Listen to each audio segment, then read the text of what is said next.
The Bible. Is it hard to understand? When it comes to reading the Bible, the first thing that comes to mind is the fact that this is the Word of God. The seals have been broken, and the truth is here.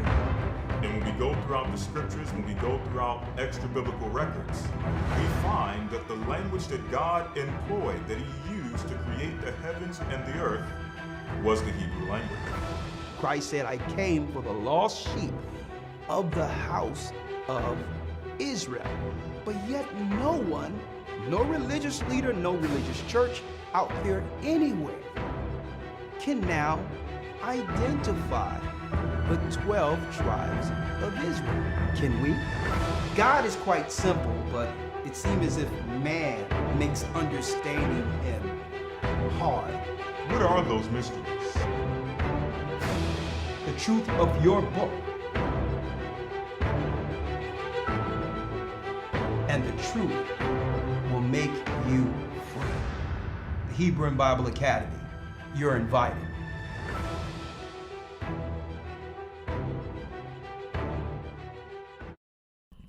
All right, let's go.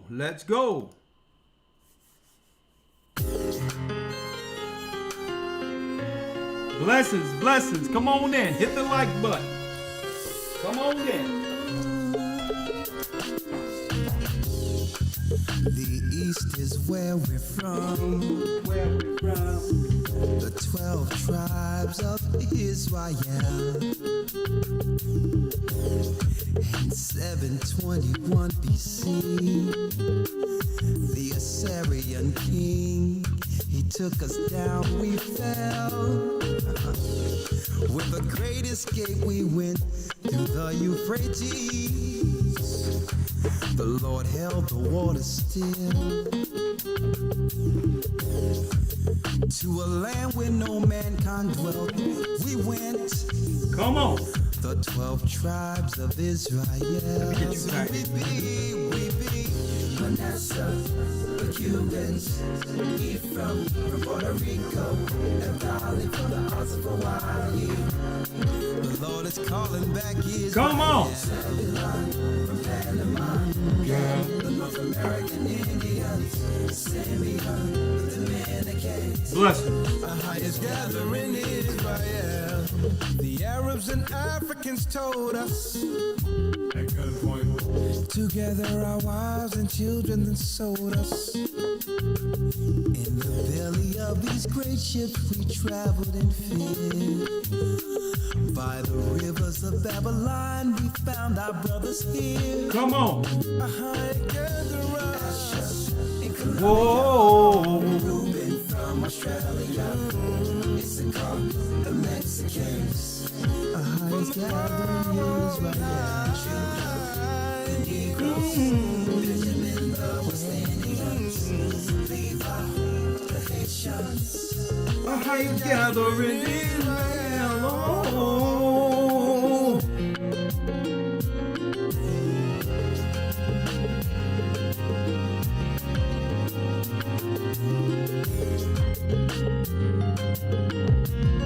Come on in.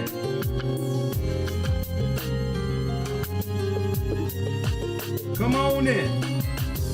Asher in Colombia, Reuben from Australia, Issachar, the Mexicans. That's who we be, That's who we be. The Negroes, Benjamin, the West Indians, Levi, the Haitians. Manasseh, the Cubans, Ephraim from Puerto Rico, and Valley from the Isles of Hawaii. The Lord is calling back Israel. Babylon from Panama, the North American Indians, Simeon, the Dominicans. Our highest gathering Israel. That's right, brothers and sisters. The Most High's gather in Israel. We're the elders of the Gathering of Christ Church here with your weekly podcast, broadcast, whatever you would like to call it. I mean, we started off Wednesday night from Skype. Almost what? What? Lord have mercy. It had to have been over 15 years ago. 17 years ago. Wednesday night Skype class. Remember that? All the way traveling throughout the earth. Every Wednesday you can find us somewhere broadcasting, right? Then we traveled overseas. And all of a sudden, out of nowhere, the conscious community invited us into Peace FM. That's where we grabbed Elder Rawchaa, who was once, believe it or not, an atheist. Right? The Most High had us every Wednesday night battling with the sword of God, the Bible, in England, Manchester, all over the earth, bringing forth this truth. That's right, folks, without flinching. Establishing churches throughout the four corners of the earth. All praises be to the Most High Ahaya. In the name of Yeshua, and yes, you heard the song, the Most High's calling back Israel. Now, how you doing, Elder Lawya? I know you're looking at us from over the pond. He's on vacation right now as we ramp up for a new Hebrew and Bible Academy. And while he was gone, Elder Rawchaa flew in. So, Shalom. How you doing, Elder Rawchaa? Hey, Shalom. Glad to be here. Oh, man, what a journey, right? Man, all praise. Let me tell you, man. We got a new Hebrew and Bible Academy coming, dealing directly with the spiritual understanding of the scriptures. We've been dealing with history, the extra books, but now it's time to ramp up what? The understanding of spiritual warfare. And first and foremost, the greatest tool is to understand, brothers and sisters, what pagans have been using against us. They worship principalities and powers and have deceived God's people. So now we're ramping our people up to understand, according to the Bible, spiritual warfare, the tactics the witches, warlocks, sorcerers, and the synagogue of Satan uses against naive people who believe in the Bible. How to wage spiritual warfare to protect yourself and also to win when you're in a spiritual battle against evil. From the creation of the universe, tracing Satan's seed, we're going to show you, brothers and sisters, all the origin spirits the pagans worship in this academy, and how none of these spirits had any power over those who truly understood this book and or know the true doctrine of Christ. A matter of fact, they fear those who understand who they are. Okay? They fear those who know exactly what they worship. There's no such thing as atheists, folks. There's no such thing as people who just agnostic or don't believe. They're not telling you that they believe in something. But if they were honest, they would have to admit they're Satanist. See? So, because we all know, according to the Bible's narrative, and the Bible is true, there's only two masters. There's only two masters. There is no in-between. Or do as thou will, or believe and let live, and all these other middle ground gray areas. Brothers and sisters, none of that truly exists. Either we serve the living God who created us all, or we serve the master of this world. And it's no in between. So we're going to show people how to wage spiritual war and win against the deceivers. Okay? The greatest trick Satan has played on the world is what? Convincing man he never existed. That was the greatest trick Satan played on the world. So now Satanists can come as just curious people. Well, I'm just agnostic. Oh no, I'm just spiritual. Right? I'm atheist. But like, nah. Folks, they hated Christ because Christ called them out. You are of your father, the devil. That's who you are. If there's only two masters and you are questioning the God who sent Christ, it doesn't matter what you believe and how well you can articulate your unbelief. You are a Satanist. And this is why they hated Christ, because Christ called them out. There was no middle ground, no playing around. That's right. Christ said, let your yea be yea or your nay be nay. Anything else, gender strife. No more playing the middle. And one of the greatest tools the Satanists have used against us, folks, is our trusting spirit and naivety. Thinking that the world is as honest as those who have a conscience towards God and Christ in this Bible. And you know what? We've been losing with that mentality. They have taken our kindness for weakness, but they can no longer do so. And this is what I'm going to bring out tonight, folks. When it comes to, you see the title, Satanic Democrats wage war against Judah, the foundational blacks. We're going to break it all down today, but we're even going to extend it well beyond there.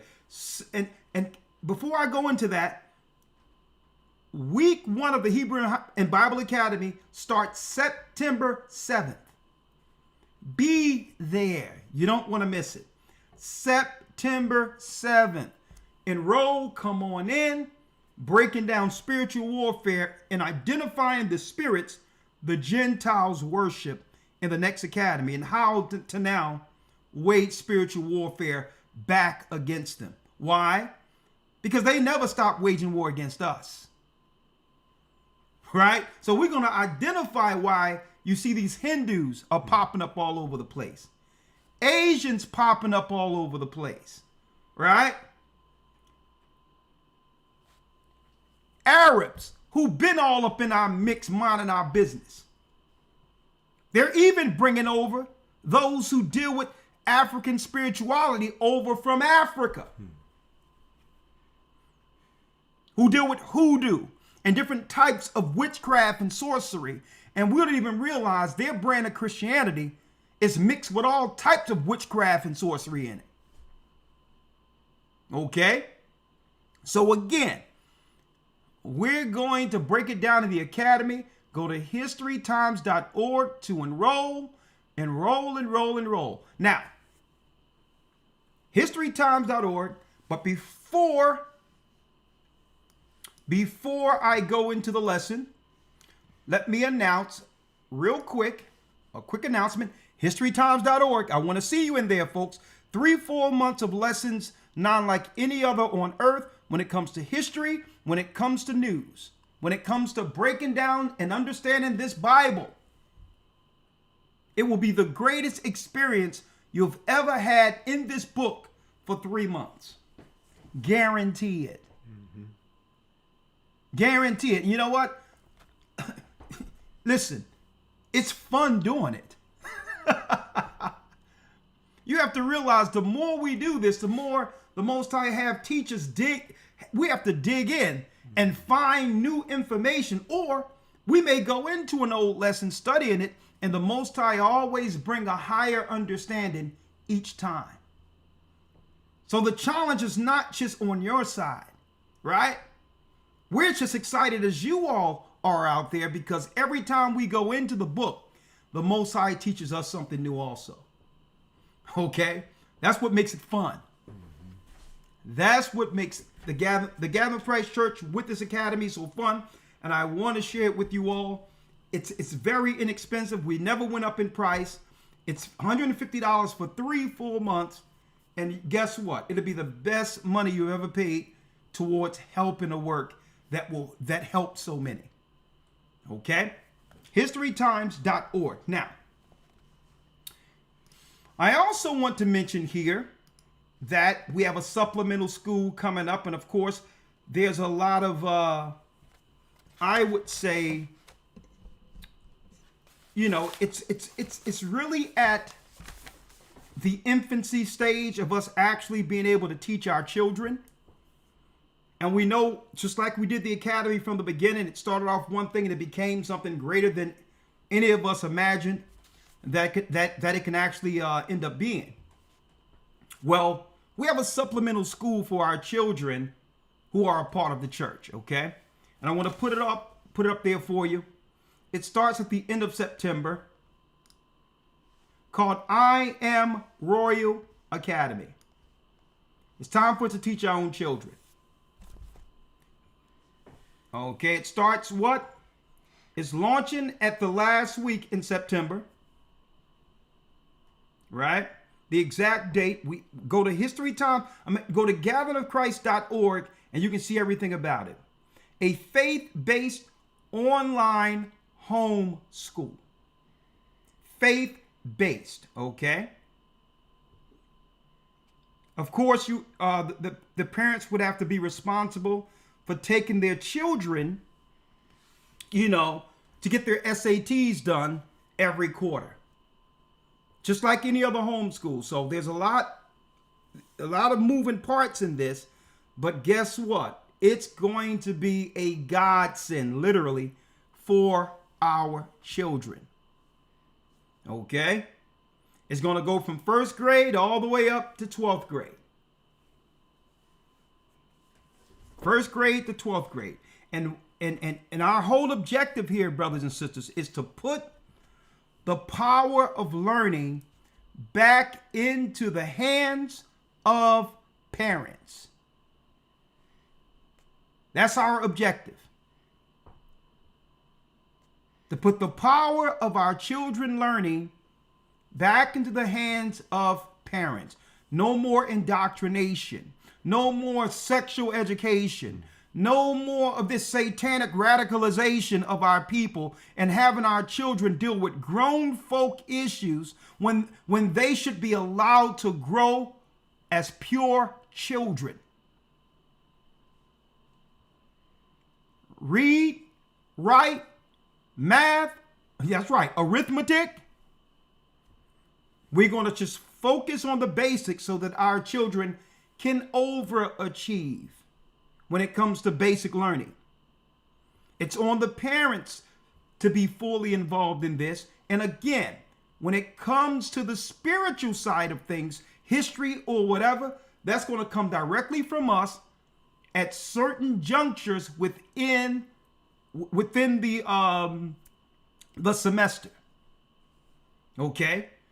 When it comes to history, they'll be learning our history according to God. When it comes to heroes, they're not going to be learning about George Washington. Christ is our hero. But the lessons are going to be coming straight from us. We'll have assemblies. We'll encourage our children to respect and honor their parents. That and more in this particular I Am Royal Academy. And you know what's great about this, folks? Guess what it's going to cost our children to attend this? Absolutely nothing. Absolutely nothing. As long as the parents are responsible to make sure the children are scheduled for the SATs, our children are going to ace these scores. We don't have to worry about them trying to get all these medical treatments and all this other stuff on our children that we realized wasn't right for our children. Untouched children of the Most High, brains are untouched, no chemicals or bioweapons given them, sharp brains. The next generation, these children is the generation. And you know what? The Most High have given us an opportunity to make an impact that can help parents. Again, it's about the parents. Putting the power of learning back into the power of the parents for our children. That's right, folks. So you'll hear a lot about this, but if you want to know more about it, I Am Royal Academy. Go to gatheringofchrist.org, look into it, and we will eventually extend it beyond the church. But again, it starts off with church members or those who've been following our church for a long period of time, who need some help with their children. Now the church can provide it for you, okay? I Am Royal Academy. Now, speaking of I Am Royal, I need y'all to check this out, folks. Not that. Hold on. I think I got it somewhere here. Photo. No. It's right here. No, yeah, it's in photo. Yeah, right here. Right. That it. Yeah, there you go. There you go. This past Sunday, even though I never get a day off, right? It was my off day for the academy. All praises be to the Most High. One of the most pleasant, I would say, heartfelt days of my life was seeing Elder Gabar's daughter. That's right, Rebecca. I seen her as a young lady. She was a little girl. And she has grown and was given to a man of the Most High, a very, very, very respectful Simeonite brother. I'm going to tell you, his name is Christian. And I had the honor of doing the honors of tying this knot last Sunday. I had the honors of tying the knot here between Sister Rebecca and Brother Christian. And man, what a day. And her parents did so great. His parents, very humble, loving spirit. And I'm going to tell you, they went with the old Hebrew marriage. Token of virginity. Everything in the scriptures was fulfilled on this within this ceremony. I've never seen anything like this as a Hebrew. More examples of what happens when God's people comes back to him. Glory, glory, glory. This is why the enemy is so mad. It was beautiful seeing all the brothers and sisters who came out to support her and support this brother Christian. What a great, great wedding. It was good seeing Gabar. You know, I embraced him like my brother. As far as I'm concerned, nothing changes. When you my brother, you my brother. Doesn't matter. Okay? If anything happens, if that brother called me today and say something is going down, you know what? An army will be in front of him. An army would stand before him. Why? Because the brother has works. He has a foundation within this church. When I was out setting up churches all over the earth, even when you was over in Egypt and I was on the other side of part, Gabar was holding it down. And one day with the Lord is as 1,000 years. And when this sister asked, can I do this? Man, I got all choked up. And I'll tell you, one day with the Lord is 1,000 years. It doesn't matter. Sometimes we're going to have little spats or whatever the case is, but it doesn't change the love that comes with that bond while doing Christ's work. So, hey, it was wonderful. It was beautiful. And I'm going to tell you this. It's moments like what we experienced Sunday that reminds us why we were called. It's moments like you see right here that reminds us, outside of our own personal views, of what this is. It's days like this that reminds us why Christ called us to this work. Huh? Let's get it.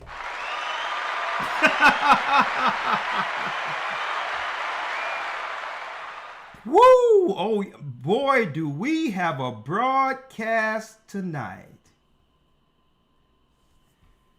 Do we have a broadcast? First of all, thank you, my brother, for being here. Man, the water, Elder, for having me. Okay, Lawya, I know you're watching. Yeah, get some rest, young man, because we're going to need you to pull those boots up and get this thing ready. As soon as you hit, soon as you hit off that plane, we're going to hit the ground running, young man.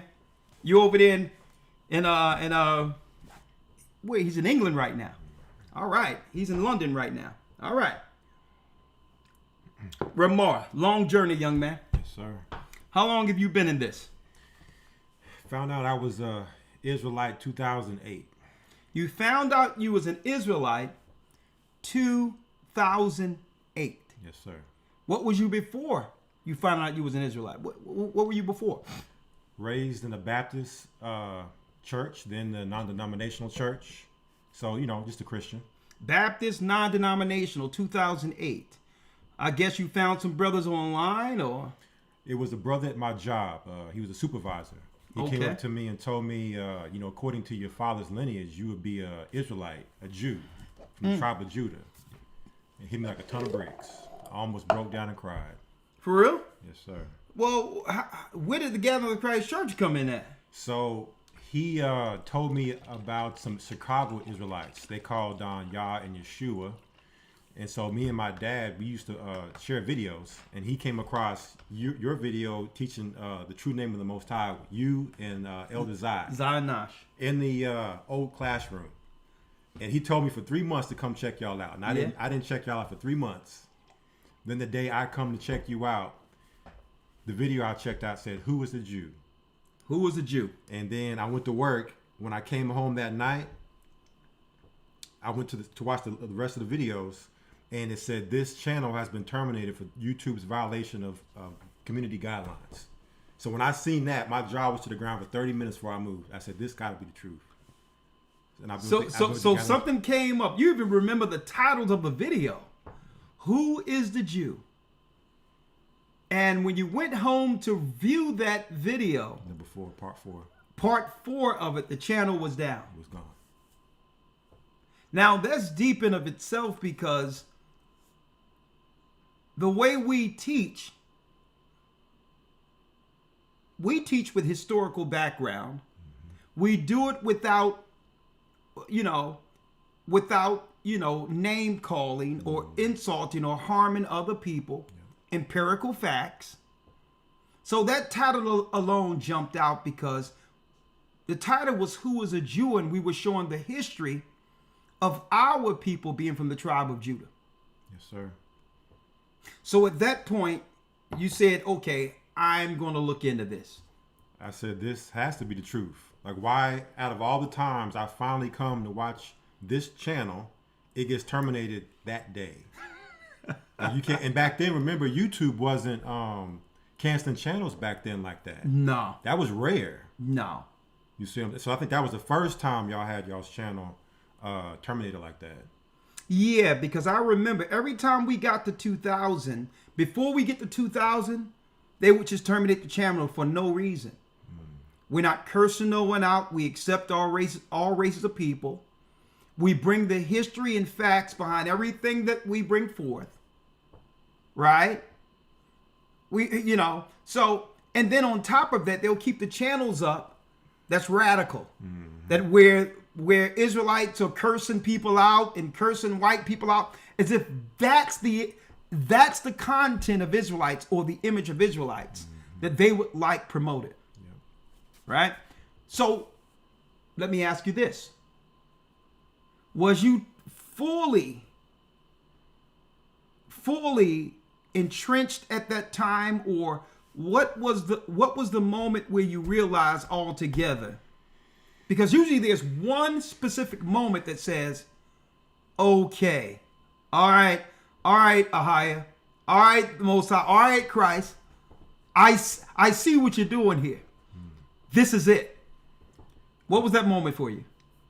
It would have to be 2009 when you came to Dallas and baptized us. Yeah. It was me, Elder Rawchaa, Deacon Malak. I think we're like the last left from that baptism that are still, in this church. So I think at that point I knew, like, I'm on a mission now. This is where it begins. Yeah. And you had any idea that mission was going to take you all over the earth? I had no idea can't make it up. All praises be to the Most High. And you know what? You put your hand to the plow and never put it down. And I got to thank you for that. And this is how soldiers are called. Yes, sir. To Christ's army. And that's why you're Elder Rawchaa. Yes, sir. Right? And guess what? You're the same man, same humble man as I've seen from the beginning. All praise. Right? Let me tell you. There was one thing in particular when I came into the truth, right? When I say come into the truth, brothers, is when I found out that I was an Israelite. That was before YouTube, before all this other stuff, before all these different groups and splinters and all these others. I also came out of a Christian, Pentecostal, speaking in tongues, Baptist church. Okay? Even though I never had that experience, what they call speaking in tongues. But again, that was our background coming out of the South. Right? So when I say the truth, when I found the truth that I was Israel, I was still skeptical at first. When I say skeptical, initially I couldn't get over the attire, right? Going to school, being educated, learning how to be well-spoken, right? And really, when it comes to being what? Distinguished, I had respect more so for what I seen, not the knowledge of the Nation of Islam, but how they carried themselves. The suits, the shirt, distinguished. So that alone, without saying anything, said everything to me. Even though I could never ascribe to the Muslim religion. So the first thing that made me skeptical was the attire. Right? But I couldn't deny what they were bringing out of that Bible and history books, because I'm a history buff. But I'm going to tell you the part. I'm going to tell you the part here. Right? I'm going to tell you the part. Thawada, Bishop Baruch. I'm going to tell you the part, or I would say the most impactful moments that solidified me in this truth. And I couldn't have been no older than what, 22? 22 years of age. When I knew that, listen, I don't care what's going on. I'm not going anywhere. Right? That was before. There was no IUIC. It wasn't no GMS. It wasn't no GOCC. It wasn't. We was just on the street doing our thing. Before the Israeli Church of UPK, Israeli School of UPK, the one thing that solidified me, and you would think that it would be something that, well, some answers, some questions were answered that I always wanted to know. Nah. You know what really solidified me? And I don't think I ever said this publicly to anyone out there. It took at least a good month of certain scenarios that happened while we were out teaching on the streets, 15th and Market. It was a long string of things, but this is what it was that solidified me. me going out teaching with those brothers before internet, before Microsoft, before anything, I never understood, brothers and sisters in Elder Rawchaa. I never understood up until I was out there seeing all the debates and discourses.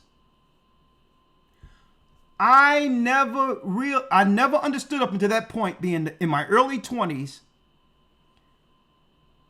I never understood.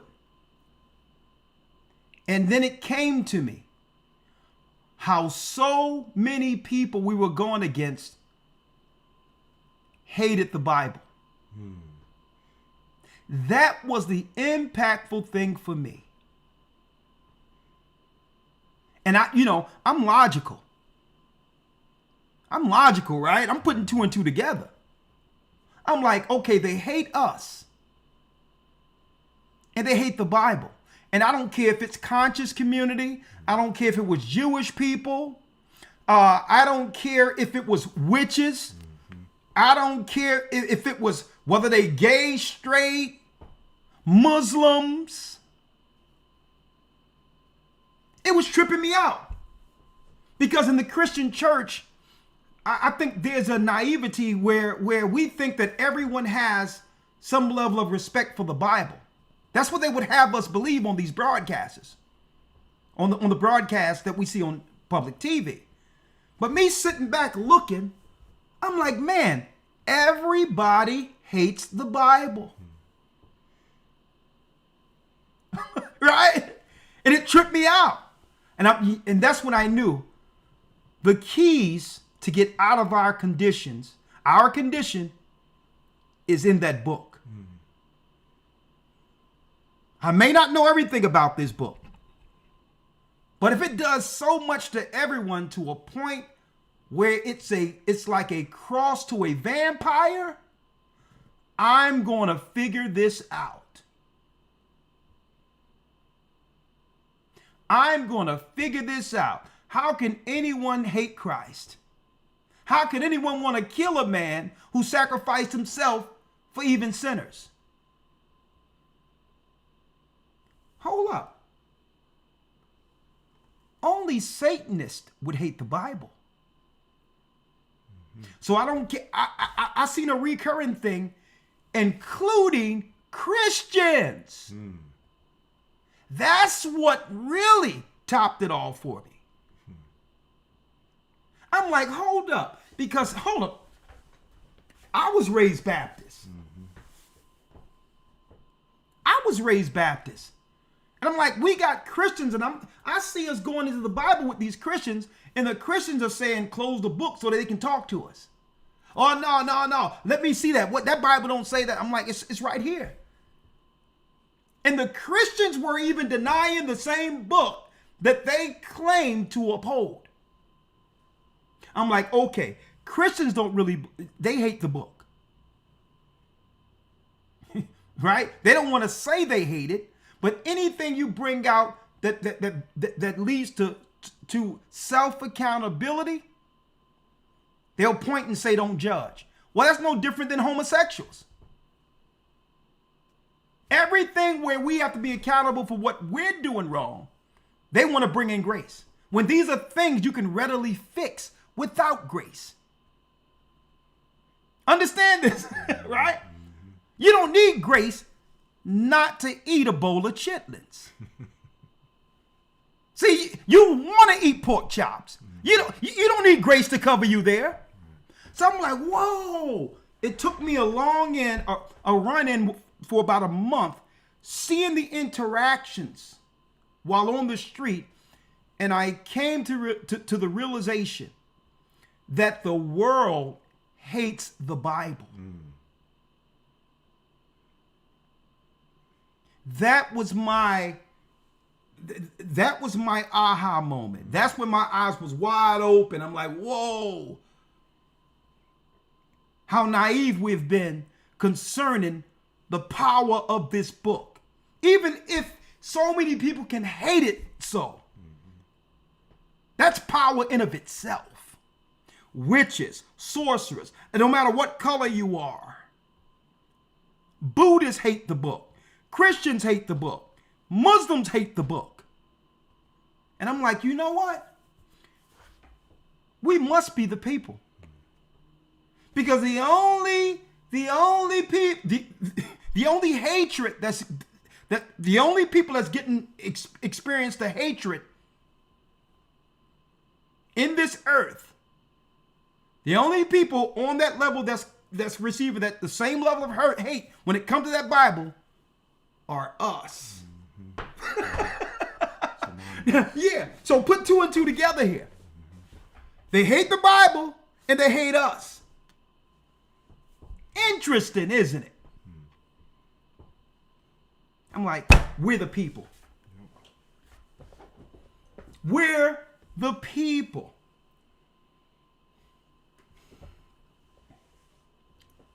All praises be to the Most High. We going in. 1600. Hit the like button. Hit it, hit it, hit it. We are going in. Now, we are going in. First things first. Title. The title. The Satanic Democrats wage war.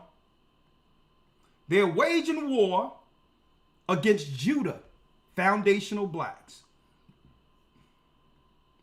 And I'm going to add, and the lost tribes.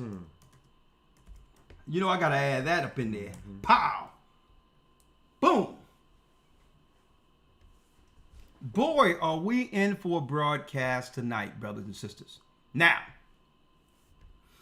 jumping right in. Before the lesson, you reminded me of another war that Trump is seeking to wage. If you can give the brothers and sisters insight on what's going on out there with Venezuela. Yeah, just basically it looks like America's sending warships towards Venezuela's coast, and Maduro saying that he's ready for war. He's ready for war against the U.S., getting his military ready along the shores of Venezuela. So here it is, in the midst of everything that's going on the earth, they are posturing for war against Venezuela. Now, why does this add into the lesson that we're dealing with right now, folks? Now, because they would make you believe, I'm speaking of the demo nuts. Now, I have a personal issue with Democrats, the political party. I have a personal issue with that party. Not that I agree with the Republican Party. Right? But the Democratic Party or the Democrats come off as if they are for our turn as allies. Yep. We trusted them. That's why I have a special type of issue with Democrats. They are the greatest deceivers. They let a lot of the Venezuelan, cartel and all that in the United States. When the majority of Venezuelans aren't drug dealers, killers, how can you let them release a jail of Venezuelan criminals and allow them to come into our community so that now that can be used as a pretext of war against God's people who are Asher in Venezuela? See that? There's good people in Venezuela. A matter of fact, when Chavez was there, Venezuela was like the jewel of South America. I mean, everything was flowing. Everything was doing good in Venezuela, sitting on that oil. But this is the problem I have with the Democrats. Folks, they're running a political script against God's people all over the earth. The Democrats let who? They let the criminals in. And now Trump, who has an axe to grind, even against those Democrats, he's going after Venezuela, and he's also going after the demo nuts who tried to destroy him. What were the demo nuts doing? Because I believe they finessed that mail-in ballot stuff. I don't believe they would have been in office if it wasn't for mail-in ballots and them stifling the presidential seat with all of a sudden with a pandemic, which now takes all power from the executive seat. So there's a lot of infighting going on. So you got these demonuts who was looking to do what? They were looking to implode everything. Now that our people, Judah and the children of Israel, has begun to wake up concerning them. So we're going to work our way backward, starting with what you said, the president of Venezuela, right? Get Deuteronomy 33 for me. See how it goes? The Most High. Yeah. I didn't even have that scripture, but I go which way the Most High tell me to go with this. Go to Deuteronomy 33, right? Right.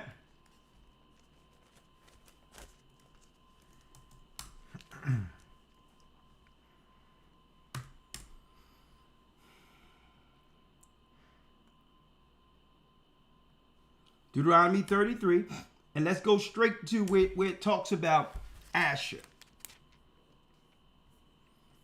Oh, let me get it here. I got it for you. Is that 24? 33. Yes, in the 20. Yeah, I get it. Hold on. But while I'm getting it, let me show what's going on in Venezuela right now. Real time in Venezuela. Let's go. Rechazamos de manera categórica las órdenes del gobierno de los Estados Unidos de desplegar fuerzas militares bajo pretextos falsos con la clara intención de imponer políticas ilegales, injerencistas y contrarias al orden constitucional de los estados de América Latina y el Caribe. 3. Denunciamos ante el mundo que el despliegue militar estadounidense en aguas del Caribe, disfrazado de operaciones antidrogas, representa una amenaza a la paz y a la estabilidad de la región y constituye una violación flagrante del derecho internacional y de la Carta de las Naciones Unidas, que consagran el respeto a la soberanía, la igualdad de los estados y la autodeterminación de los pueblos. Exigimos el cese inmediato de cualquier amenaza o acción militar que vulnere la integridad territorial y la independencia política de los estados de América Latina y el Caribe, así como el respeto irrestricto al marco jurídico internacional y a los mecanismos multilaterales de solución pacífica de controversia.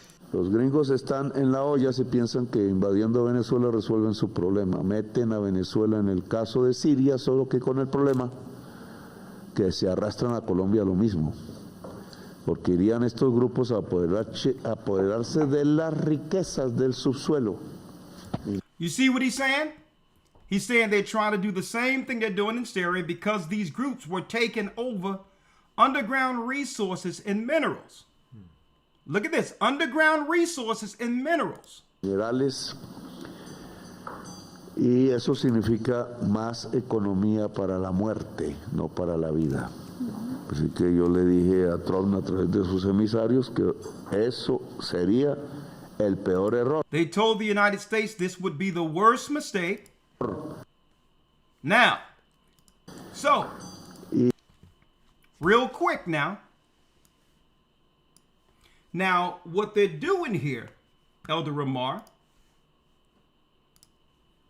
what they're doing here, the same thing they're doing in the United States, claiming that they must deploy military based on crime.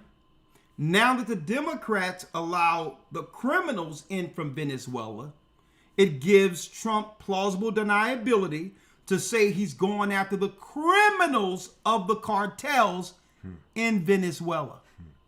Using crime as this blanket cause to actually deal with their overarching objective. And what is that? This is what we're going to show you what they're trying to go into Venezuela for.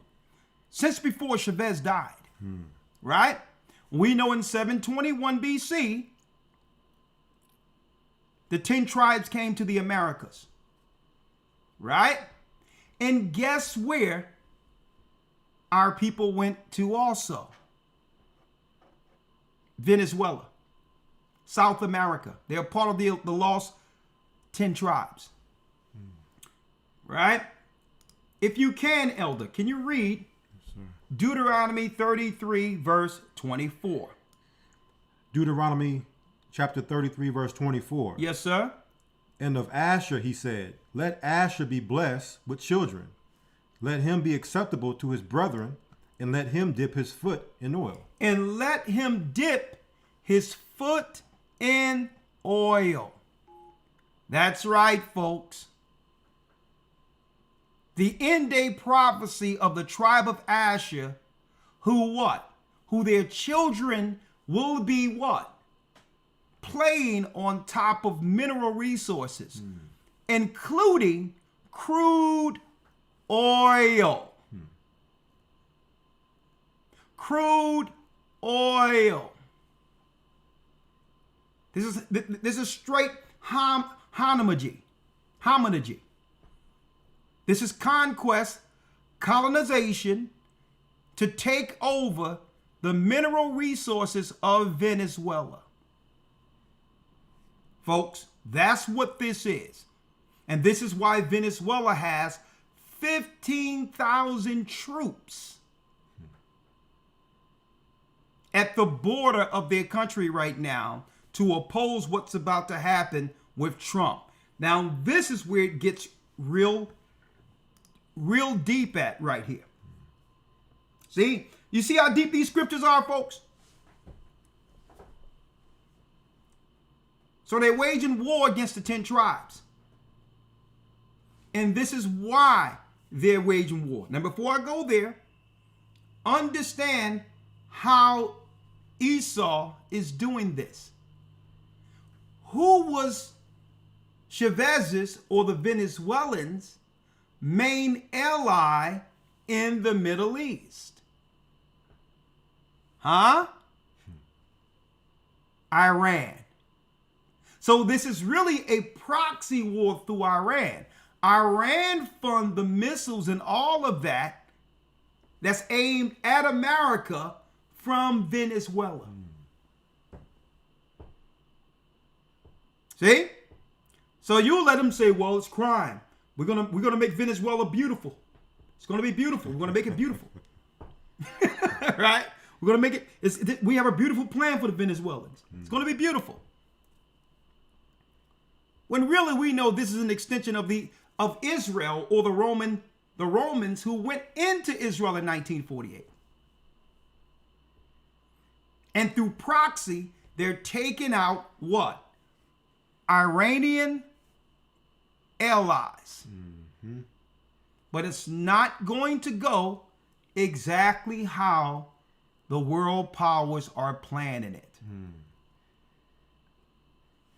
Elder, also look at how the resources from Venezuela could benefit our people. So if they snatch those resources up, then now it puts us at a disadvantage, whereas before we could use those resources for our own benefit. Yeah. Look, Venezuela, they was able to self-sustain. Just like Iran was able to self-sustain because they used the resources they were living on for their own people.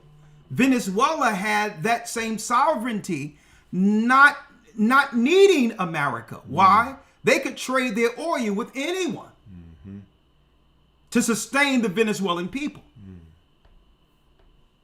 I need y'all to check that out. Now, where does the demo nuts come in at? Right? This is where the demo nuts come in at, brother. The Democrats. Brothers and sisters.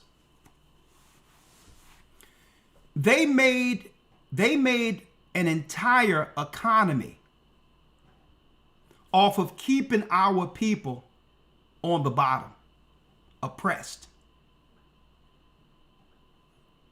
So understand how this works. We're about to go into the scriptures on this. But the demo nuts, those politicians and the Democrats have a special position politically.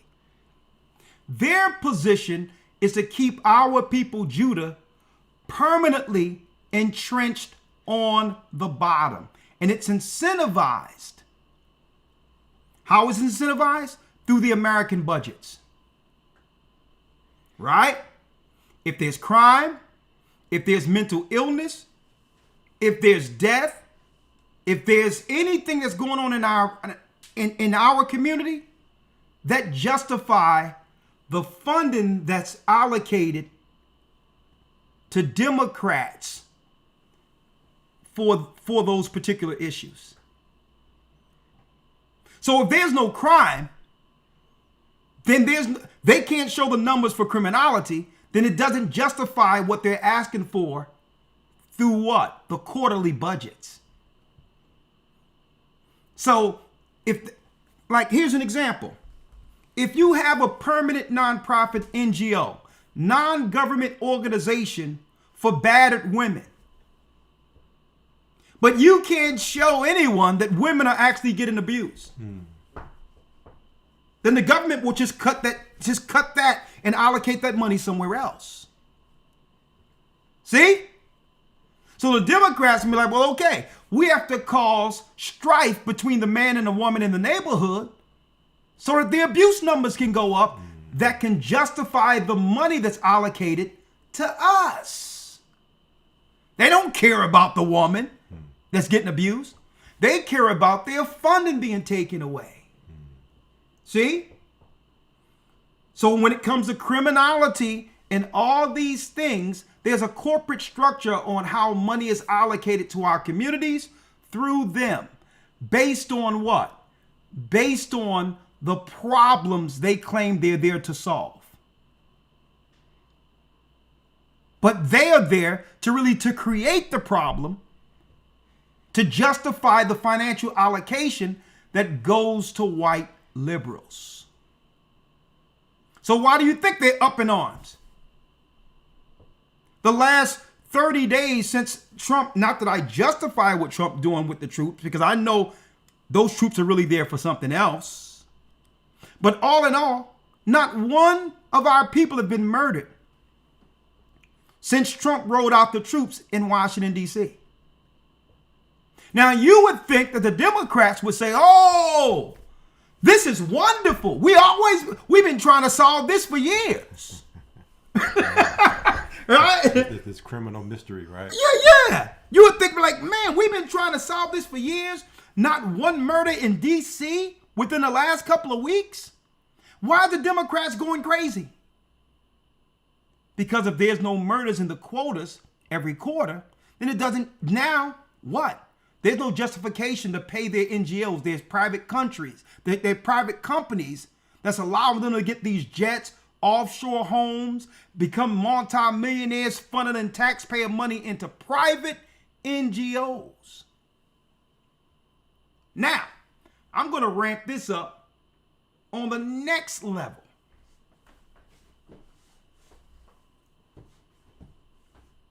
The world economy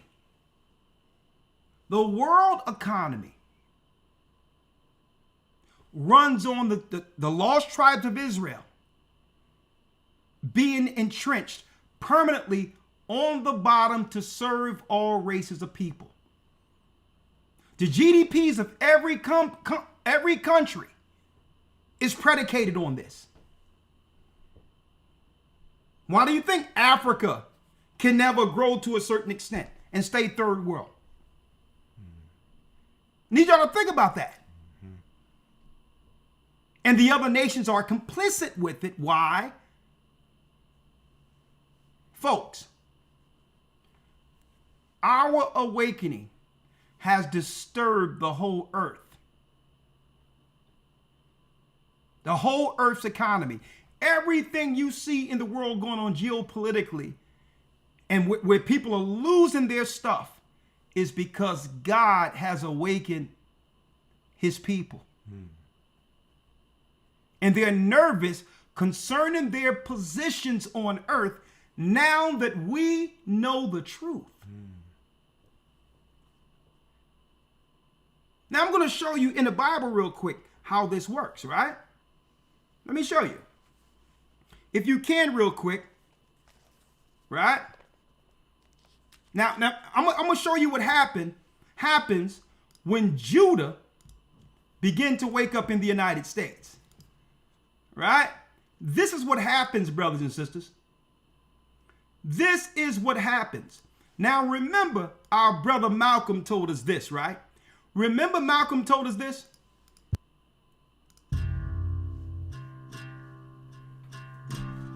It is usually if you study the structure of the Negro community, economically, politically, civically, psychologically, and otherwise, it's controlled by the white liberal, who usually poses as the friend of the Negro. On the other hand, I think one could point to a large number of whites Black Lives who have Matter. struggled for civil rights, Give me an for example. equality, and have got little or nothing out of it, other than quite a few bruises. Give me an example. Well, the large number of white students who have gone into the South, for example, working for SNCC and other organizations. Not working for SNCC or other organizations, but working for the Fair white use. political machines who benefit by the voting efforts of Negroes. Okay. He said what? Listen to what it says. Of Negro Who benefits? machines who benefit The white political structure benefits by what? by the voting efforts of Negroes. Okay. By the voting efforts of Judah. They call us the Negro, but they know we're Judah. So when they say get out and vote, get out and vote, get out and vote, it's not to benefit us. To use the deprivation and the destruction they cause. Understand, folks, they cause the destruction in our communities and make it where we don't advance to justify the money funneled to them to fix the issues that they've actually created. Right? So they don't care about black lives if it doesn't financially benefit them. Right? Let's play that back one more and see. Malcolm was dropping it on. We're going to play that back one more again.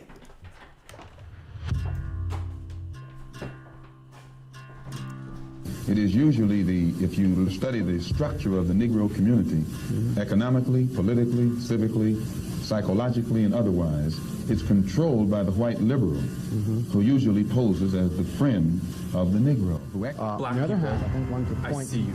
to a large I number hear you. of whites Black who Lives have Matter. struggled for civil rights, Give me an for example. equality, and have got little or nothing out of it, other than quite a few bruises. Give me an example. Well, the large number of white students who have gone into the South, for example, working for SNCC and other organizations. Not working for SNCC or other organizations, but working for the white political machines who benefit by the voting efforts of Negroes. Okay. Now, I need y'all to check this out now. Right? So let's move it up to currently to today, right? Now, all of a sudden, Trump gets in position. All the radicals who are responsible for what? Destroying our people, black people in the community.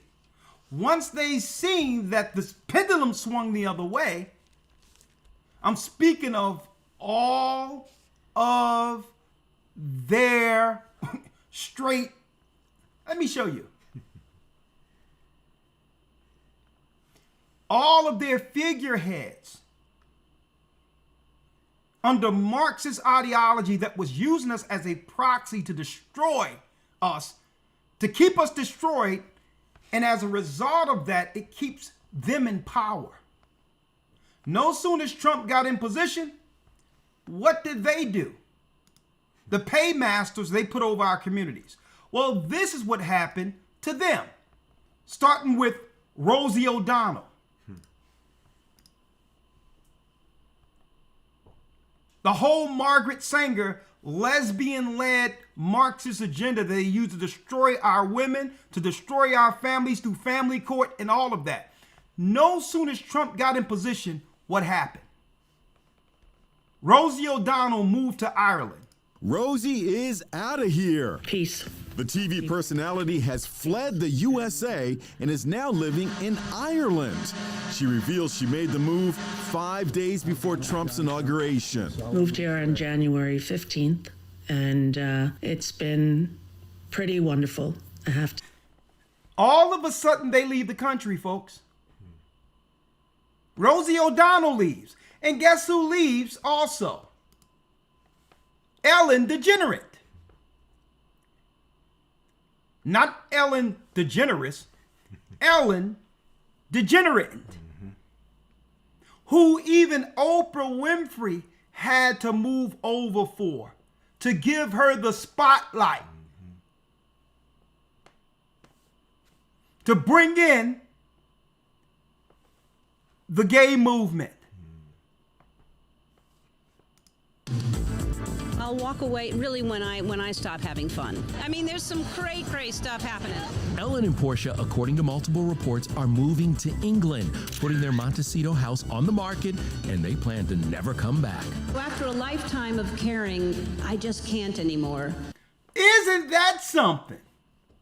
All of the paymasters that was over the business that decimated our communities now have taken the money out of our community through their NGOs and are seeking refuge outside the country.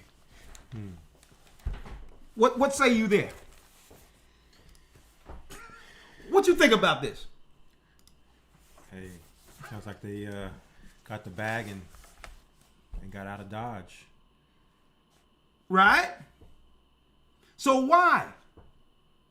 See, we're going to quantify this scripturally, folks. You don't know, brothers and sisters. It's because you're waking up. If they cannot control us, folks, they're no longer useful to the elite powers who have paid them to keep us on the bottom. So now, Trump and them, they're switching the funding now. Now, as long as you can utilize us through criminality to push a negative image, they will pay these liberals to keep us on the bottom. They're useful.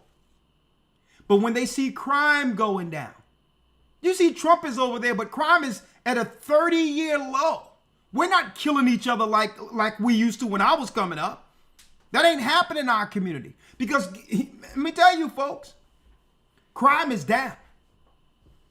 Now, there's still petty crime due to our impoverished communities. People are shoplifting and little things like that. But the crime that used to give us, I mean, the prison industrial complex that would give you 30 years, 100 years, no. That's why they're doing prison reform, folks. The criminality has went down. And I submit that I believe a lot of the criminality is going down. Not that we wish it was going all together, but a lot of it is going down not because of Trump, folks. We're living in a new generation where this generation and a lot of our people know that we're the children of Israel and that we are accountable to something greater than ourselves. And we're getting, as a people, more on code. And that in of itself is decimating the world economy to a degree where now they must bring in the boots. No more proxy war behind crazy liberals because we're not falling for it anymore, especially the men. We say, okay, go ahead and radicalize our women if you want, but you're gonna be with those women. Okay, if you radicalize them, you're not gonna be able to use them as tools to destroy us. So what we're going to see, and listen to what I'm telling you, we're going to see an uptick, a serious uptick on lesbian domestic violence. I'm going to tell you that right now. There's going to be an uptick on that because at one time money was flowing. And the belts are getting tightened right now. And a lot of women who not even lesbians like that was getting with some of these lesbians just because these lesbians was paying a few bills. Right? So when we know these sisters weren't lesbians, they got children. They got fathers of their children. But they did what they could, not that we agree with it, to sustain some of their bills. But what happens when the purse strings dry up, when not even the lesbians who went to school to get certain jobs can take care of these women? DEI, drying up. DEI. So even the sisters that tolerated that, like, I might as well be with a man because I didn't want to be with you anyway and you're broke. Right. So then at that point, there will be an uptick. These women are going to be, I'll tell you right now, they're going to be, a lot of sisters, they're going to have to go dark and get away and change their phone number and all that, because when it all comes out, a lot of these lesbians are going to be trying to take sisters out. Watch what I'm telling you. LGBTQ was the social army that would be utilized to decimate what was left of believers in our community. But without money, our sisters ain't going for it. Okay? They're not going for it.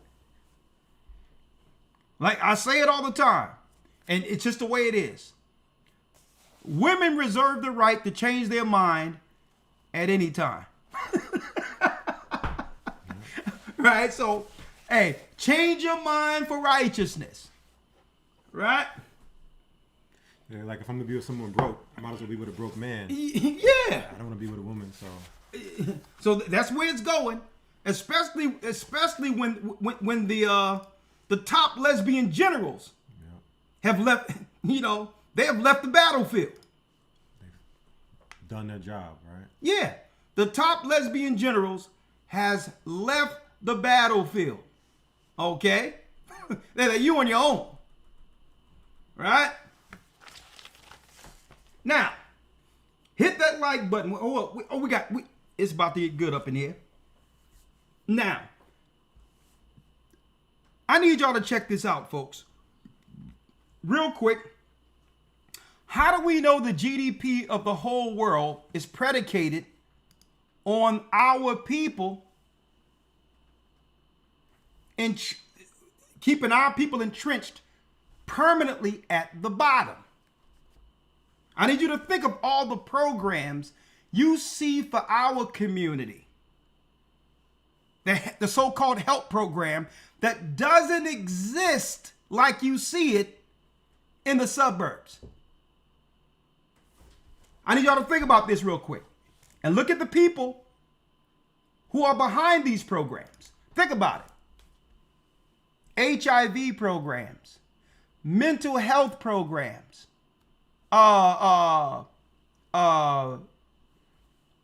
AIDS, HIV, what else we have here? Domestic abuse programs, food programs, shelter programs.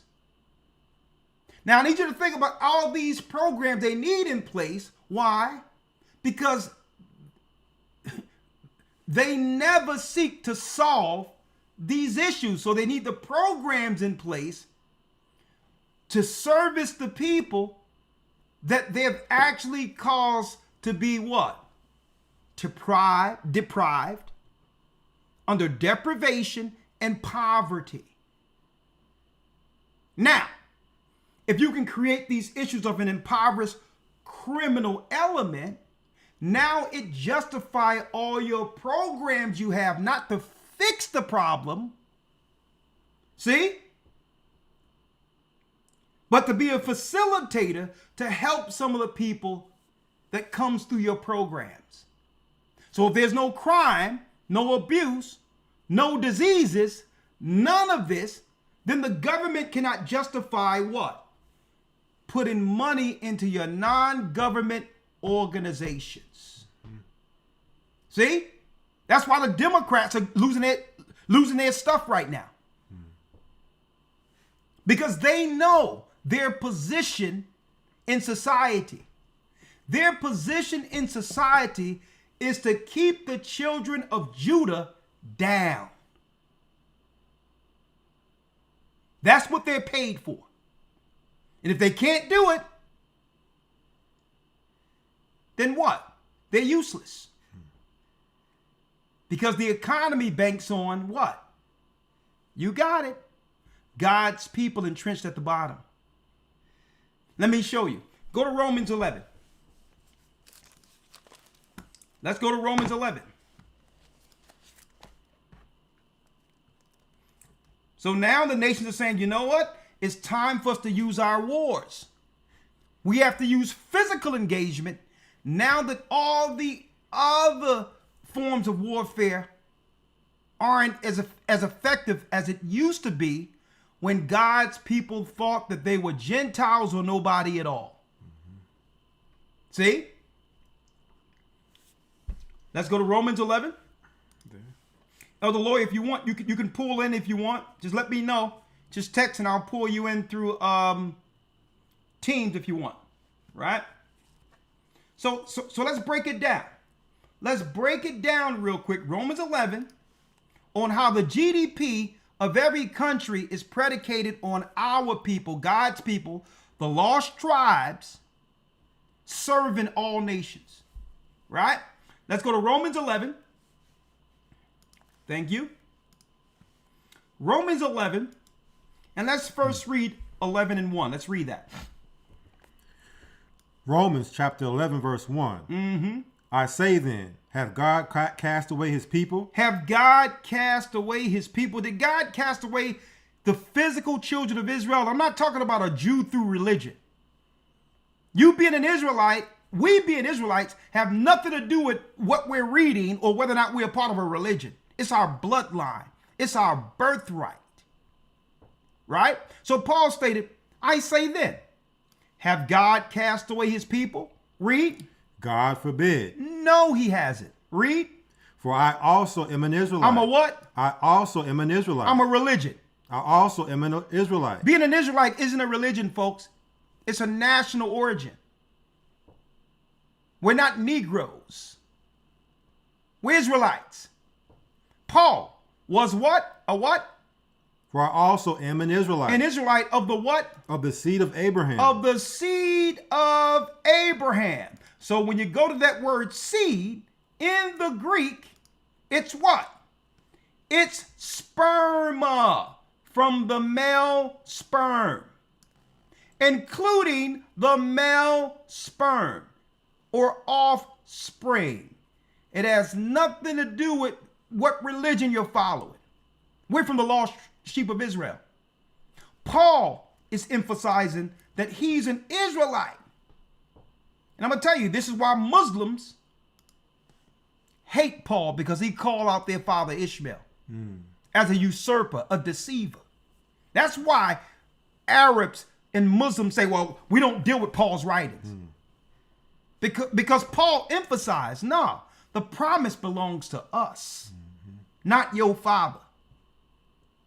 That's why they've always conspired with Esau, the Vatican, or the people who went into the land of Israel in 1948 who were European Edomites. That's why they conspire together and they continually press these people in our neighborhoods as black and brown people. Who you think are funding the Arabs that come up all next to us as merchants? See? Who you think is paying them and giving them loans and free schooling to usurp us in any place we are. He says, I'm an Israelite of the seed of Abraham, read. Of the tribe of Benjamin. Of the tribe of Benjamin, read. Verse 2. God hath not cast away his people, which he foreknew. God did not cast us away. We were scattered according to the curse. But you know what? Listen to this. God never forsook his people. He was with us. Even though we lost the land of Israel according to the curse, he stayed within our hearts, our minds. We longed for Zion. When we were enslaved on the shores of America and were brought here, we were singing what? We were singing, that's right, Israelite songs. Over the river Jordan, let my people go. See? Swing low, sweet chariot coming for to carry us home. The chariots that guided us out of Egypt. We weren't singing about Africa. Africa is the Middle Passage. We didn't begin there and we wouldn't end there. See? The Most High never forsook us. And guess what? The whole world knew that this moment would happen. That at the very end, as was prophesied, the Most High would begin to do what? Raise the valley of the dry bones. And now, the whole earth is shook. The whole earth is shook. Not just because of us, brothers and sisters. The whole earth is shook because the nations of this earth have paid billions, if not trillions of dollars in false history, false education, and all of that to keep the truth of our God-given covenant with the Most High, to keep the truth of our origin from us. So they are afraid right now. Why? Because if anyone is communicating with God's people, it must be God. If we leave it up to them, we would stay lost forever. If we left it up to the Christian teachers, we would believe that we were Gentiles. We would believe that we were from Ham or Canaan. According to their theology. So because we know, and more people are finding this out, the powers that be and the principalities over your elected officials know that the same God who cursed his people are calling them back. No slaves, no empire. No slaves, no economy. Because the economy was set up off of our disobedience. All the economies of the earth was set up off of our disobedience. And now God, our people are starting to come back to the Most High now. Right? So it's affecting an economy that can only thrive off of our people's ignorance and sin against the God who put us here. And that's common sense, right? Common sense. If the whole world became rich due to our sin, it would be in their interest to do what? To promote sin amongst our people. They'll look at the book and say, okay, when these people did this against their God took his hedge away and allowed us to run roughshod over them. Okay, so what we'll do is we'll incentivize Nas X. We'll incentivize Sexy Red. We'll incentivize anyone who want to be a witch and teach the children not to follow God in Christ, but to become witches. We'll incentivize witches. We'll incentivize the thug life. We'll incentivize anything because when we look into that book, those who committed all of those sins would stay under the Gentiles' rule according to their God. The Buddhists know this. The Buddhist sages know this. The East Indian sages knows this. The imams knows this over Muslims. They understand this. Even the Jewish people who are rabbis, they know this. And I'm not saying this because I'm not just throwing something at the wall here. I had a rabbi, Peace FM. You heard the show? Gaja was there. And the rabbi came straight out and said, your people won't stop sinning. They won't follow the law. And then the rabbi said this. I can accept you as a Jew. You are a Jew. But I'm upset that you can't accept me as the Jew. So they know we're the Israelites. He didn't deny it. It's still on record. You can find the video out there. A white dude said it. And the difference between him being Judah or Jew and I'm being Jew, we're not Jews according to what religion we aspire to. Okay? White people and other races of people, they can convert to Judaism, but they cannot convert to Judah. See? You cannot convert to Judah, Benjamin, Levi, Simeon. These are God's people. And they know it. They know it.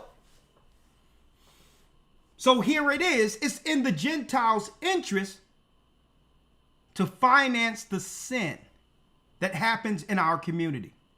Come to find out, China and other big corporate countries, why would they finance love and hip hop in the United States? Y'all know there's Chinese money behind that too? Not allegedly. Look into it. Why would they in China care about funding love and hip hop in the United States? Because they understand the spiritual implication of it. If they can fund our people sinning, it can justify them coming over as what? Replacements and taskmasters over our people.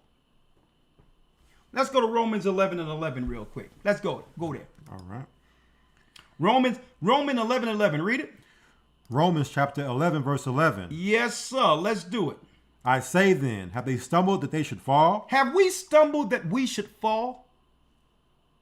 God forbid. No. Just because we stumbled as a people, God never forgot us. See? Because God in the Old Testament didn't just prophesy our fall. See? The prophecies of our rising from the fall is also written in prophecy. See? I wonder why Christians don't read this. Because even Paul is saying, listen, he says, I'm an Israelite. Don't think I'm going to stay down on the bottom forever. The Gentiles receive our records, folks, so that they can preserve them until the awakening. If they would have believed that they weren't the people or God's people, if they didn't lie to their children and they thought that this was for us the whole time, they would have destroyed this book, folks. They would have destroyed the Bible if they weren't tricked into believing that they were the people. And they tricked themselves by doing what? Keeping the truth from us. They had to lie to their own children. And through that lie, their children preserved the records because they thought the records were for them. If they would have taught their children, these Romans, the truth, that these blacks in America are the Israelites and the Jews out of the Bible, their children would have burned every book of the Bible you can think about. See, in order to lie to us, they had to lie to their own children. And through that, their children began to preserve our records for what's going on now. Right? It was white people delivering the Bible to us. Why? Because they thought they were the people, that they were the authority. See? Hey, I don't have to sweat anything. I don't have to worry about what y'all do with the book. We're the people, right? And then the Most High woke us up out of the book, right? And say, well, listen, you know, there's a black guy in Revelation, the 1st chapter, right? And that in Daniel, the 7th chapter, Christ, the Most High, is sitting on the throne, the Ancient of Days, with the afro, a white afro. And then white people started looking at it. Now, give me that one up there, Ramar. See that big one? Okay. Right? Thank you. Right? It was like, no, surely we're the people. Right? You know? You see the Roman togas we have on. Surely. Look how big this Bible is. Listen, go to Revelations 1. I'm going to show you a man with black feet when John bowed down. And guess what? It's not because he had dirt on his feet. Okay? That's the same hue. They're like, well, surely the chosen people are white. Surely, look, you know, look at little Malone over here. You got little Malone over here, right here. You know what I mean? You got to watch out. Them Jesuits, boy. They get next to that priest. That priest want to have his way with him. Right? Surely we're the people. Surely we're the people, right? Right? You put it over there. Surely we're the people, right? Let me tell you what happens, folks. We go into the Bible as the children of Israel and are able to break this Bible down without any theologian background because it's in us. This is our history. No one up until this time in history in the earth, and you can put us up against anybody in the earth, could break down this book like the children of Israel. You can feel any way you want about Israelites. Okay? You can feel anything way you want, but guess what? Israelites can break down the book because why? It's our book. Okay, white people can have sermons, and that's okay. But you have never seen this Bible broken down like Israelites break it down. It's our book. And soon as we started breaking things down, and then we went into the history and showed you, according to King James the 6th and 1st in the reunion of the Christendom, that King James himself is and was a black man. I got the book. This is how you know that white people preserved the books thinking that they were the people. No sooner as we figured out that we were the people, white people became Buddhist. I've never seen so many yoga classes and Buddha statues and all these others growing up under Christianity in a Judeo-Christian country. So the only way they was going to hold on to that record in number, if they could show that they were the authority over it.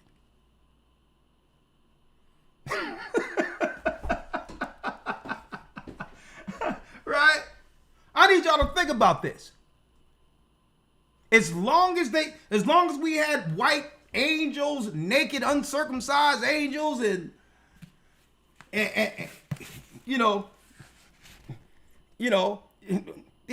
white guys like this looking decrepit and satanically handicapped and in front of a holy Bible. As long as you got to break down what satanically handicapped is. That's a spiritual handicap. As long as we thought that they were Isaac, Abraham, let me tell you folks, white people, they wasn't going to let go of this book.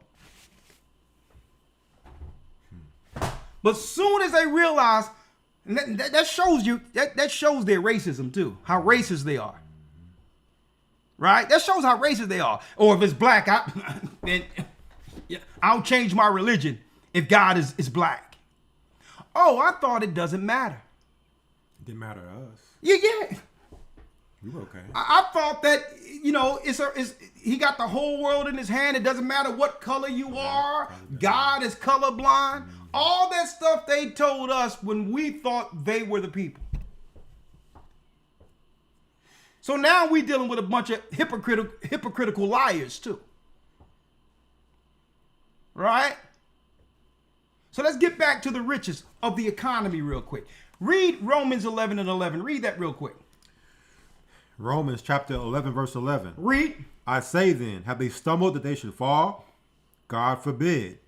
But rather through their fall, salvation is come unto the Gentiles. So it says, rather through our fall, Paul, including himself being from the tribe of Benjamin, an Israelite, through the Israelites' fall, salvation came to the Gentiles. Right? Now, what's salvation? We're going to show you what their salvation is. Right? Because we were promised what? A kingdom of rulership over the nations, right? So now he says, because of the Israelites' fall, because we sinned against God's law, salvation come to the Gentiles. Now, some on the surface would say, well, this means that what? Gentiles can receive salvation. Well, you know what? We agree with that. But your salvation isn't to take hold of a covenant that was given to the 12 tribes. Your salvation is to fulfill your portion within the kingdom for your race or your nation, according to what's allocated to you as a Gentile through Christ. See, he has one lot for his people and another plan for the Gentiles who accepts him. See that? So, but let's see what the Gentiles got, because if Israel lose everything and was promised everything and lose everything, then everything end up what?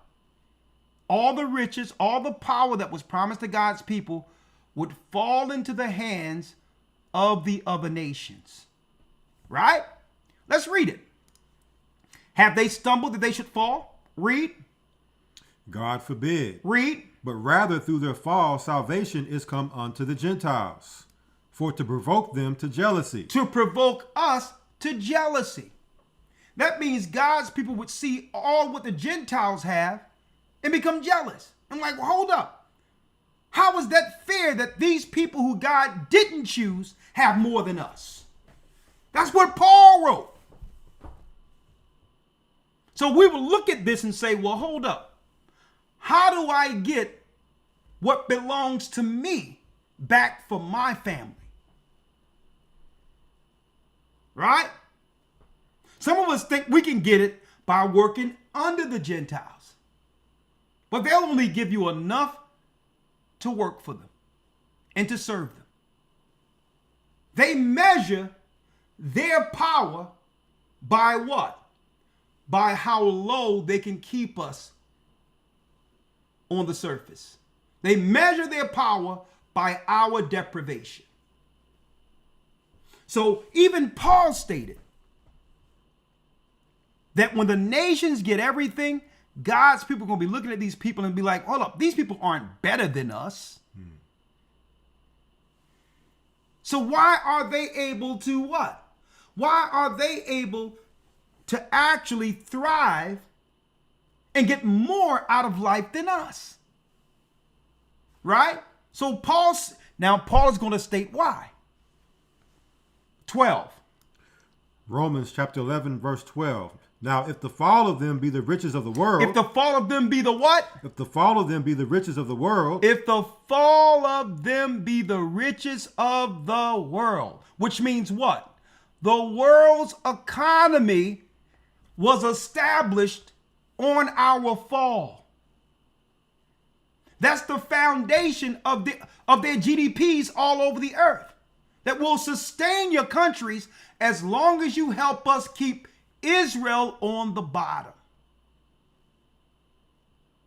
Judah on the bottom, Issachar on the bottom, Simeon on the bottom, Levi on the bottom. So if they can get these Asians and other countries, Arabs, they say, listen, y'all must work with us and we'll give you money in your economy and incentivize your children to go to our schools to help us keep the children of Israel on the bottom. They are waking up. If the Israelites rise as the people and God gives them their covenant back, our rulership is over and we have no money. We'll have nothing anyway. They will have nothing anyway. So they don't have nothing to lose. They don't have nothing to lose. So the economy of the world is predicated off of our people staying ignorant, sinning against God. And it's predicated off of us staying entrenched on the bottom. Are y'all with me here? And if anybody, listen, feel that, listen, hey, you're rock. You don't have to delete you don't have to delete you don't have to delete them. Just let them know if they have something to argue here. Then, you give them an opportunity to chime in when we tell them to chime in. And we'll discourse it. We'll talk it out. We know trolls don't like to see Israel rise. Our people rise. Right? So now, if the fall of them be the riches of the world, read. And the diminishing of them the riches of the Gentiles, how much more their fullness? How much more? What Paul is saying, what? If the Most High allow all the Gentiles to get rich off of the deprivation of God's people, how much more will we receive when God calls us back to the covenant? If we begin to realize we Israelites follow God's law, walk in the path of Christ, how much more will we receive according to that same covenant that was given to Moses? See? And then Christ shed his blood to give us another opportunity at the covenant. The Gentiles are losing their power. This is why they're waging war all over the earth. Okay, they're all disshuffled. They tried to use LGBTQ. They try to use separating our families to try to get us off kilter. And the Most High resonated through all of that and said, listen, many is going to fall, but I'm going to have a remnant of people who will stand for me in this earth in the last days. And I'll use them to get to that righteous number of 144,000. Right? Now, I need y'all to check this out now. Right? I need y'all to check this out. Right here. Going back to the Democrat Party. Fair use. I need y'all to check this out. What Holman said not too long ago to, what's his name? Tucker Carlson. check out what the Democrats were doing against our people. Listen to this. Fair use. And the black community feels left behind because a lot of these people are, they could use some of that tax money in Chicago to help them. Basically made it, both parties have paid, especially the Democratic Party, a lot of attention to what black voters want because they're a huge part of the Democratic coalition. And now that's not true. Anyone who says, oh, it's just white racism is, what is your average black person in Chicago, native born, family been here 300 years? What does he think of watching his city overwhelmed with illegal aliens? Are getting massive amounts of care, right? Free hotel rooms, 3 square meals a day, free medical care. And the black community feels left behind because a lot of these people are, they could use some of that tax money in Chicago to help them. They're taxpayers. They should have the first chance to get some of that help. But the mayor of Chicago just, he's ignoring his own community. And I was up there just over a week ago, and I met with hundreds of people that were up there, and they're suffering because of the decisions to take care of these illegal aliens. I mean, I saw city transit buses parked running fuel as warming buses. How about taking care of the homeless people in that city? But, they'd rather put these illegal aliens in a hotel room at $500 a night in the Roosevelt Hotel in New York City and give them 3 meals a day and give them free medical care rather than take care of their own people. Now, I need y'all to check that out. Now, what do y'all think about that, right? This was Holman, who had an interview with Carson Tucker. And you even have Esau looking at this and saying something is wrong. These people been here for over 300 years in the United States. And the Democrats would rather have criminals from Venezuela and all other places come into the country undocumented, put them not just any hotel, folks, luxury hotels that would normally cost one of us over what? $500 to $1,000 a month. Under the financing that was going through their NGOs. While they were walking over veterans who fought for America, blacks, homeless people. Sisters don't even have a place to stay in shelters. So then you would ask, well, why would they bring in all of these criminals and all this? You know why? Because they know it would bolster what? It would bolster the criminality numbers, the mental illness numbers, the death in the community numbers, the death of our children numbers, more kidnappings, more rapings to justify the money that goes to their programs for these particular ills. So they see the numbers are going down because our people weren't participating in it. Understand that. So to justify shelters, abuse centers, and all these others through their non-government organizations, they would have to bring in criminality and put it next to us. So guess what? If a person is undocumented and you don't know who he is, and a crime is committed, that crime is going to be tallied as what? As a citizen's crime. So even though you had nothing to do with it, it's going to be tallied. If somebody called the police and say someone bust my window, and he put that in the report, even if it's somebody that came illegally or murdered somebody, that's a Chicago murder, a Philadelphia murder that can justify them now getting more money off of the chaos they've caused. See that? See that? Let's hear that once more. And you can give me your opinion on that if you have anything to say on it. And the black community feels left behind because a lot of these people are, they could use some of that tax money in Chicago to help them. Just basically made it, both parties have paid, especially the Democratic Party, a lot of attention to what black voters want because they're a huge part of the Democratic coalition. And now that's not true. Anyone who says, oh, It's just white racism is, what is your average black person in Chicago, native born, family been here 300?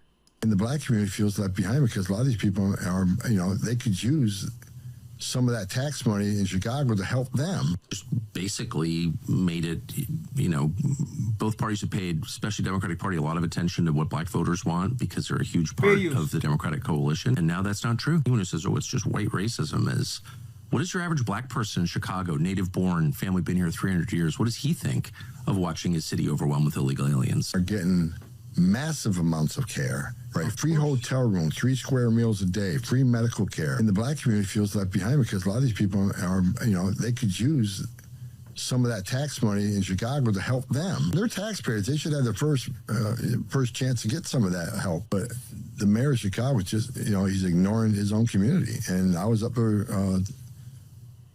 just over a week ago, and I met with hundreds of people that were up there, and they're suffering because of the decisions to take care of these illegal aliens. I mean, I saw city transit buses parked running fuel as warming buses.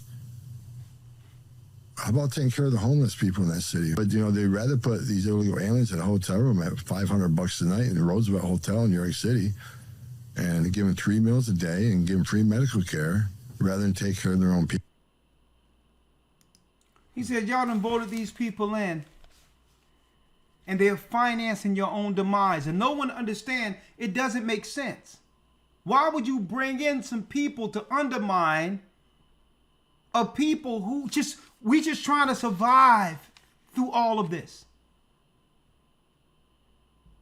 Loyal to the Democrat Party. They talking about trans woman in a girl's bathroom and running track and all this. And no one even understood what that was about. Because they had programs, NGOs, where finances would go through transition and children in Venezuela, in different countries and all of this. It was about siphoning money instead of taking care of our people who were suffering and built the country. So it was coming up with anything, naming it an NGO, so that they can siphon money during a time where Sleepy Biden was in office. It wasn't about helping gay people or trans children. It was about the programs they can use to justify the money being siphoned to their particular non-government organizations while our people suffer. And then at the end of it, the next administration will come through and say what? We all out of money, y'all. We're broke. We don't have anything. At the same time that they know that even in ancient Egypt, the only way to make restitution is to give the same people, the children of slaves, full board reparations. Not all the people you got coming over, the children of slaves. That would be the only way that they could be able to even things where our people would be able to defend ourselves, as well as now criminality will go down altogether, because now the majority of things we're doing out there that's criminal is because we've been put in what? A compromised position, an impoverished community that have been like that for generations, where it don't lead our people any other option than criminality. But they can't do that. They would never do what's right. And why won't they do what's right? Because they know we're on their heels and can compete with them entrenched at the bottom. They can't stop us on the low level we're at. We're God's people. So they definitely not going to try to put some finances on it. Right. I mean, folks, you have to think about how much they hate us. The Bible says Esau has a perpetual hate against us. Speaking of the government powers. We at the bottom don't have nothing, but guess what? We influence everything.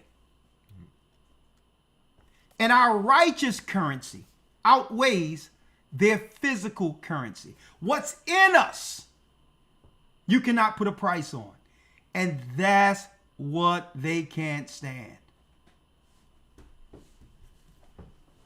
Okay, so again, so what happens? So there was a deal that the Gentiles made together and said, they say, listen, God's people will be going into captivity. We're going to set up an economy according to this prophecy. And through this economy, all the races, all the Gentile nations will benefit off of the children of Israel's slavery. All nations, all throughout the earth. That's where your UN, your alliances came in at, where they fight over what? How much of the pie they'll receive on our people who are on the bottom, off of our people who's on the bottom. So as soon as we fell, the Bible says they begin to, what? Send gifts to one another. What was that gift?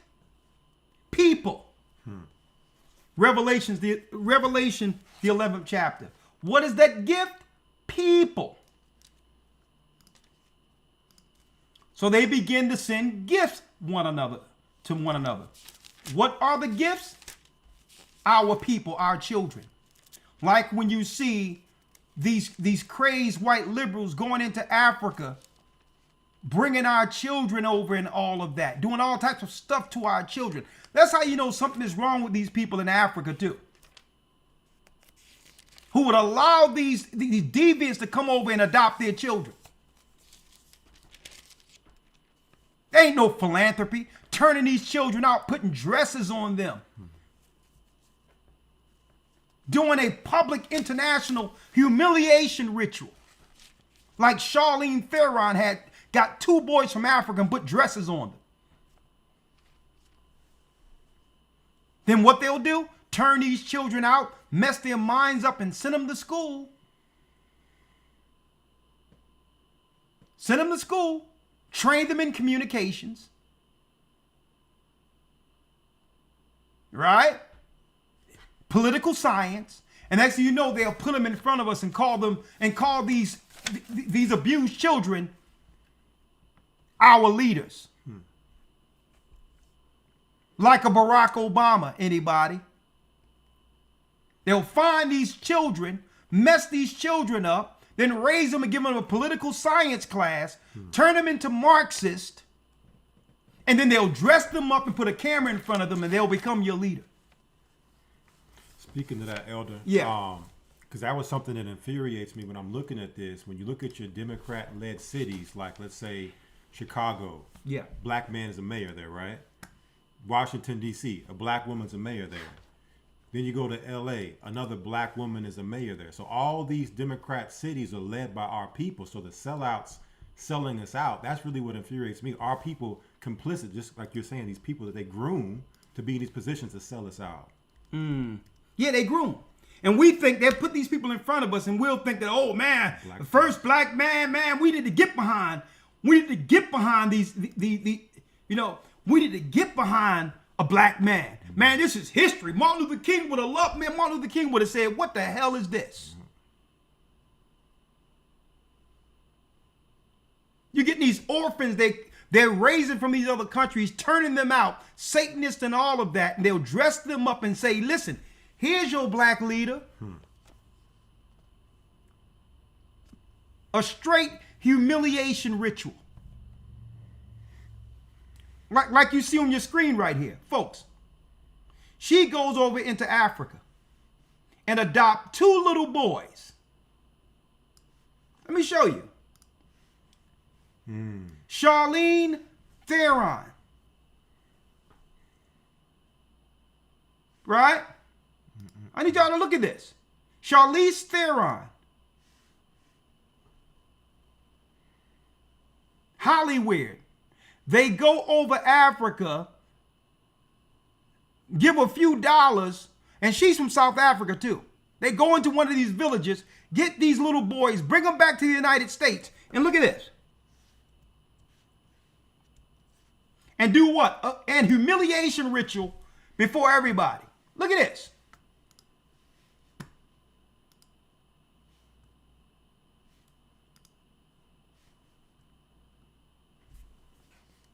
These demons. These demons. Look. Folks, that's a little boy right there. Can't even tell. That's a little boy.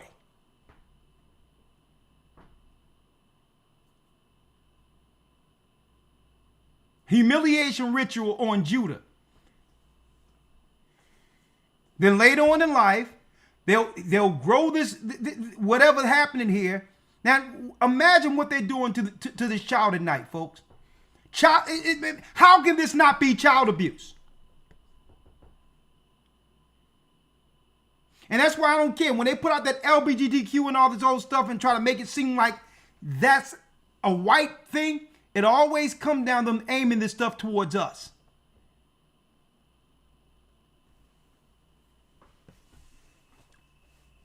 See? Perverts. Let's go back to the book of Revelation real quick. Revelation. Mm-hmm. Knowing what? Knowing these boys now. Now we're living in a time where the next generation they're not going to grow up as ignorant as we were in the naive black Christian church. The cat's out of the bag now. All children growing up going to know that we're the children of Israel. And no matter your race, they're going to know. So now they're getting in front of it. Well, what we'll do is we'll turn them out before they become adults. So now they can't grow in Christ's army against us. See? We'll get to the children first then. That's what they're doing now, folks. Now that their school can no longer lie and claim that we're Hamites and Gentiles, and now they're saying, you know what? We'll get to the children and turn them out as babies. This is warfare, folks.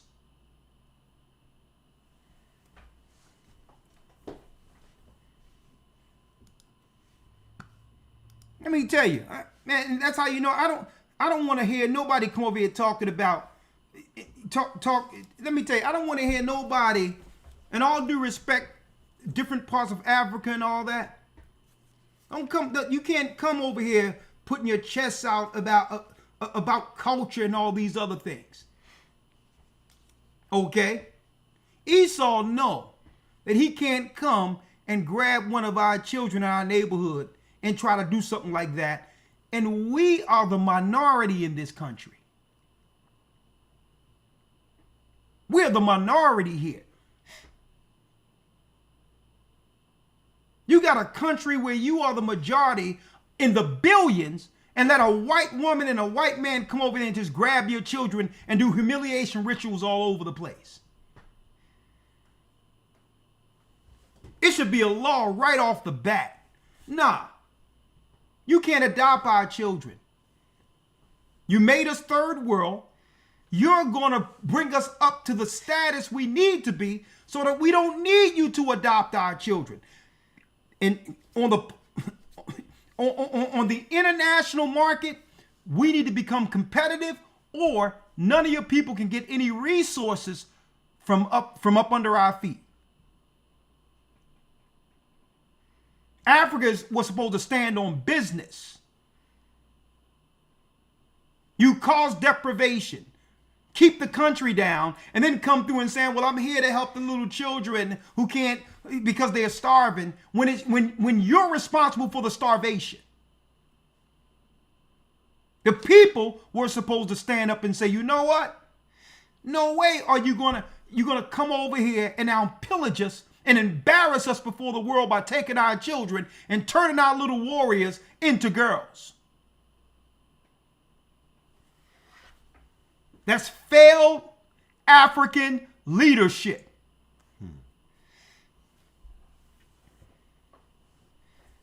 That's what that is. That's failed African leadership. We living in the United States. Guess, folks, we're the minority in the United States. Judah is. And they know they can't do that to us.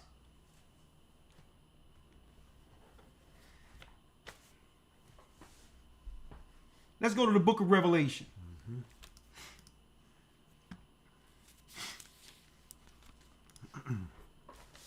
Revelations 11, and let's go to the 10th and 11th verse. Revelations chapter 11, verse 10. And they that dwell upon the earth shall rejoice over them and make merry, and shall send gifts one to another. And shall send gifts one to another. So when we fell, when we lost Jerusalem, all of the nation powers came together and celebrated. And said, what? We shall send gifts to one another. Read. Because these two prophets tormented them that dwelt on the earth. Because these two prophets, which is Israel and Judah in the Old Testament, tormented them, their forefathers in the Old Testament. When it says two prophets, it's speaking of the two kingdoms, Israel and Judah. So now the Gentiles remembered how we would give them Hades in the Old Testament as pagans standing with our God. So no soon as we fell, all their religious leaders got together. All of their powers got together as far as politics and say, you know what? We're going to keep Israel on the bottom and we'll share their children in captivity, through the captivity. And we'll hide our intent. And what do they hide under, folks, according to the scriptures? How do they hide? They hide as merchants. I'm just here to set up a store. I'm just here. I have silk. I have spices. That's been their game since ancient times. They come in with merchandise as merchants, but really they have other intents. When they come into your neighborhoods as merchants, they become spies for the government.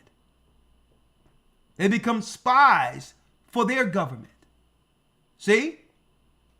When they come in to take the loans that was for your people and set up more businesses. Then they bring their family over and it expands against you because what? That's right. They have a problem with you and your God. And they have a problem with that book because that book puts them back in their place. What book? The Bible. Oh, yeah. They didn't know that we were to go into the Bible and not just identify ourselves, folks. But now we can identify them. I know your daddy, Esau. See, I know your daddy, Japheth. I know your daddy, Ishmael. So you come over here as a merchant trying to peddle your little religion when really it's about keeping our people what? Perfectly, perpetually entrenched on the bottom.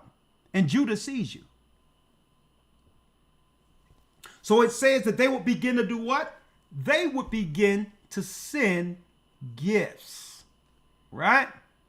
They would begin to send gifts because we tormented them in the Old Testament. We were against their sages, their warlocks, their procrastinators.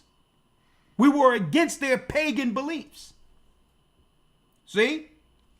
Read. And after what? Romans 11, verse 11. And after 3 days and a half, the spirit of life from God entered into them. And that's what's going on now, folks. The time, and the dividing of times. The spirit of God now has entered back into the children of Israel. Read. And they stood upon their feet. And they stood upon their feet, what? And great fear fell upon them which saw them. And that's what's going on with your Gentiles right now, folks. They're fearful. They're looking at their time running out and stating that, okay, God's people has awakened. And if they go back to that God, there's no way with the Gentiles serving lower gods, they're saying to themselves, there's no way they could contend with us if we get back with that God who dispersed us. They remember in history when our forefathers tormented them for sin. And now they're seeing the same people stand up, staking claim to our true heritage and covenant. That's a sign for all Gentiles. So now they're rallying together for the final desolation against our people all over the earth. They've tried to use LGBTQ. They've tried to use Marxism. Every ism they created was to keep us on the bottom, folks. Capitalism, which means you must have a people to capitalize off of, starting with slave labor. And now we're not even dealing with the same level of criminality we used to now that we know who we are. So they're going to go with the script of criminality anyway. Right?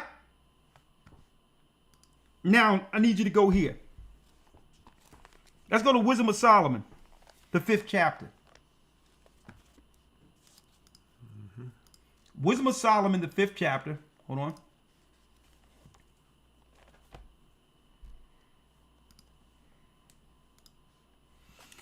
And let's start at the first verse. This is where we are now. Read it. Wisdom of Solomon, chapter 5, verse 1. Then shall the righteous man stand in great boldness before the face of such as have afflicted him. Then shall the righteous man stand in great boldness. That's what they're seeing now. Esau can't stand to see it. See? Then shall the righteous man stand in great boldness before the face of such that has afflicted him. Read. And made no account of his labors. And made no account for his labors. They know the right thing to do is to give our people who built the country reparations. They know that. You're talking about the Jews got billions of dollars, if not trillions, under a 10-year span of persecution during World War I and World War II. I need y'all to think about that, folks. So they have set the precedent of what you do for the Jews if the Jews are persecuted. Well, what about if Judah is persecuted? And it wasn't for a span of 10 years, but a span of hundreds of years. So they know what the precedent is. When they put the Japanese in internment camps in the United States, they gave the Japanese loans, they gave them free schooling, finances, businesses, and all of that in the United States, while the people who suffered here before the Japanese got absolutely nothing. See? So why would they give the Japanese something, other people something? Because they have to incentivize these people to stay over Judah. Mm-hmm. Judah is their problem. Judah is their problem. And folks, I'm going to tell y'all something why Judah in America has always been the problem. I need y'all to think about this, folks. There's a such thing as epigenetics. So they weren't just selling any people into slavery from Africa to here. We were the ones fighting against the white imperialist over in Africa. We were the ones saying, listen, don't let them take, if you give them an inch, they're going to take everything. We were the ones fighting against them, folks. And it was our brothers in Africa who agreed with the Vatican and say, listen, anybody that withstand this progress, you need to hand them over to us. That's in history, folks. So we were the ones standing up, rebelling against the imperialists of the Vatican. So what they would do, they would take our families and say, this particular area of kingship of Judah don't want to progress, and the Vatican would fund one side of Africa against the opposition. And the opposition was sold. That's why I hate that stinking castle over there in Ghana right now.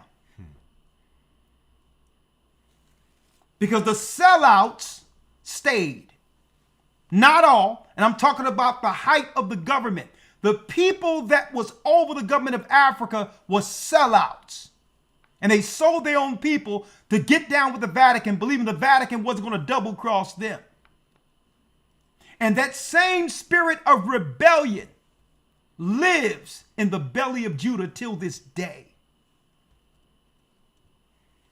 It's the spirit of truth, resilience, and what the world call rebellion. And that's the spirit they've always been afraid of, because in Genesis 49, it stated that Judah would stand as a lion. Because all the other tribes they've already bowed to the imperialists. And Judah, being the minority, still fought and still fight, not just for himself. See? See? Let's read that last piece again. Wisdom of Solomon, chapter 5, verse 1. Yes. Then shall the righteous man stand in great boldness before the face of such as one have afflicted him, and made no account of his labors. And made no account for our labors. We're already destroyed and destitute. And guess what? They're even planning more against us. They've been planning more against us. Listen, I'm going to tell you. And I told people, do not listen to them when they shut everything down during that pandemic. I said don't listen to them. It's against God what they were trying to do to us.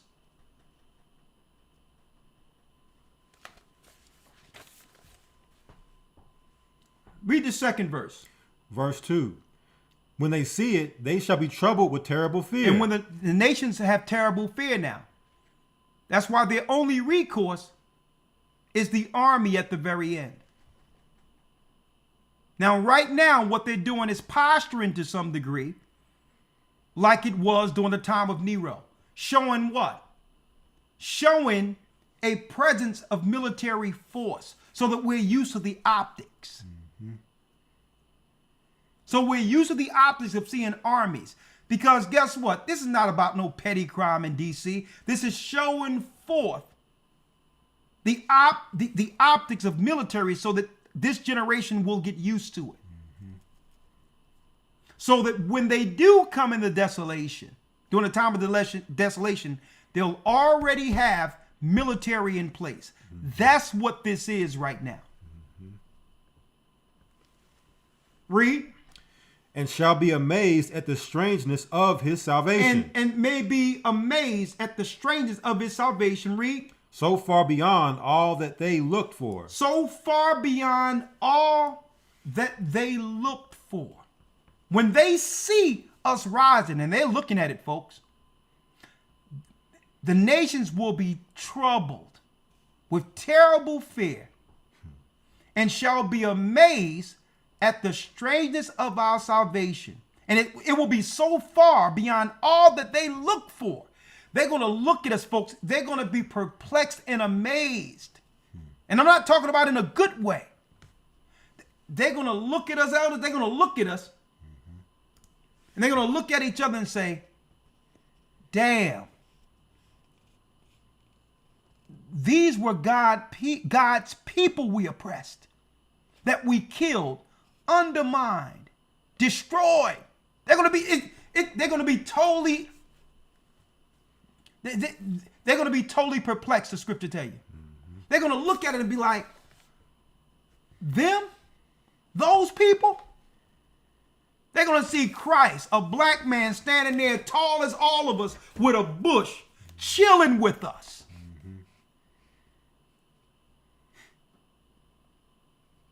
You know, the Chinese going to be like, Esau's going to be like, hey, Esau's going to be trying to get out of the back door. They're going to be amazed. Buddha's not going to save them. Allah is not going to save them. See? Christ is going to shut the whole thing down. The Vatican is going to be totally shut down by Christ. The whole thing, just a sign outside. We're closed. And it all started with the oppression. And I'm going to tell you, folks, that's why they are trying all they can, folks, to water down all of the talent and culture that came through our oppression. It shaped something different in the earth for those who went through the belly of those ships. It shaped something different. The way we would sing, the way just something else was developed out of that oppression. Okay? I'm going to tell you, something was different out of it. And that's why they're trying to water it down and just put all cultures up against it so that, because it's something spiritual that must be respected, that leads all people back to the Almighty. And they're trying to cut that off of us because the passion in the children of God that leads us back to the Almighty is too much for this world. And it's giving our people too much credit. Too much credit. They don't want that.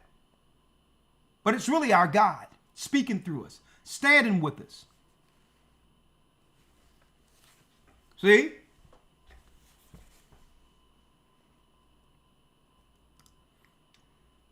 Let's read it. Wisdom of Solomon chapter 5 verse 3. Come on. And they repenting and groaning for anguish of spirit shall say within themselves, this was he whom we had sometimes in derision and a proverb of reproach. These are the people we call the N-word. These were the people we laughed behind their backs and called them all types of dirty names. And here it is, they thought these nations began to believe that they were better. Right? Having delusions of grandeur. Not realizing that if God didn't put us in his condition, none of you people could have done anything against us. Okay? It wasn't through your might you're in position. It was through our God that gave you this position. And you don't even got enough respect through your satanic religions to acknowledge the God who've given you temporal power. Buddha didn't give you the power. Allah didn't give you the power. Satan, the God of this world, didn't give you the power. You're ruling because we fell. Because we sinned. That's why you're ruling. So you're doing everything to do what? To keep the sin machine going amongst our people so that you can try to measure your satanic evil lives as righteous above ours.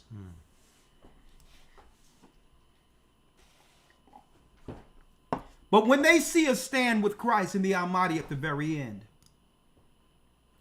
the 4th verse says what? We fools. Verse 4, we fools accounted his life madness and his end to be without honor. They thought that we would die without honor. That's why they loved to tout these statistics of black on black crime and how many of our people die and how many of us drop out and all of that. How many baby mamas. They love to insinuate all the negative that they've created in our communities. They love to insinuate the drug dealing and all this when we know that it's been proven since the 90s that the CIA was behind the drugs that came in with crack and all that. But they love to tout the numbers. We fools, they're going to say. We accounted his life as madness. We were laughing at these people. Read. And his end. And his end to be without honor. And we thought that at the very end, no way would these be honorable people standing before God in all white at the very end.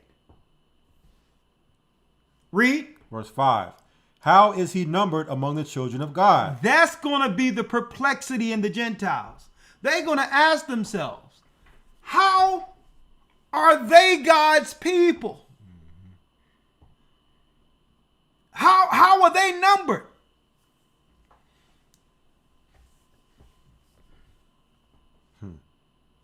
You know how we're numbered? Faith. No nation in this earth could have went through what we've gone through. Listen to this. No nation could have went through what we've gone through and still have faith and love for the God who said he would do this to us. See? You all would have been turned to atheists, unbelievers. But we understood what? We understood it was because of our actions that the Most High would have to have us go through a lesson. And we weren't going to forsake him because of our forefathers' sin. See? All of you nations, you would have became atheists and forgot God altogether if you would have gone through what we've gone through. You don't know what it is to have faith and have true belief in our God. We are a living example of it. You can say what you want about our people. And yes, we've made many mistakes and we'll continue to do so. But you have never found a people on earth who love God more than us. And would stand with Christ. Even at the very bottom, we're grateful. And we still have the strength and faith that Christ instilled in this earth before his death. And guess what? We still appreciate Christ's sacrifice. And no other nation who've gone through what we went through would have still believed in that God. See? And that makes us different. And that's why you're going to be amazed. You're like, man, these people had some real faith to get from there to there. Mm-hmm. What you're seeing through all the oppression is the making of God's people right before your eyes. You just don't recognize it. Huh? It's in our DNA. You got it. You got it. Read it. Therefore, 6 into 5. And his lot is among the saints. And his lot is amongst the what? And his lot is among the saints. Yeah, Mother Teresa ain't a saint. There is no papal or Vatican saints. Speaking of saints, when it says that they will do what? That they will send gifts one to another. I need y'all to check this out, folks. So when did they begin to send gifts one to another? Once we fell. You have to use the bathroom? You good? You good? All right. Look at what it says about Pope Nicholas IV and the Portuguese slave trade. When it says they shall what? Send gifts to one another in the book of Revelation, the Vatican would be what? The chief honcho executing these particular international laws on earth to now sell the children of Israel to the other nations as part of the Gentile agreements. Look at this. With Portugal's expansion into the Western Africa in the 15th century, Iberian merchants, there you go, began to recognize the economic potential of a large-scale slave trafficking enterprise.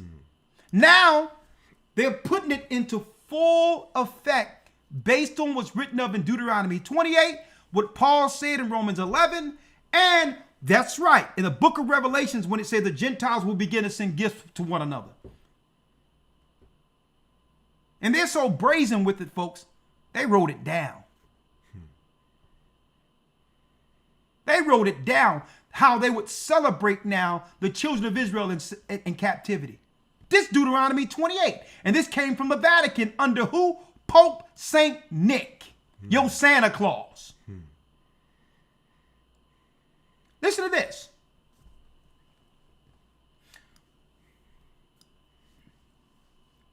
Iberian merchants began to recognize the economic potential of a large-scale slave trafficking enterprise. Folks, this was before GDPs. This was before your current stock market. Folks, the whole market of the world, the foundation of it is the curse of Deuteronomy 28.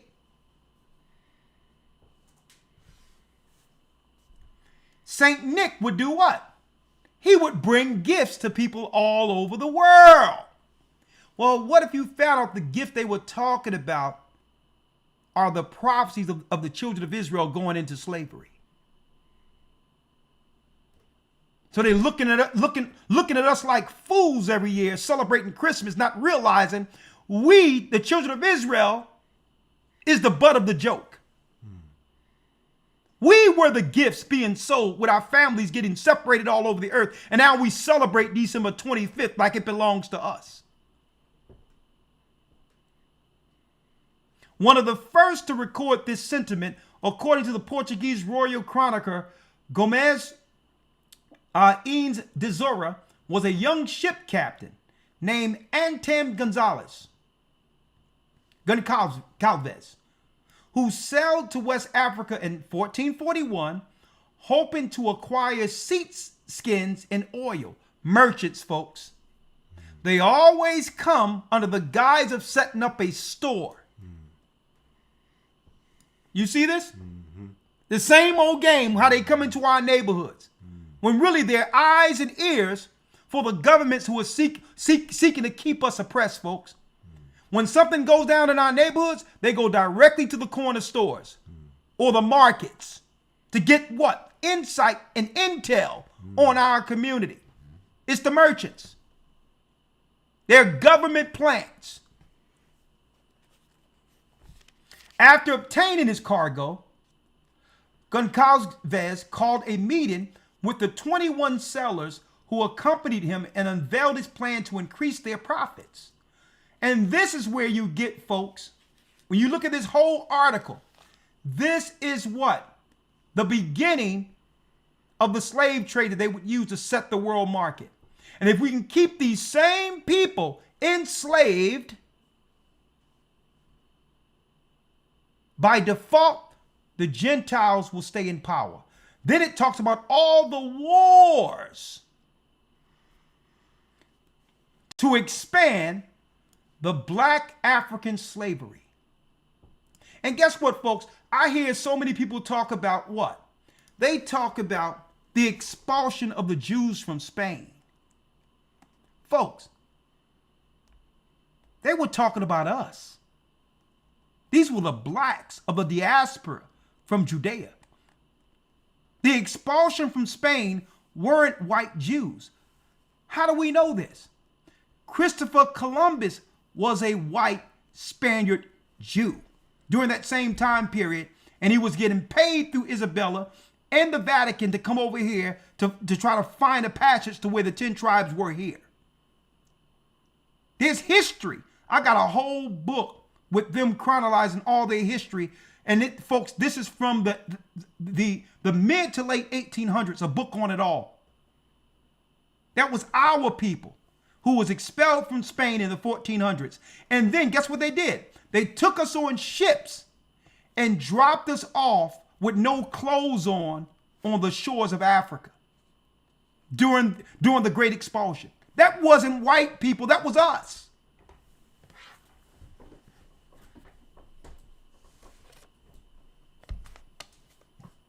Okay, this truth is ruffling the little feathers. I think, no, I know, listen, Esau, listen. We understand the gig is up. You don't got to worry about it.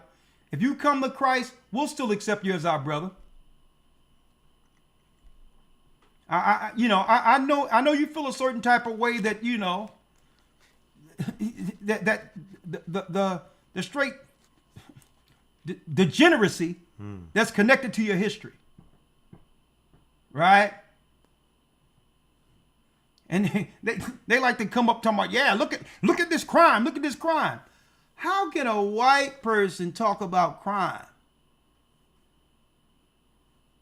And in comparison, we don't steal whole continents.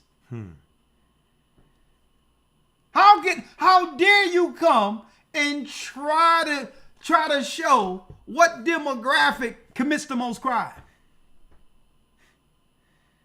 Okay? When we're living, when the whole continent is a crime scene from you.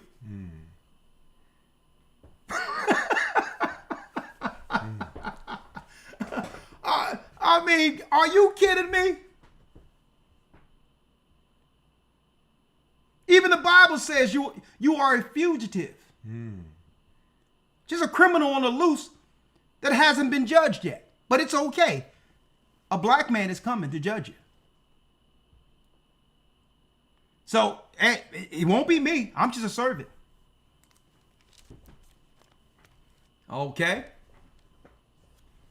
So I know y'all like to say, yeah, y'all criminals, y'all this, that, and that. Yeah, listen, it's okay.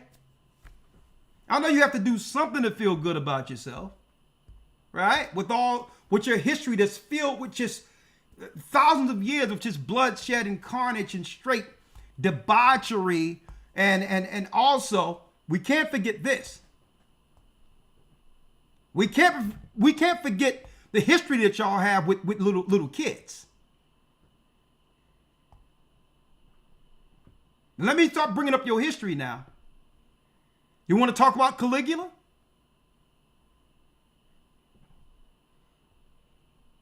I mean, Caligula was such, let me tell you, he was such a satanic freak. I'm going to tell you, listen, no animal was safe around Caligula. Right? You want to talk about Nero? Huh?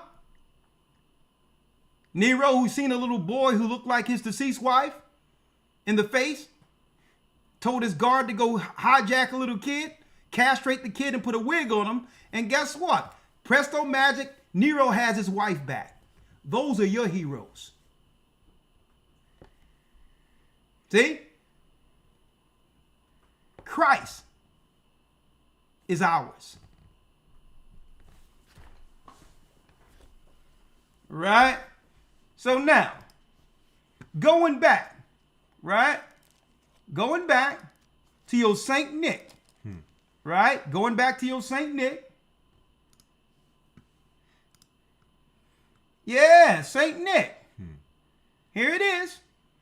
Saint Nicholas became Santa Claus, right? There it is right there. Saint Nicholas. Same Saint Nick. Right?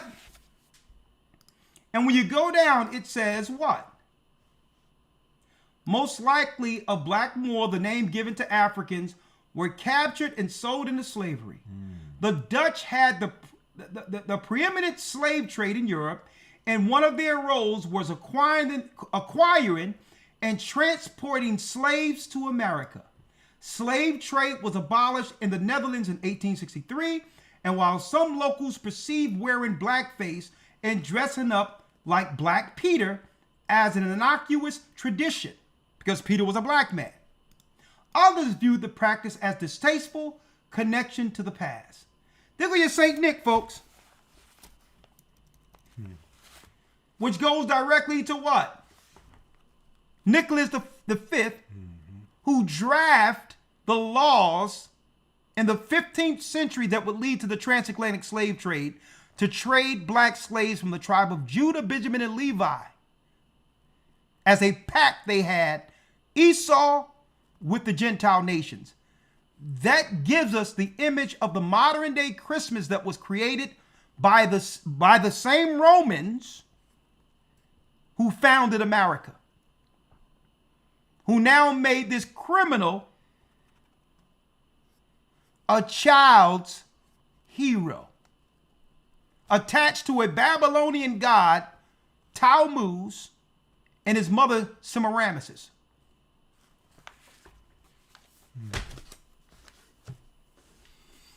Someone asked, can I share the link? I definitely can. I definitely can share the link. I'll share both of the links with you if you would like. Did you want to get Revelation 18 when it talks about the merchants? Yeah, let's get it. My brother. Okay, I'm gonna give y'all both of the links. Right?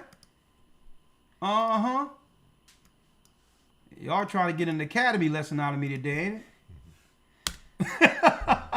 That's one link. And that's the other link giving you the history. And this is actually, believe it or not, from white papers linking the slave trade to the papacy. That's where you get your St. Nicholas from, that demon.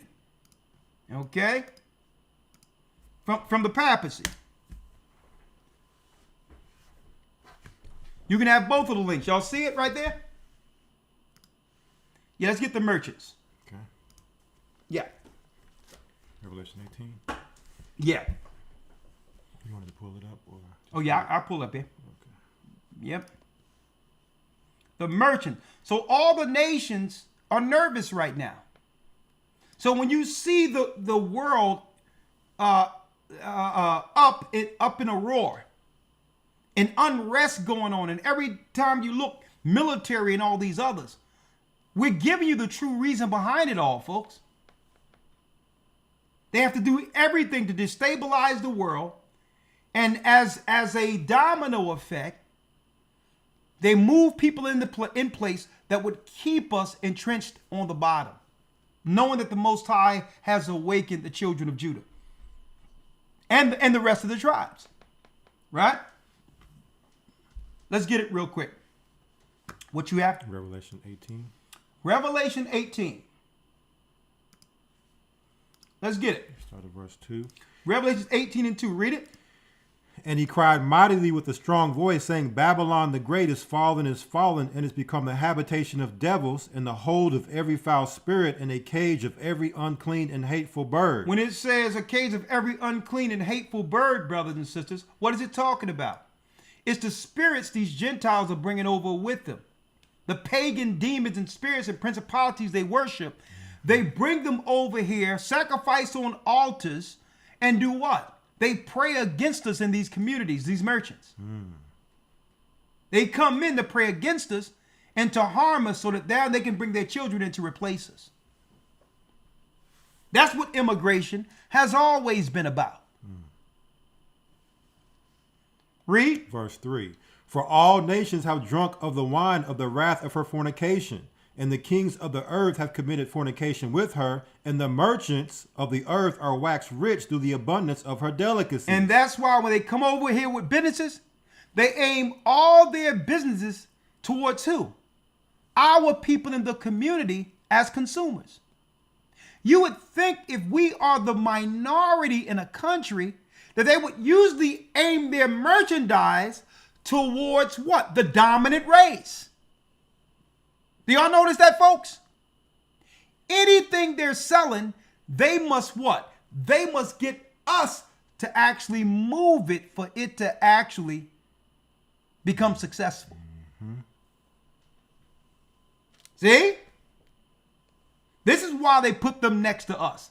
Because the Most High have always given us the ideas of ingenuity, creativity, things that they're not born with, folks. And it amazed them that we're giving up everything that we have naturally for nothing while everyone else get rich. And we give it up because to us, we don't think it's anything special because this is what we do. Or they'll sit next to us and just watch us in the stores. Is that a new dance? Is that a new style? Is that a new swag? And they'll go back to China and say, yeah, I think I got something. They'll set up a whole company based on what we do naturally. Next thing. Look at Kanye West. And we do it, and we don't even think anything of it because we're just naturally creative like this. But the other nations, they be sitting there just watching us and listening to us. And, okay, what's the next style? And next thing you know, they on the phone in India, China, talking about, yeah, let's make it. We're going to set up a company, and this is what we're going to do. This is what they're doing right now. Mm-hmm. But now we're talking about, well, no. You're no longer going to exploit our talents anymore. Mm-hmm. And we're wise enough to understand that what the Most High has given us is proprietary. Almost everything we do can make money for everyone else. So your merchants are just spies in our community looking for the next big thing so that they can make money off of us. Why? Because they have no talent. Okay? Straight up. What God gives us naturally isn't in every other race of people, folks. Drop down to 11. Let's drop down to 11. Verse 11. And the merchants of the earth shall weep and mourn over her, for no man buyeth their merchandise anymore. And that's what they're going to be upset about, because now that we're pulling back, there's no need for the merchants. There's no need for them. Now you see what's going on, folks, right now. You got a lot of people leaving the country, stores shutting down, because guess what? The grift is up. The grift is up. For the first time in history, in history since our slavery, we're talking different. We no longer feel what? It's a privilege to be exploited by those who don't appreciate us. Our forefathers used to think like that. Just to get recognized, we were willing to get exploited. There's a different generation going on here. We're talking different. We're talking different, right? Moving different. We're moving different. A different conversation. Let me tell you, when you can have, I've seen DJ Vlad apologize more in 1 year than I've ever seen a white Jewish person apologize publicly. And you know why? Because we're getting on code. We're holding them to the fire now. And we're letting them know, you're nothing without our talent. What would you be without us? You're going to have to put some respect on our name going forward. Or we will participate in your downfall. Folks, what's going on? A power shift, and they see it. We tell our people not to buy something and say don't, guess what? There's shops which is shut down. We tell people don't support you. They see their numbers going down. Vlad see that everybody's looking at him, and everybody, not to say he is, but people looking at him like, well, okay, he's always trying to get somebody locked up. And they suspecting that he's fed. I don't know. But people are being what? People are being careful in how they associate with him. And I'm sure he tried to call people to come on his program that he wanted to. And a lot of people say, well, nah, we're not going to break ranks. You know what he did? He apologized. Because we're calling you out now. See, you can do that when you know who you are. Okay? We God's people. We're not no lackeys. Okay? You should be privileged to be in our sphere, not the other way around. What have you added to us outside of exploitation? And see, the Gentiles are hearing that now. The conversation is different, and they can't see any way, they can't find a way to exploit it. So what is their recourse now? Let's just shut stuff down and start bringing in armies. Babylon is closed for business. Babylon, that's right. We're moving different. We're talking different. And that's a threat to them because usually Esau need what? He need inside data to actually plan. Whatever his future plans are is based on information. But he can't get that information once he's what? Locked out of the house. Like for years. The Jesuit Zionist, okay, was able to exploit the black church. Come through with their hacky theology that kept us in the dark concerning who we were. See? And now, no one takes the black church serious anymore. See? They don't take them serious no more. Men aren't going to church no more. The gays done took over the church. And guess what? That's not even church anymore. And now, we dictate what goes on within our worships without Jesuit intrusion. And they don't know what to do with themselves. They've been locked out. They have no idea what to do with themselves because there's no inside control. That's why you see them running around trying to interview and try to talk with people. No, you've been locked out. We see you people. Go back to what's left of the black church you ruined with your false doctrine. Right? Where are you? Verse 12. Verse 12, let's go. The merchandise of gold and silver and precious stones and of pearls and fine linen and purple and silk and scarlet and all thine wood and all manner of vessels of ivory and all manner of vessels of most precious wood and of brass and iron and marble and cinnamon and odors and ointments and frankincense and wine and oil and fine flour and wheat and beasts and sheep and horses and chariots and slaves and souls of men. And that's what the merchants are going to be mourning, that they no longer have the slaves to exploit. Folks, that's what immigration is. They're bringing in other people because Israelites has awakened and we're moving differently. So they're bringing in reinforcements. But guess what? They can bring all the gods they want. There's no Gentile that they bring over, folks. No Gentile. Whatever they do, there's no salvaging the daughter of Babylon. Because it was us the whole time, our spirit holding it up. Okay? I don't care who you try to get. And all due respect to any other culture.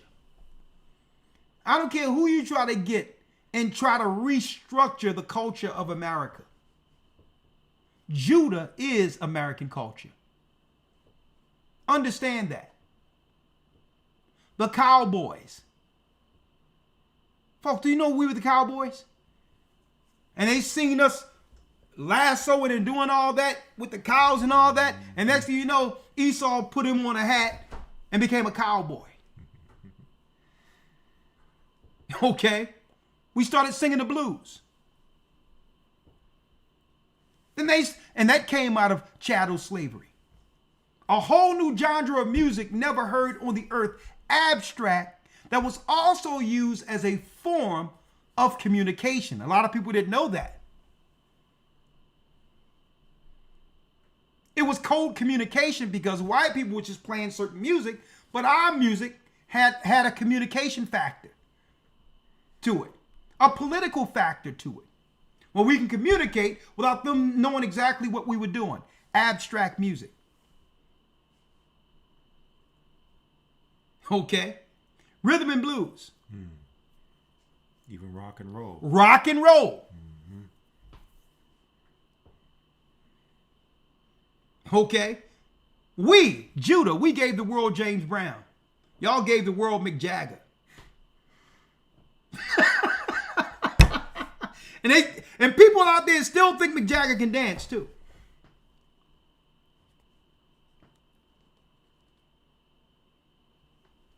It's time for us to realize our worth and the spirit the Most High placed in us. And understand that spirit never died. It's what they're trying to kill. And the only way that we can fully appreciate this is to take on our name, the children of Israel. Everyone else have benefited from our fall, our ignorance. Our power is when we come back to understand the value of what the Most High have given us through spirit. What else you have? Just a few more. Come on. Verse 15. Verse 15. The merchants of these things which were made rich by her shall stand afar off for the fear of her torment, weeping and wailing. Drop down to verse 23. 23. And the light of a candle shall shine no more at all in thee, and the voice of the bridegroom and of the bride shall be heard no more at all in thee. For thy merchants were the great men of the earth. For by thy sorceries were all nations deceived. By the sorcery, your witchcraft, and all your satanic religions were you deceived. Y'all deceived yourself. Read. Verse 24. And it was in her. And in her was found the blood of prophets. And in America was found the blood of the prophets. Read. And of saints. And of saints. Read. And of all that was slain upon the earth. And all that was slain upon the earth. Brothers and sisters, it's over. Let me tell you, this thing is over. So what the nation's doing now?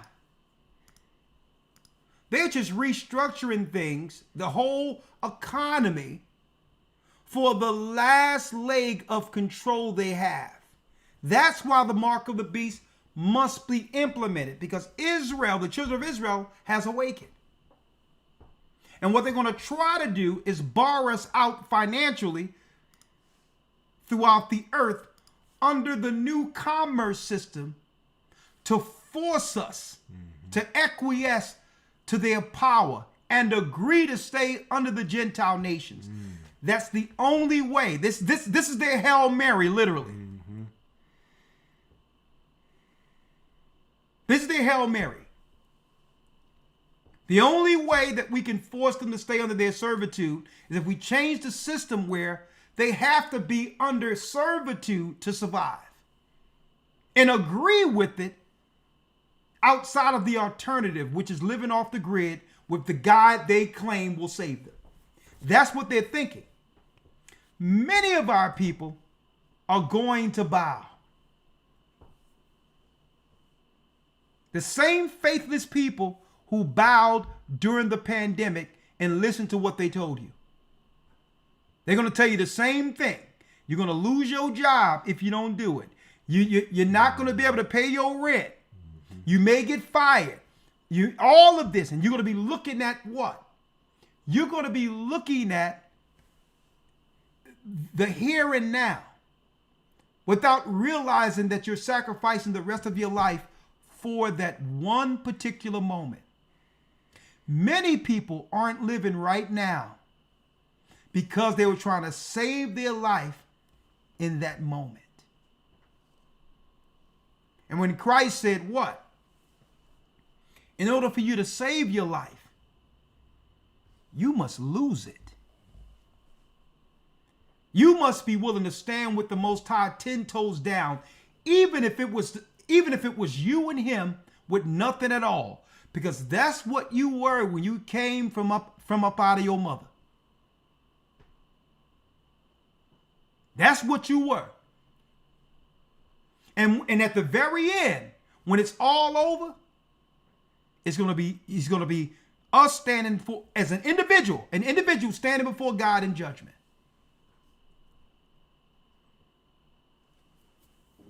Okay?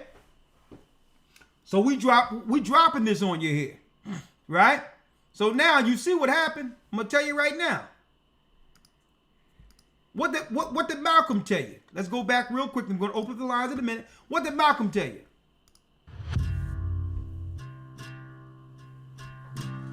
It is usually if you study the structure of the Negro community, economically, politically, civically, psychologically and otherwise, it's controlled by the white liberal, who usually poses as the friend of the Negro. On the other hand, I think one could point to a large number of whites who have struggled for civil rights, for equality, and have got little or nothing out of it, other than quite a few bruises. Give me an example. Well, the large number of white students who have gone into the South, for example, working for SNCC and other organizations. Not working for SNCC or other organizations, but working for the white political machines who benefit by the voting efforts of Negroes. Okay.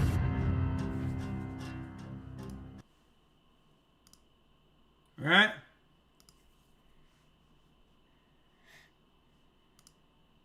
And what happens?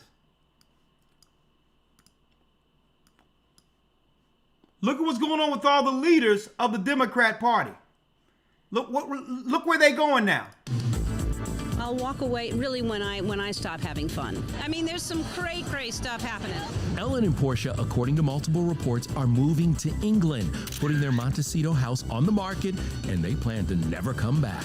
Okay, the LGBT female generals are out of here, right?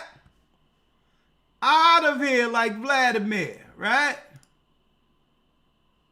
Out of here. I wonder where did Rosie O'Donnell go? Our next guest is as bold and brassy as she is brilliant, and frankly, she's got more opinions than your uncle at a wedding after 7 points. Okay. She's conquered small screen, big screen, Broadway. She's interviewed more A-listers than we've had cups of tea. I've only had 2 today. Yeah, cups of tea. She's done more than that. I've had more tea than the pints the uncle had at the wedding aforementioned. Anyway, which is saying something, folks. Anyway, please welcome the one, the only Rosie O'Donnell to the show. Hello, how are you? Good to see everybody. Great to see you. I'm well, thanks. Look. She done ran to Ireland. All the radical lesbians who got all that money under the movement got out of the country. See? After they have successfully destroyed the black community with this garbage. See? And now that they have successfully, through the court systems, through radical feminism, which is really lesbianism, folks. There's feminism is lesbianism. Let's make it clear.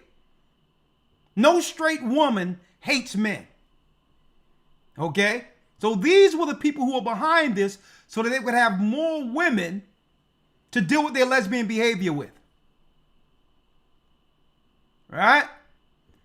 So now that they have successfully destroyed the community and there's no money towards their NGOs, now what they're doing now, they're sending in all of the immigrants, the Ukrainians and others, the Asian people, to clean up now. To clean up behind them. And because they let all of these criminals, Venezuelan people, Venezuelan prisons, into the United States, well, that gives Trump the plausible deniability to now deploy troops to all of these so-called sanctuary cities in the future.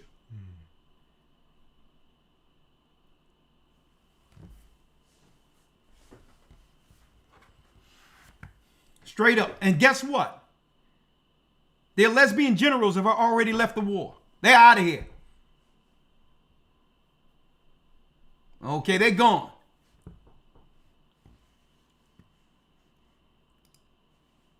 See? Now, last but not least, I'm going to be Friday. I'm going to be examining some confessions from Peace FM. Hey, do you remember these days? Man, those are the good old days. You say they were the good old days, huh? Good old days. Dropping in knowledge. Well, somebody else put this up from a different channel. So let's hear a few of things what's going on here. I'm trying to bring some knowledge to this young man. And they departed not from them, until they removed Israel out of his sight. as he had said by all the servants and the prophets, so was Israel carried away out of their own land to Assyria unto this day. And the king of Assyria brought men from Babylon, from Cuthah, and from Avah, and from Hamath, and from Samaria, and placed them in the cities of Samaria instead of the children of Israel. Now what we see here is other nations outside of Israel who are now being placed in the land to operate. Now, we got a Torah. I'm with you. Now, listen to this clearly. These are not the people, but yet they're in the land. Now, listen to this clearly. Now, what are we doing here? I'm going to let it play. We're going to be listening to some of these on Patreon, right? I was showing this guy from the United States. He was a white guy who converted to Judaism, who lived in the UK, and he came into the radio station with an Arab and an East Indian. And I'm showing this guy the Judaism that you're following was attached to what? The satanic religion of the Sumerians of 721, when the Most High took the 10 tribes out of the northern kingdom and put Gentiles in the land instead of the children of Israel. And I said, the brand of religion you're following, the Judaism you're following, is that. Which links directly to what? Satanic, Canaanite rituals and practices. So I'm teaching a young man. And what I was showing him is, we're from the tribe of Judah. We don't deal with none of that. We're Israelites. There's a clear distinction between the children of Israel being Judah and a white convert who converted to Judaism. So I started teaching the young man. Now, of course, he got beside himself. And so it was at the beginning in their dwelling there, that they feared not the Lord. They feared not the Lord. Therefore the Lord sent lions among them, which slew of them. Wherefore they spake to the king of Assyria, saying, the nations which thou hast removed, and placed in the cities of Samaria, know not the manner of the God of the land. Therefore he hath sent lions among them, and behold, they slay them, because they knew not the manner of the God of the land. Then the king of Assyria commanded, saying, carry thither one of the priests whom ye brought from thence, and let them go and dwell there, and let him teach them the manner of the God of the land. Then one of the priests whom they had carried, listen to this clearly, had carried from Samaria, came and dwelt in Bethel, and taught them how they should fear the Lord. Going down to the 33rd verse, if you all are following me here. They feared the Lord and served their own gods, after the manner of the nations whom they carried away from thence. Now, check out what they was worshiping in these particular lands, brothers and sisters. And the men of Babylon, listen to this clearly. Howbeit, the 29th verse, howbeit every nation made gods of their own, and put them in the houses of the high places which the Samaritans had made, every nation in their cities wherein they dwelt. And the men of Babylon made Succoth-Banoth, and the men of Cuth made Nergal, and the men of Hamath made Ashima, and the Avites made Nibhaz and Tartak, and the Sepharvites burnt their children in fire to Adrimelech, and Anamelech, the gods of the Sepharvaim. So they feared the Lord, and made unto themselves of the lowest of them priests of high places, which sacrificed for them in the houses of the high places. They feared the Lord and served their own gods after the manner of their nations, whom they carried away from thence. And that's the Jewish synagogue beliefs that they're not telling people. They'll have us believe in the Christian church that they are following what's in the Torah, in the Tanakh. But listen to what this guy says. Now, the reason I went here first in 2 Kings 17, and I'm not going to have to go through the rest like I just did, but I went here first to show you that even though people were practicing these, in 721 BC, were practicing some form of Judaism, paganism, and Satanism was at the core in Samaria. Can I rebuke, please? Can I rebuke, please? Just from that very thing. Hold on, what is this here? Yeah. That looks like a Hitler right there, ain't it? and placed them in the cities of Samaria instead of the children of Israel. Now, what we see here is other nations outside of Israel who are now being placed in the land to operate. Now, we got a Torah. I'm with you. Now, listen to this clearly. These are not the people, but yet they're in the land. Now, listen to this clearly. And so it was at the beginning in their dwelling there, that they feared not the Lord, because one thing, 721 BC, were practicing some form of Judaism, paganism, and Satanism was at the core in Samaria. Can I rebuke, please? I'm not. Can I rebuke, please? Just from that very thing. Samaria. Can I rebuke, please? I'm not. Can I rebuke, please?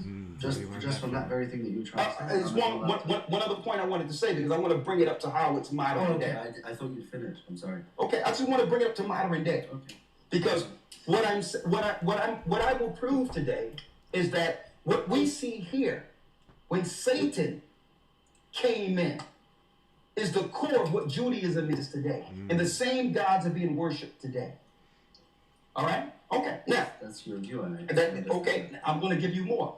Because one thing I found out, and it can be proven, that the people in Palestine today are not Israelites, but they're Romans. Okay. Okay, they converted into Judaism during the, listen to me clearly. They converted into Judaism during the Khazarian Empire. They're Khazars. They converted after the fall of Rome. Okay, once they converted, they came back in a political and religious aspects of the earth, and I studied that through religion. So what you're saying is all the Jews today are from those Khazars? No, I'm not going to say all the Jews, because I'm a Jew. So I'm saying your people that's in Israel today are Khazarians. I'm going to repeat. Okay. So I'm not saying all Jews. Now let me make this clear real quick before I get to the next point. That's why Christ said, the Messiah said in Revelations 2:9. Let me read it. This is interesting. I know thy works in tribulation and poverty, but thou art rich. And I know the blasphemy of them which say they are Jews and are not, but are the synagogue of Satan. Why? Why are they the synagogue of Satan? Why did Jesus say that, or why did he? No, I'm going to tell you why it was said. Because the core religion of Judaism today is not what the true God of Israel intended. I mean, from my point of view, any person down in very psychiatric unit can say they're the Messiah. Should I believe them? Or they could say something about the Jews. Should I believe them? I mean, your point is interesting, mind-boggling. I'm going to prove. It's completely against But please do carry on. But listen, I'm going to prove to you what I'm saying, though. Because if I can prove that this religion... You can prove it. Jesus tried to prove it, and I still... people never believe it. Well, whether you believe it or not, I'm going to bring some core history here.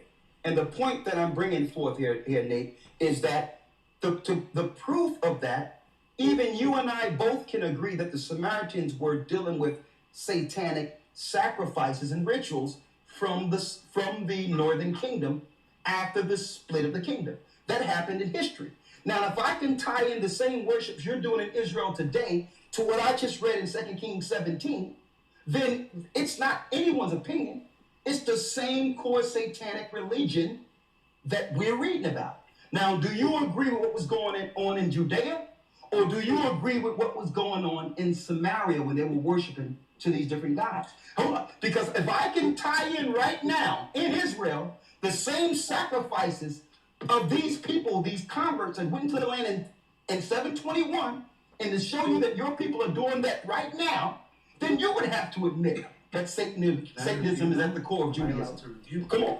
Okay, let's say. Let's go. Let's say from the book of Exodus, when the children of Israel made the golden calf, that was the first time people, made sacrifices and burnt offerings and, made some sort of ideology and started serving idols. So what you're saying is, Judaism today is going from the same people that served the calf. I mean, your point is ridiculous. Absolutely, I'm telling you, it's true. I'm going to prove it. So then your very point is that those people that were there at Sinai are the same Jews today. So that's just refuting your point. I'm not saying that. Second of all, from the Bible, unfortunately, my personal view is, the way I look at, the way Christians look at the Bible is, it's a very famous, story.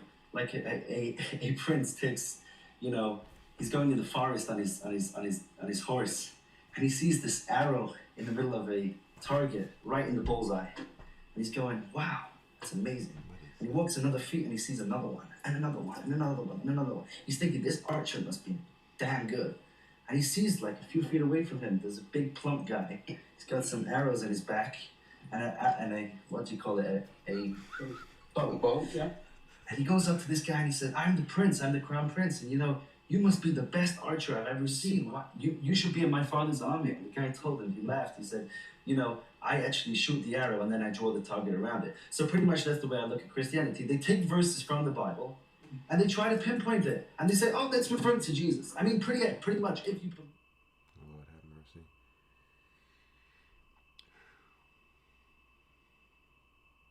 I just want to say one last thing. When I say I respect the New Testament, for example, I respect the New Testament as long as it doesn't contradict my Bible, which a lot of it does. Okay. So I'm going to just say I respect it as a book.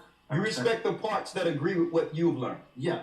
Okay. Not what I've learned. Okay, all right. If you believe in that, you pretty much open any verse in the Bible and you say, that's Jesus. Hold on. Sorry. Hold on. But you still, I think you have skated the point. And I'm going to try to bring it around. The point is, right now there are religious practices in Israel today at the core of Judaism that parallels the worships that's against God in the Bible. So do you got a problem with that? You want me to answer that? I'm sorry, I got a bit off topic trying to explain something. Exactly. Because You remember those days? Man, I got a bit off topic. He got a bit off topic, huh? You remember that? We got to talk about this, right? But go on. That's what I'm talking about. So if Satanism, you have to realize Satanism. Listen, Genesis chapter 4, verse 7. You want to open it from your Bible and read it from you? I'm going to read it, but listen, let me explain this to you, Nate, real quick. Okay? Just so that we can be on point and to know whether or not we are worshiping the right things, we must look at the rituals and the traditions within Judaism and look in the word and see if it match. So if you are the people, then you shouldn't be doing the sacrifices and the traditions of Satanists. Correct? Please open for me Genesis chapter 4, verse 7 of your Genesis 4:7. Let me go there. Please do. Yeah. Just please do. Genesis 4:7. Want me to read it for you? Yeah, I mean, out of your Bible, because I don't care about Bibles around with me. I'll tell you what. I'm gonna put it in front of you. Is that okay? This is not like Across the Vampire, is it? Sorry. This is not like Across the Vampire. Not at all. Okay, all right. Yeah, I'm kidding. It's worse, huh? Yeah, it's pretty. Okay, hey, guess what? This thing is going to this thing is going to deal with you tonight, my brother. Oh yeah. Genesis what? Sorry? Genesis what? Oh, can I just ask one question? Am I allowed to before I get to this get to this? Man, you're all over the place, man. No, I'm not all over the place. I just have to. I like context. Can I just ask you something? Do you believe in such a thing called the oral law? Trying to get out the Bible. See, no. So can I ask you, first of all, can you just close your Bible for me a second? Sure. You told me just before the show you speak Hebrew. Yes, right? I speak ancient Phoenician, not the Yiddish. Okay, good that we cleared this up. I'm not talking about Yiddish, I'm talking about Hebrew. Now let me look at the Hebrew letters that you translate this Bible from, this good old boy here. Now you're telling me as a Christian, I'm guessing, you don't believe in the oral law. Well then how do you translate the Bible? Because you know those little dots under the letters? They are our law. So when you try and translate this Bible, that means nothing to you. Did you know that one? Sorry for getting into that one. Chapter 4, verse 7. Please open You ready now? Yeah. Okay. All right. You said something at the beginning. You said what Bible is using for. Yeah. You said King James Version Bible, right? Yeah. Right. I pulled up my JPS 4. And I'm ready to bring that over here too. Yeah. Everything that was there in the King James Version Bible is what's written here in JPS 4. King James, for the listeners, King James are not to do with JPS 4. Bring it over.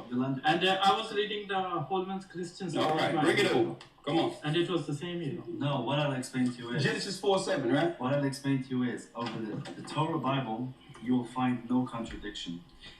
When you get to Psalms, you'll find different translations. You'll find words being changed, context being changed.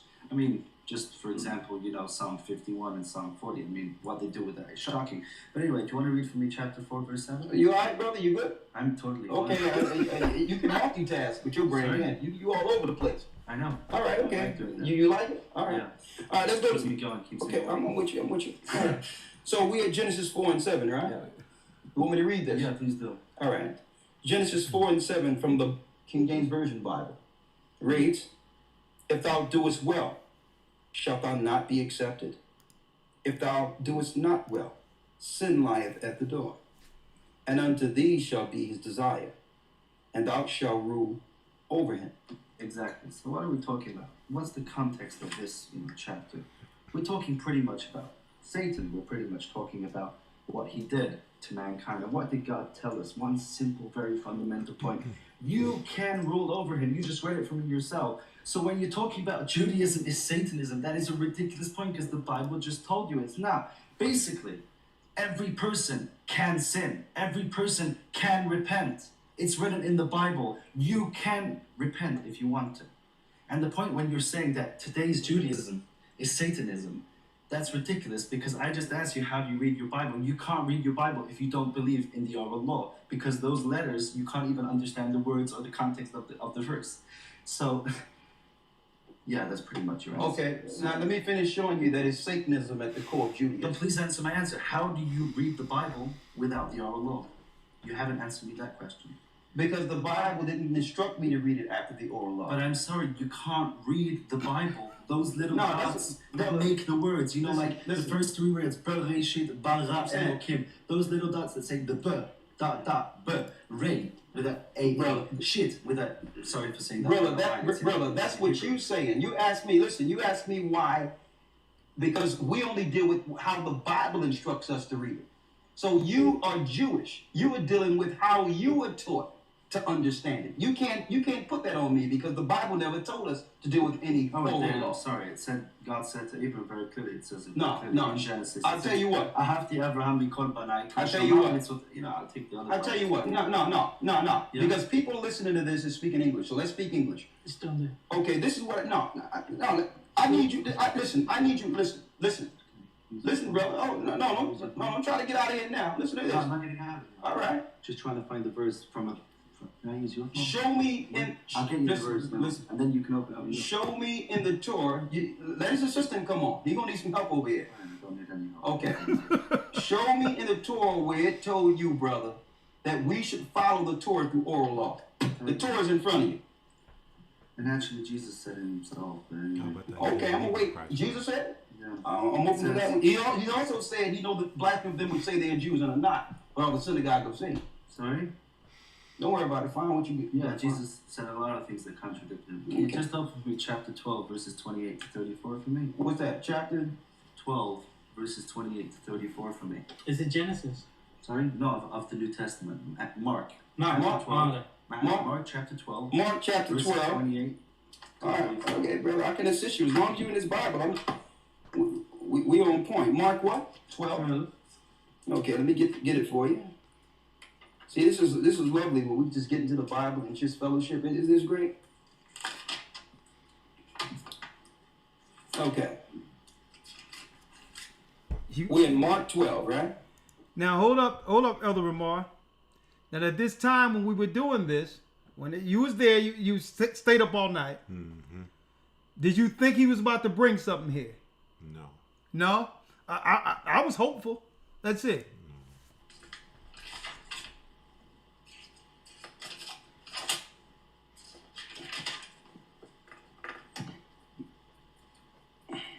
You want to read it out to me? So this is where I'm going to read. We should be following the oral law. No, I'm just trying to get into because I'm not going to let you take me into all over the place. Yeah, You're not answering. I'm always through that. I'm always multitasking. All right, well, I'm not going. Hey, brother, this ain't talking about the oral law. I'm not going there. I'm not letting you take me all around the place for no reason anymore. So you made a point that we should be following the Bible or following God's word through oral law. Yeah, thank you, please.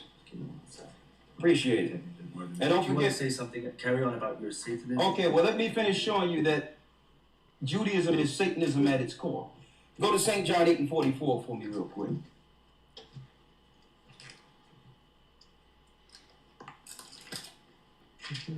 And also, get me Arthur Koestler, another respected Jewish brother that I would like to bring out as a historical reference. from the 13th tribe.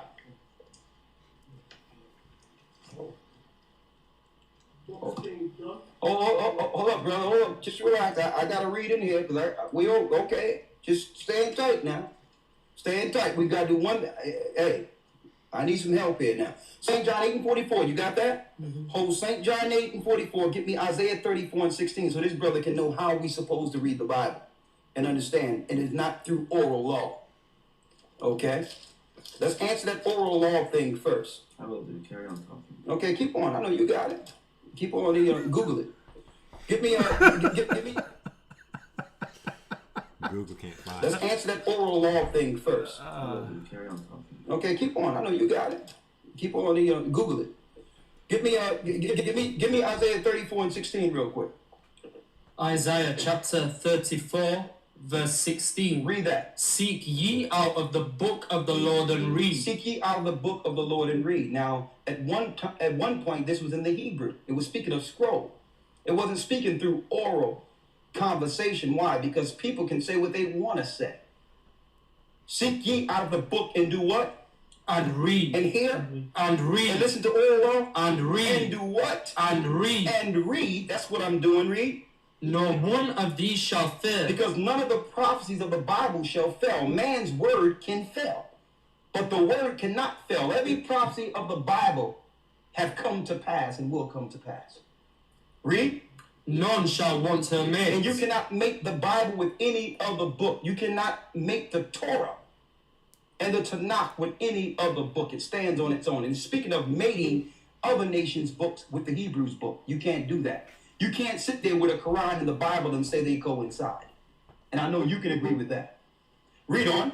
For my mouth it have commanded. Because the mouth is the word of the Most High. That's why it says, seek ye out of the book of the Lord and read.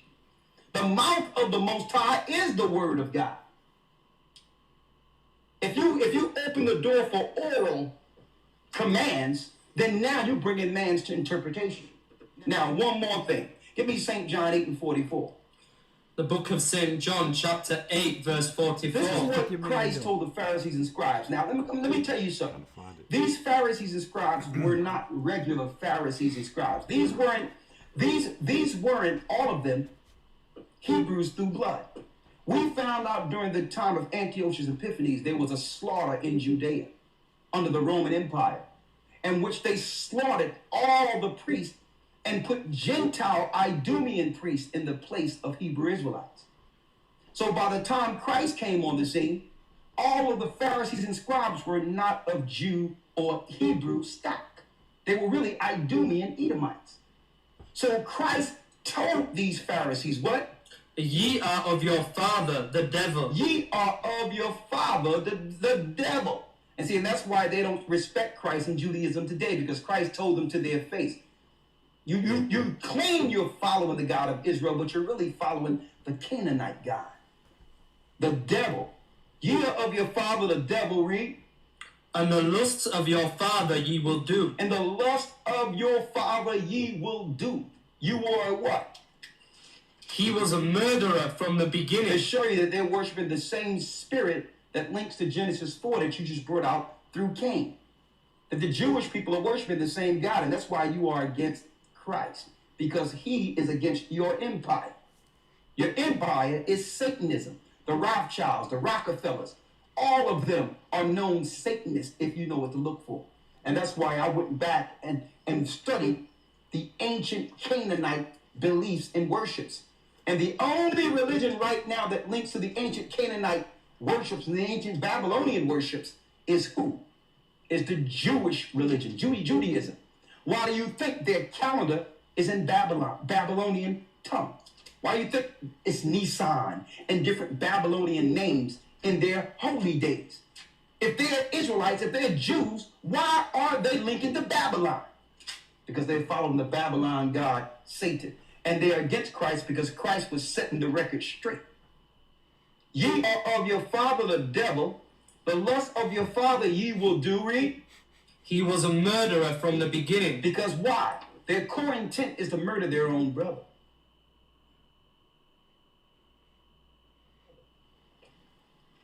There's a conspiracy in this earth where those that are ruling the earth today, I can't hear. It tells us in the Bible, brothers and sisters, that Christ is identifying the synagogue of Satan. These are they who are enemies against their own brother and looking to murder their brother. Right? And it links directly to Revelations 2 and 9. Get Revelations 3 and 9 real quick. And then we're going to get into some history. Let me know when you get that oral law. I do have it. You have it? Okay.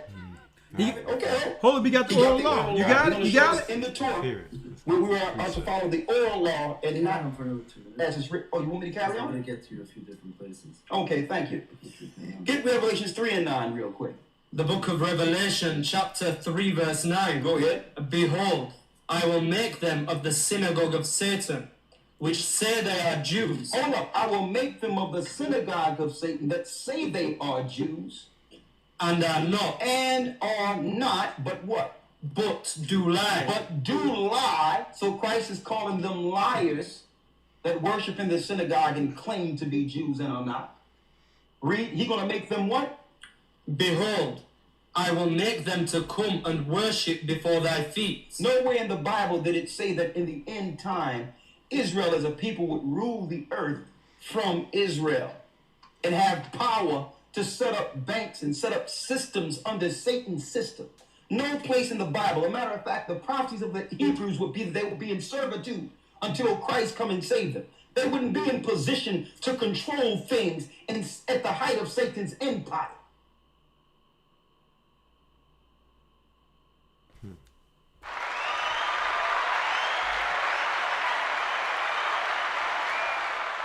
Remember those days, young man? Yeah, we're going to examine more, but that's the key thing that really resonated, like I said earlier. When I first learned the truth, I was perplexed at how so many people in different ideologies, I was just perplexed or confused coming out of the Christian church and learning I was Israelites. And what the Most High brought to light for me was the fact that the majority of the people in the earth hates the Bible. The Jewish people don't want to deal with the Bible correctly. The Christians don't want to deal with the Bible as it is written. The Muslims doesn't want the Bible. You got witches, warlocks, pagans. Everyone have a problem with the Bible. And at the same time, they have a problem with us. Right? So that in of itself lends to what? A connection. Do they have a problem with the Bible because the people in the Bible are us? Right? And see, I've been all over the world. We discourse with many people, and I've come to the conclusion that we must be the people. Because even with a Jewish person who claimed to be, even though he said he was a convert, he was a white Christian family who converted to Judaism, to let you know that's a religion, not an ethnicity. Right? That's a religion. What we're dealing with isn't a religion. The Bible is our history book, right? Yes, sir. So that in of itself was, that was a serious, impactful, I would say, epiphany for me. When I started realizing that the majority of the world hates the Bible. Even Christians. They hate the Bible. They always try to deal with it sideways instead of as it is written. Muslims, they hate the Bible. Jewish people don't respect the Bible. And I'm like, hold up. If Satan was ruling this world, the one book that could expose his evil would be the book the world hates. Right? I need y'all to think about that. The one book that if Satan ruled the world, if he was the God of this world, the one book the world would hate would be that book. Mm-hmm. The book that can expose him Gentiles who worship him. The conscious community, they hate Christ. They hate the Bible. Like, well, hold up, man. Why? Muslims? And I think that was the key impactful thing as a young man growing up in the knowledge that really solidified me concerning this truth. Oh, the secret sauce the whole time was keeping us from ever realizing that we were the people of the book. Because as long as we thought we were Gentiles, even Christians, Muslims, no matter what your religion, they would all claim that they had respect for the book when I was in ignorance. They would all claim that they had respect for the Bible. When we're ignorant to it, they'll say, yeah, the Bible, it's a lot of knowledge in the Bible. It's a beautiful thing. There's a lot of different knowledges, and the Bible is one of them. But when we started staking claim to be in Israel, doesn't it seem like everyone changed on you now? When I was growing up in the Christian church and was dealing with this Bible, no one had a problem with this Bible, folks, on the surface. Only when we began to say that we were the people of the Bible, even our own family began to have a problem with the book. And I'm like, that's it. I know we are the people. Because if the Jewish people were the people, they wouldn't need the oral law to go into the Talmud to break down a book. Well, wait, let me speak to my rabbi. He's going to tell me what I can plainly read for myself. I need y'all to think about that. If they were the people, they would just open it up like we do, go to Deuteronomy 28 and show the curses of what would happen to God's people. They wouldn't need an oral law to prove anything if they were the people. See? And this is what they fear. What they fear, brothers and sisters, if we come back to the book, we fall under the protection of the God. Our God, who gave the Gentiles their power. Now, whatever the Gentiles would like to do against us, they would have to do it through permission. See? There's rules for the spiritual engagement.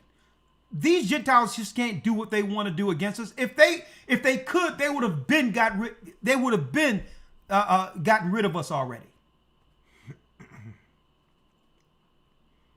So there is a spiritual agreement where the Gentiles know there's lines they can't cross in fear of what our God will do to them. But what they can do is trick us into sinning and incentivize us breaking the law. And by doing so, it leaves our people exposed. And that's where the Christian church is complicit. It was the Christian church's responsibility to keep us under Christ's protection by upholding the law and not conforming to this world's ideology like we see in present day Christianity. When they went into the prosperity movement, when they turned the church from fire and brimstone and fear of God, now look what we have. Our communities have been decimated and all the Gentiles are behind it. What say you before I open up the lines here? I mean, you covered it, Elder. I mean, we can go to the lines. We go to even when I went to Peace FM. I went to Peace FM when I was in the UK, and you had this guy, Raymond Bell. From the whole radio station was being ran by the conscious community. Gaja was there. Here it is. I'm coming in there every week with this Bible, slaying every ideology in England. The Egyptologists couldn't do anything. None of them couldn't do anything. And I'm saying, well, hold up. How is it that these people have been incentivized to have a radio station for black empowerment? Lying to the people that the conscious community had a radio station to bring people together under black empowerment. But yet I'm coming with the solution. And the solution is unity under the God who've cursed us. And everyone in the radio station had a problem with us. Even GOCC initially. No, we can't read the Bible. I'm like, listen, this is a ball of confusion up in here. I'm not going to be up in here just talking and just talking like you guys are talking with our people going nowhere. If this is the black empowerment radio stations and y'all asking for solutions, I'm bringing the solutions according to God. God just started lining them all up. He had Christians, Egyptologists. He had Muslims. He was just lining them up from week to week. 2 different rabbis, and no one could contend against the word of God. And then that's when I realized these radio stations, they have conspired against us. They're not for our cause. These people are on the radio stations to undermine our progress, to give us the illusion of progress. Just because it's black doesn't mean it's right. Or, guess what? The powers that be wouldn't allow them access to the radio if it could actually help our people. They wouldn't have given them a microphone. The second time that I was on the broadcast with a rabbi in England, the ADL and the JDL called from the United States into Peace FM and said, listen, either you cancel the Israelites that are on the broadcast with Rawchaa in them, or we're going to revoke the whole radio station.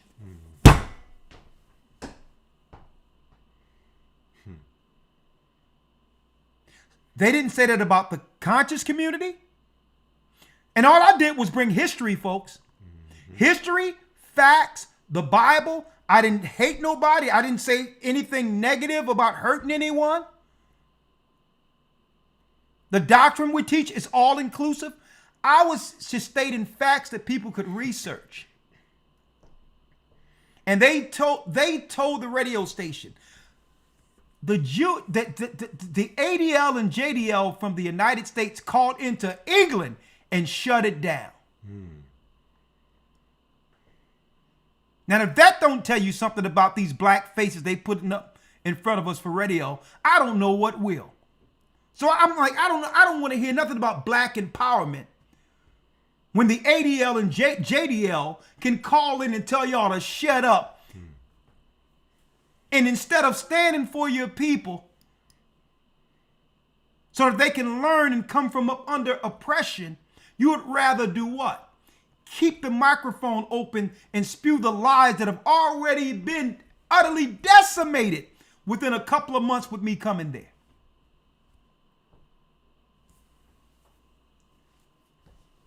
Huh? And this guy was a New Wabik running the radio station and was scared to tell anyone that he was from that he was dealing with Dr. York. I'm like, you know what? You got the right one right here. Hold on. Listen to this. I have a long history with the New Wabik understanding. Where it originated, I was only 2 cities away from it, and it was big in Philadelphia. Let me give you the understanding. First, we're talking about Malachi York, who's in prison right now. True. Right. Now, Malachi York first started off in the Nation of Islam. You know that? Yes, true. Okay. And when it first started off, Paul. I'm not going to go to his birth. I'm talking about the keynote parts where both of us can understand. I'm sure there's things you've studied about him that's more personable. But I'm going to go to the points where all of us and everyone that's listening can follow these points. Is that okay? That's true. Okay. He was in the Nation of Islam during the time that Malcolm and them was in there. You know that? No. Right after the period of Malcolm, he was in there under Farrakhan and all that. All right? Now, he was up in New York. He was singing with the group. He was a stand-in singer for the group Blue Magic for a while. You know that? Yeah, true. Right? Okay. He was first under Islam, and then he morphed into what you would call the Nubian Islamic Hebrews. That came on the scene around the late 80s, early 90s, right? Then he came up with this book called the Holy Scriptures, all right? Now, what he did was he integrated Islam, which is the base religion. That's his base religion, Islam. And he integrated that with Nubian, which is Egyptology, along with Hebrews, because there was a big Hebrew awakening going on in the United States. He wanted to grab a little bit of those people. True. And then he also made his own book, or what I would call his own Bible, called the Holy Tablet. True. Now, mind you, he had a place on 52nd Street right down in Philadelphia. And in this place, you would go into this place and he would sit you in a room. And it's this dark room you have to go into. And I know because I've been there. Thank you. And in this room, it's holographs, and you have to look at all these different pictures. And then you might ask, well, who are these pictures? Who are these people? Come to find out, all these pictures are people whom they call the prophets of old. And then we found out that his artists made different renditions of him and called him all the prophets since Adam. That's him in all those pictures. All right? That's actually Malachi York. Now, you know what's deep about this? I'm going to tell you what's deep about this. I think this was a defining moment for Gotcha, because I never went up into their office before. And God just said upstairs was all these pictures in this guy's private office. And he know I never went into the private office. So God was sitting there looking. He was on the other side of the glass, still trying to figure out this.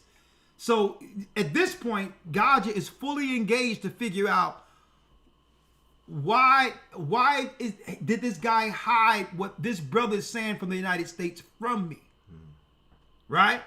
It was to a point where they wanted to get rid of Gotcha because they thought Gotcha showed me the pictures that were in the room. Now, this is how deep the Most High is. I'm on the other side of the earth right now. And the only thing I'm doing is breaking down what I know. And slowly but surely, the whole radio station is coming unraveled.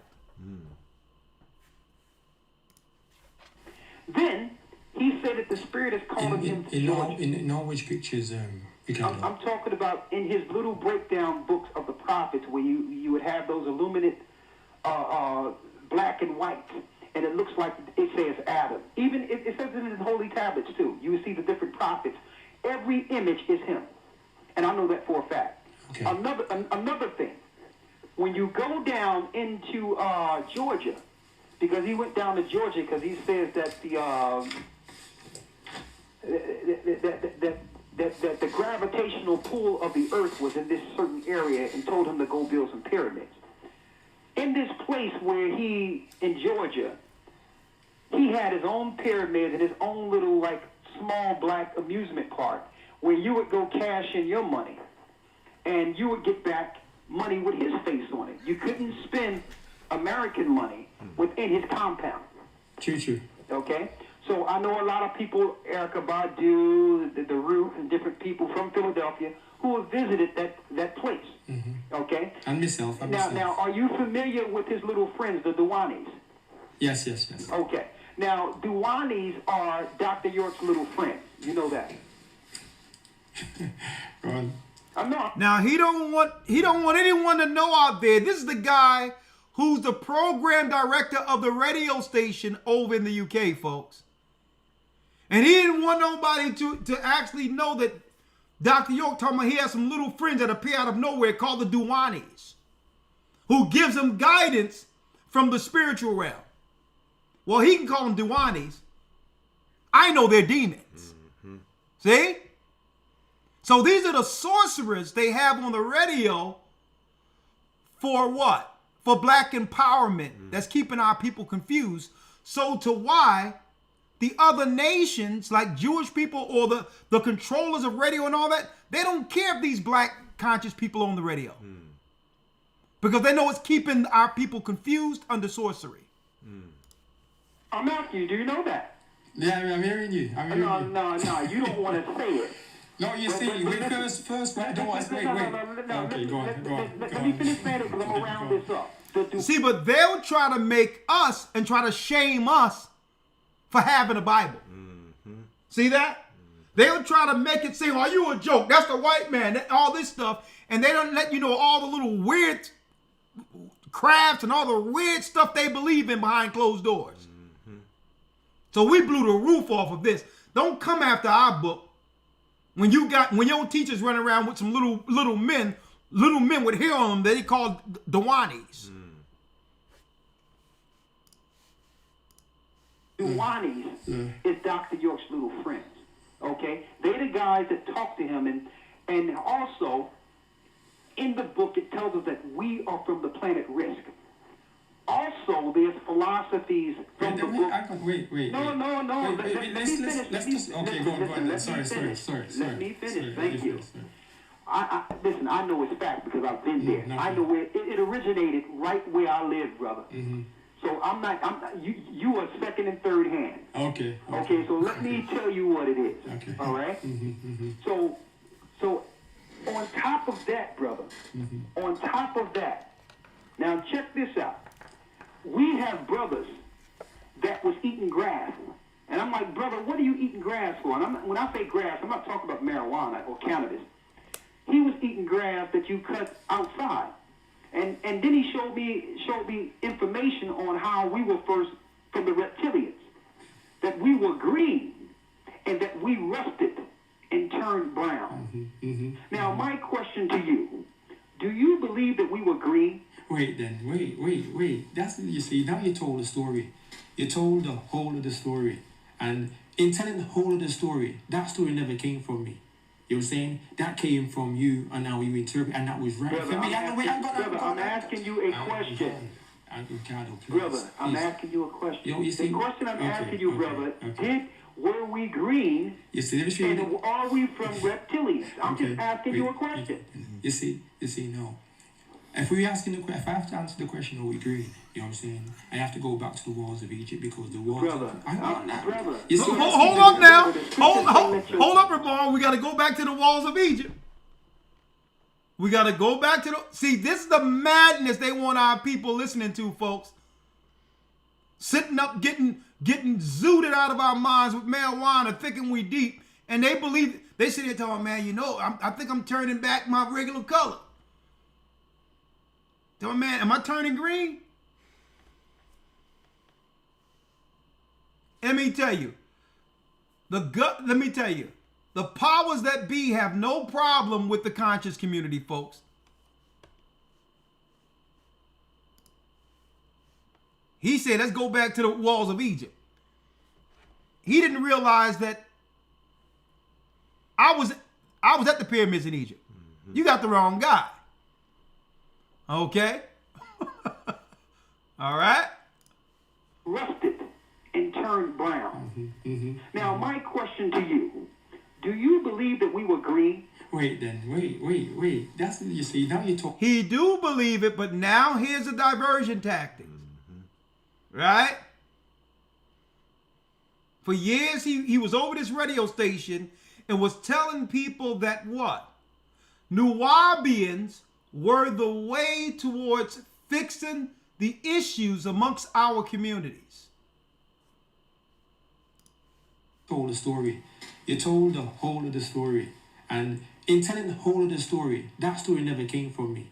You know what I'm saying? That came from you, and now you interpret, and that was right. Brother, I'm asking you a question. Brother, I'm asking you a question. The question I'm asking you, brother, were we green? You see, and are we from reptilians? I'm just asking you a question. You see, no. If I have to answer the question, are we green? You know what I'm saying? I have to go back to the walls of Egypt because the walls. Brother, you see, asking the question. Brother, the scriptures say, "Let your yea be yea, Are you and your green? Are you nay green be right nay." now? Are you green right now? Listen, brother, I'm asking you. Listen to my question. Okay, listen to you. Were we from the reptilians? Were we at one point in the earth green? Our ancestors were on the journey. Okay, now our ancestors. Hold up now. We got it. Our ancestors on the journey was green. Now, I'm saying, according to God, that our ancestors are the holy prophets leading way back to Abraham, Isaac, Jacob, up to Christ. Now, would you rather believe what we're teaching out of the Bible or what he's bringing? Now you see why it's important to know we're Israelites, folks? Because we got other people teaching our ancestors were reptilians. See? Now, I'm able to pull out a lot of what they, because I've been debating these guys since the 90s. I've been inside one of their original little shops. They made a little sanctuary. So you can't hide from me. And you know how long it took me to pull this out of this guy that was over this radio station? And guess what, folks? He still haven't recovered from this conversation. Wasn't he late to the? Y'all were trying to get it going the whole night, and he was like late or something. He was late, and so it was like it was his turn. He was next man up, but he almost like he intentionally made himself late because he didn't want to deal with this. Exactly. It took me a long time to get him to actually admit that he believed that our ancestors were green. This is getting good. Hold on. I have to go back to the walls of Egypt because the walls. Brother, you see, asking the question. Brother, the scriptures say, "Let your yea be yea, Are you and your green? Are nay you green be right nay." now? Are you green right now? Listen, brother, I'm asking you. Listen to my question. Okay, listen to you. Were we from the reptilians? Were we at one point in the earth green? Our ancestors were on the journey. Okay, now our ancestors on the journey in the beginning. Now, if you are Jews, right, white Jews, you have no problem with him saying that our people, ancestors were green reptilians. Let me tell you, now you're so far away from being Israel that, you pose no threat to what they're dealing with. If they're like, hold up, you believe you're green? Would you like to host a radio show? Yep. Your ancestors was who? I'll tell you what. Come on in. We got a public access radio station that you can broadcast as many black people as you want. With full funding. Right? And bring in some Egyptologists. We can tell you we found some black bones somewhere. Make everyone believe Africa, Africa, Africa, so it's no sweat off our brow to just take the name of Israel, which, guess what? The Torah tells us that all the promises and covenants go to the Jews. So I tell you what, I don't know what your God said he would give green reptilians, but here's a microphone while we get your land. How about that? Came from the planet Risk and was green. Is that correct? No. So what ancestors was green? You see now if we go and get into the conversation, you know what I'm saying? Now we have to go over the whole of the conversation. And you know what? You know, and I'm gonna tell you what's tough about this. At the end of it, brothers and sisters, guess who's the bad guy? At the end of it, we're the bad guys. We're the bad guys, folks. Here it is. We're bringing logical truth, bringing us back to the knowledge of our God, which leads to kingdom. And us exposing this wicked deception that they've allowed to totally infect our neighborhoods in the conscious community. At the end of the day, I'm the bad guy. Not the guys who's in our communities trying to tell our children that we are green reptilians from the planet Risk. See? And one day, we were dealing with a Muslim. I'm going to listen to that. I hope God will give me that audio. We're going to listen to that on Patreon. I broke down this Muslim one day at Peace FM. Came outside of Peace FM, and there were cabs early in the morning, folks, about 4 in the morning, lined up the street waiting for me to come outside. Want to know who is this guy in this radio station? Arabs. They was like, hold up. If y'all keep letting this guy come on, it's going to blow our grift. This guy's disturbing our grift in the neighborhoods. Because when we come in the neighborhoods, black people honor us as imams, as the spiritual authority. So they bring in the religion as a point of what? Of respect that they could get from the citizens or from our people in the neighborhood, which leads to money. So when I start breaking down their religion, then the people in the inner cities of Manchester, England, London, they look at these people like, well, hold up. Are y'all come here to give us some spiritual enlightenment that can better our lives? Or are you using your religion as a grift to undermine and to con us? See? And it was a brother defending Islam there. And I totally said, brother, why is you defending Islam? You know the history of Islam when it comes to our people? They enslaved us before the white man enslaved us. You hear about the over 500 men, women, and children got slaughtered at Medina who were Israelites, our people, because we didn't want to convert to Islam. Like, brother, why are you defending Muslims or Arabs? They're here to take a grift off of you. And guess what? Guess what the Muslims, when they came into the radio station, guess what they said? And this brother was defending their religion. He looked right at me, the Arabs, and said, this guy is not credible. If you want to deal with a Muslim, you got to talk to us. Totally just dismissed him like he was dirt. And I looked right at the brother. I'm like, so you're going to defend, you're going to go against your book, which is the Bible, and God's people for them? And they just discard you like dirt. And you know what? I was like, listen, you can move them out of the way. I've been waiting for you anyway. Let's do it. Let's do it.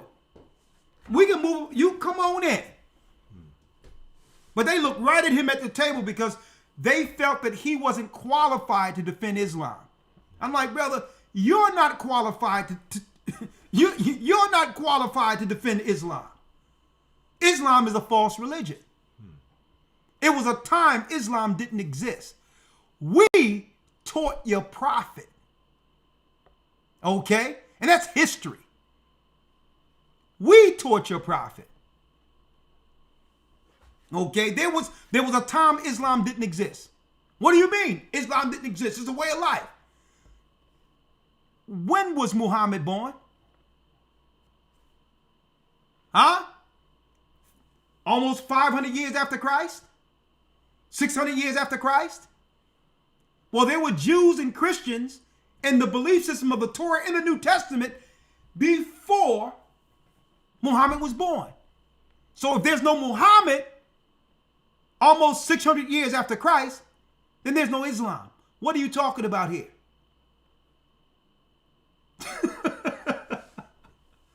They discarded the brother like he was dirt and said, he don't represent us. If you want real Muslims, talk to us. I'm like, come on in. Left the radio station, brothers and sisters. Cabs around, they lined around a corner. I'm like, these guys ain't working? No, they said, nah. They wanted to see that guy that was on the radio show.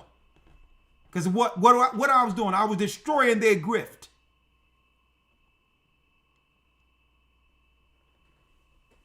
Then come to find out, I'm going to tell you, People were calling, sending messages and all of that. And the radio station would hide all of the information that should have came to us to help the people in the neighborhood. And they were conspiring together so that the people couldn't get the information they needed and connect them with the church. Huh? Let's go back to the guy who says his ancestors was green.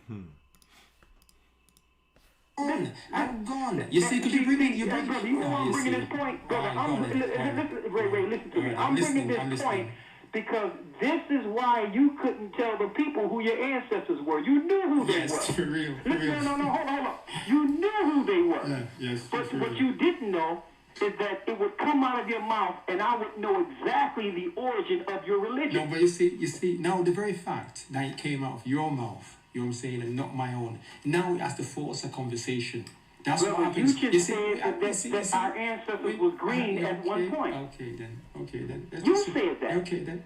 That's what I said. I said that. Yeah, let's say I said that. It's on record, and I said that. Now, so the only thing I'm asking you is who is these green people? Okay. Now, if you're telling me that I'm from these ancestors, I need to know who my ancestors were. Okay. So I'm going to be quiet, and you tell me about my ancestors who are green. Okay. I'm going to be quiet. Go ahead. Okay. And you see, and that's the game you like to play. You know what I'm saying? And I told you over and over and over again.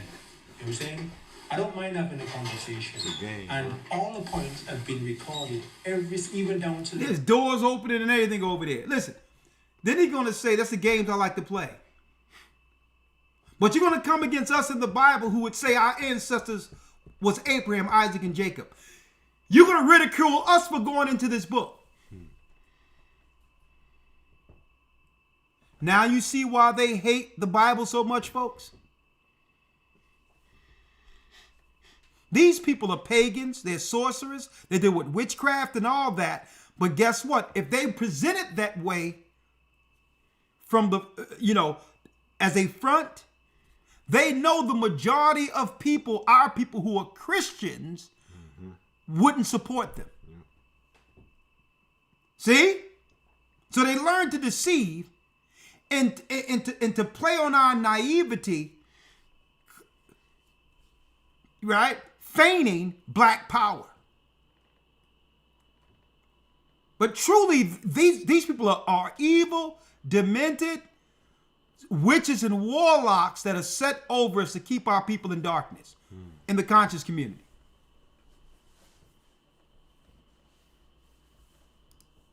When we go and check out Aaron E. Bride, you know what I'm saying? When we go and check out the Nazis, when we go and check out our story in history about things what has been recorded over the years on internet and tell lies visually, we can go and access the information and bring all that information to the forefront.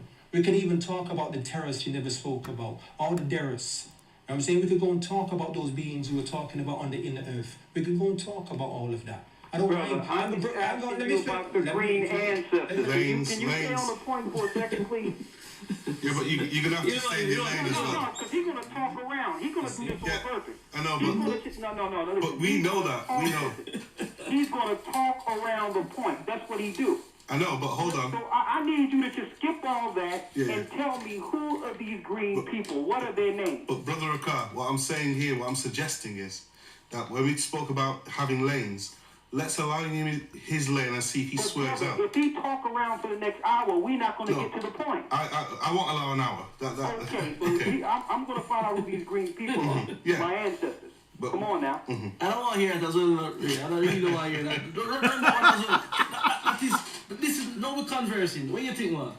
I think no, we get into somewhere. Well, no, but Ray's very clearly, not very clearly. Ray's obviously not wanting to deal with this issue. Guys just said he think we're getting somewhere. Because of how other people will hear it and receive it and think. Yo, no apology, man. No apology.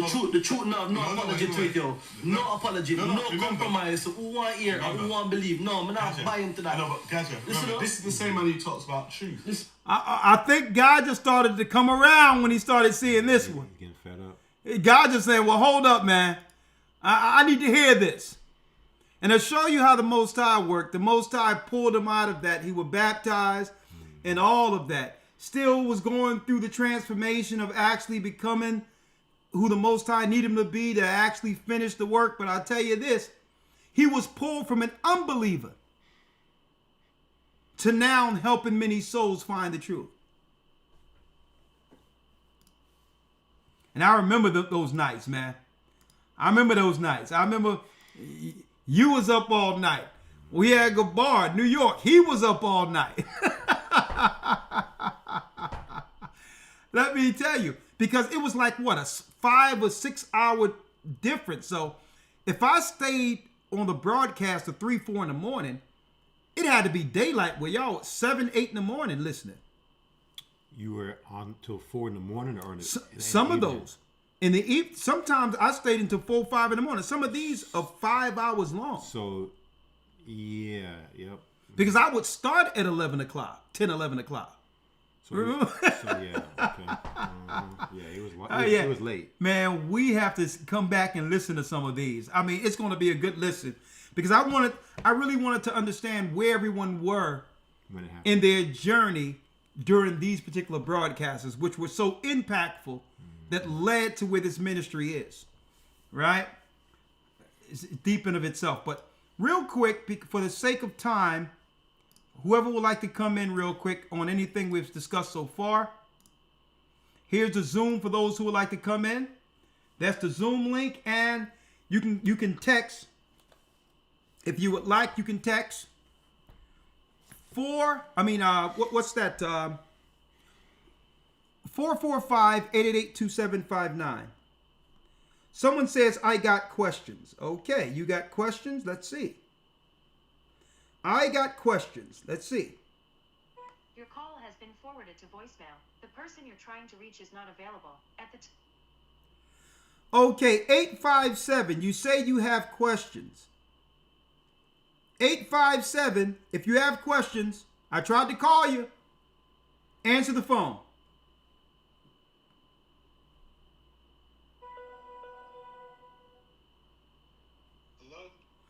Yes, sir. What city and state you from, sir? I'm from Boston, Massachusetts. Okay, you said you have questions. I have questions, and I don't want to be like I'm just answering questions or asking questions. I want to have a conversation. Okay, you want to have a conversation along the lines of what? Because a conversation, you're talking about a lot of time, right? Yes. Okay, now, is it something you disagree with? No, it's not disagree, but I just see like I can interject and provide a different perspective where they can see where we are being manipulated and showing where we don't see the whole truth and things of that nature. Okay, sir. So that would imply that you see the whole truth. Yes. Okay, what is that? And that is that we provide a certain standard that we should live to when those who act against us or those who don't see how we live act or do things that doesn't very benefit us. That's all I'm saying. What I'm saying is when I said that implies that you have the whole truth. I don't have the whole truth. Okay, listen to what I'm saying. Truth has foundation, right? The Most High says that I'm a spirit, and he that worship me must worship me in spirit and in truth, right? Yes. Okay, so where would we find that truth? And the truth is, no, brother, listen, brother, no, brother, because listening is an art. If I ask you a direct question, you answer the question. Then you elaborate on what you're thinking. I beg your pardon? I said ask the question again, so I made. Oh, okay. I need you to listen, right? I'm going to say it again. Listening is an art. If I ask a question, you answer a direct question, then you can elaborate on what you want to bring. All right? Okay. The Bible says God is a spirit, and he that worship him must worship him in spirit and in truth. You got that? Yes or no? Yes. Yes, I did. Okay. Where would we find that truth God said? That he stated we must worship him in spirit and truth. Where will we find that truth? All right, I'm gonna just let you go right now because I don't have it right now. So, All right. So, brother, no. So the next time I talk with you, we pick up from there. Okay, where you answering that question. All right. Okay. Thank you. Definitely. Bless you. All right. Because the reason why I handled him that way, brothers and sisters, because what people want to do, they would like to conversate and bring a perspective. But a perspective without a foundation is chaos. If someone asked me what the truth was, I would show the truth according to God, which can now put us on what? The same page. Why? Because even when this broadcast go out, when everything happened, he could read the same codes and laws I'm reading. And by so, we'll have what? A foundation in common. Your opinion isn't truth. Neither is mine. See? Let the Most High God be truth and every man a liar. So you're not going to convince me that you have the way without showing me where you got that from. Okay?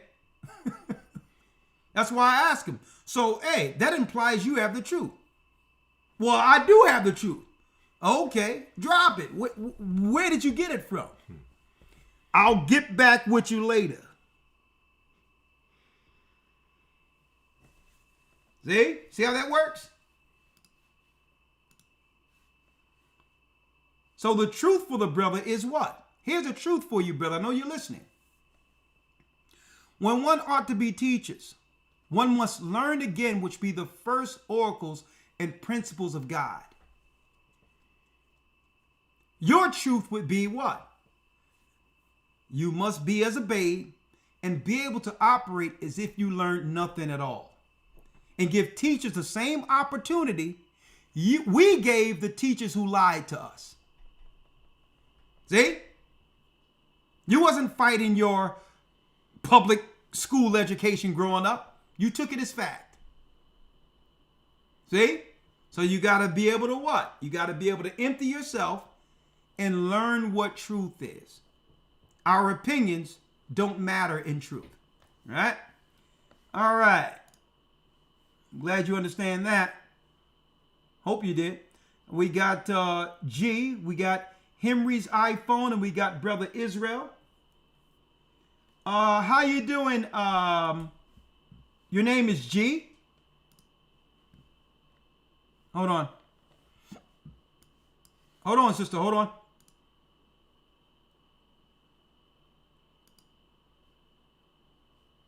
Where's the Oh, there it is. Okay. I'm listening to you. How you doing? Your name G? You gotta go to JBL. It's on JBL. I need you to unmute, G. Okay. Unmute.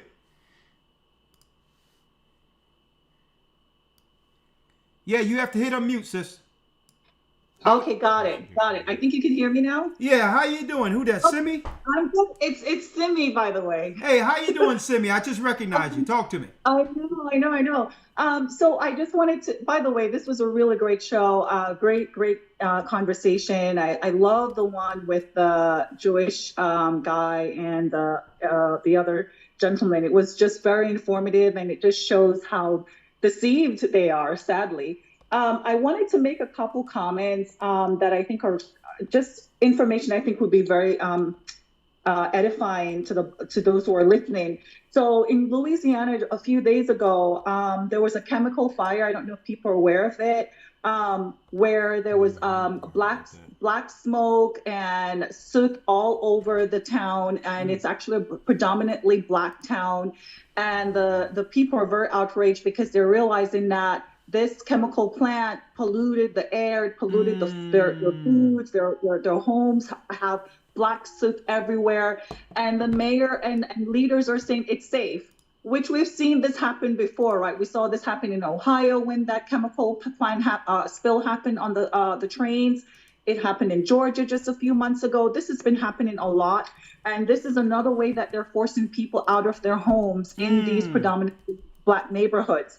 The introvert rock star, he's a YouTuber that talks a lot about issues that affect the Black community. His video, Roseland, Louisiana explosion, sparks outrage. That's a really good 10-minute video to watch on YouTube to learn a little bit more about what happened. Also, another important thing that came to my attention as well is this video called Yanaas TV, Yanaas TV. The video is titled "No Warning, No Water, Water Becomes a Weapon." So this is where in Colorado, a town in Colorado, a rural town, a lot of people have underground cisterns, which is where they buy their water in these cisterns, and the town cut off their water. So they had no water for food, no water for their crops. And a lot of these people are like homesteaders. So this is now an attack on people who homestead. They're starting to cut off the water supply. And it's very important for us to be aware that this is something they're actually talking about doing more, because Mr. Billy Goat, I refer to him, we know who that is, he's talking about water being scarce. What a lot of people don't realize is that the AI data centers require a lot of water. And this is a revelation that God gave me yesterday when I was watching a video. We're talking about how these data centers need a lot of water to keep all these batteries cool. So they're draining the water from the towns. Yeah, so a lot of matter of fact, we reported that in the academy. Because it takes millions and millions and millions of gallons of water just to cool the AI centers in Texas.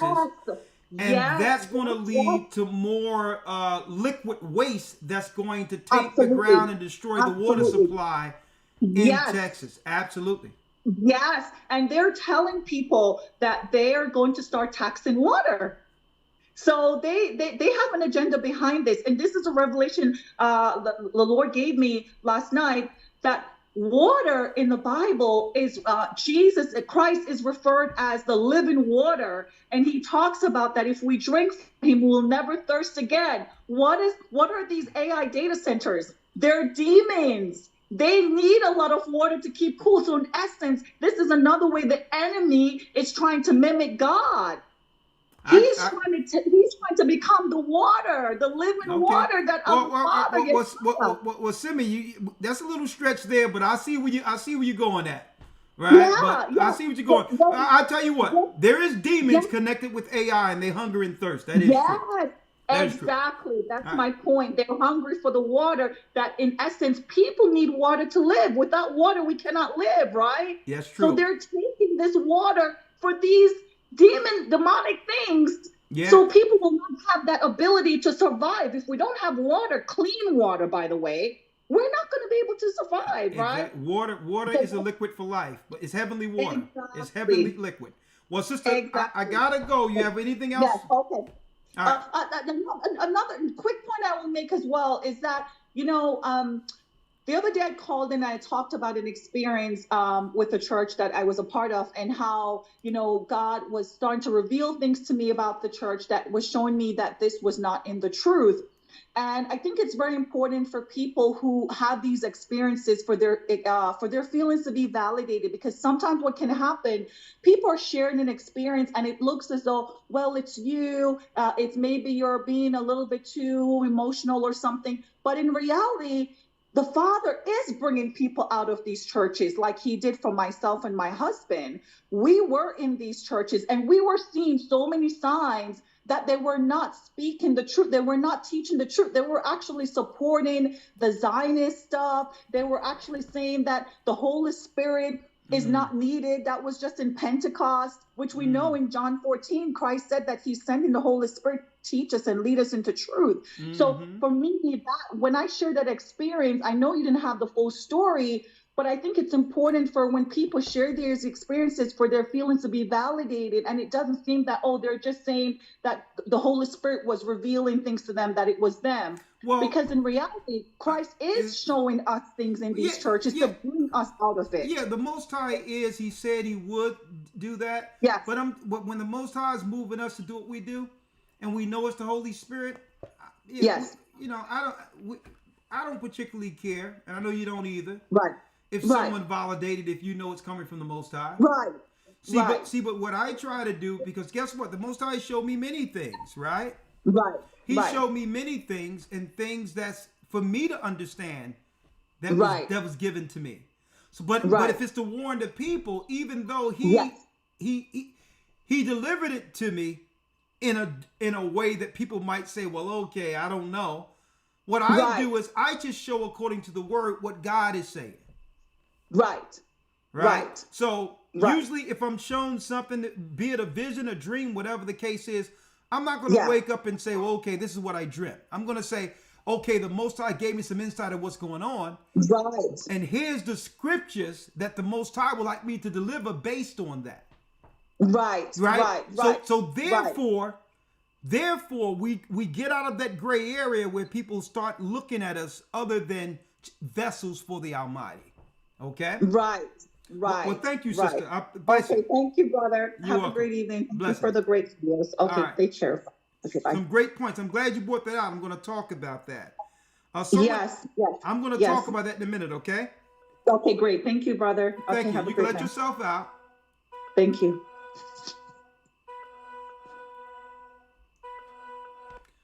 Okay, Henry, you can let yourself in. And 904, you said you have a question? Yes, I do, brother. Oh, yes, for me. I was wondering. Hold on, not for you, my brother. Hold on hold on. It's Henry, right? Just hold on for 1 second. I'll bring you in a second. You can keep it there, Henry. I'll tell you when you can bring in your comment or question. 904, yes, how can I help you? Yes, I had a question. Yeah. And my question was, how do you combat those who believe that Christ is the Father, and Him and the Father are one? Okay. Okay. Do you have a Bible? Which I do know. They are one. Do you have a Bible? Yes, I can run in the house and get it. Okay, run in the house and get it. I'll keep you on hold and let me know when you got your Bible, okay? Yes, sir. All right. And while he's on hold, Brother Henry, the floor is yours. Oh, yes. This is Brother Henry from Pensacola, Florida. Yes. I just had, Shalom, and tell everybody blessings. Shalom. Bless you, my brother. The question is, when will we get a Bible that had Yeshua written in it versus Jesus? When that be available? What you say? When can we get the Holy Bible with it has the word Yeshua versus Jesus written? Okay, well, let's first start off the fact that there was no U sounds. There was no U sounds during the time of Christ. Correct. So you saying Yeshua, Christ's name? Yeah, because it says Jesus, and then I learned earlier that that's for Zeus. So I just want to get a correct translation of the name. Oh, well, this a is Bible that has that. Well, this is what you do, though. We're working on one of those, but in the meantime, you know Christ was a Hebrew. Just look at it. The context is still the same. It's not changing. It's not changing the context of what you're reading. Being that you now know it's not Jesus, because Jesus is only a name, a Greek name, believe it or not, for Joshua. When you look at it, it's just a Greek name for Joshua. Okay. Right? So even though Joshua wasn't Christ's name, but that's a whole nother thing in of itself. There was no J's during the time that Christ was on the earth. It's Yeshua.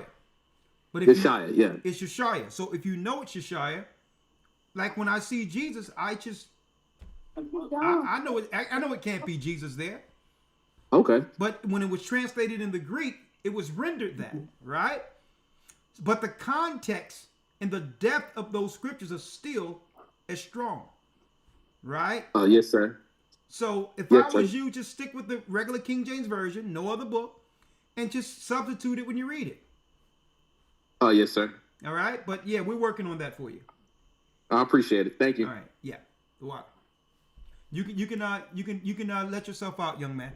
Yes, 904 area code. Talk to me. Hey, Elders, how y'all doing today? I had a question. Do you have a Bible?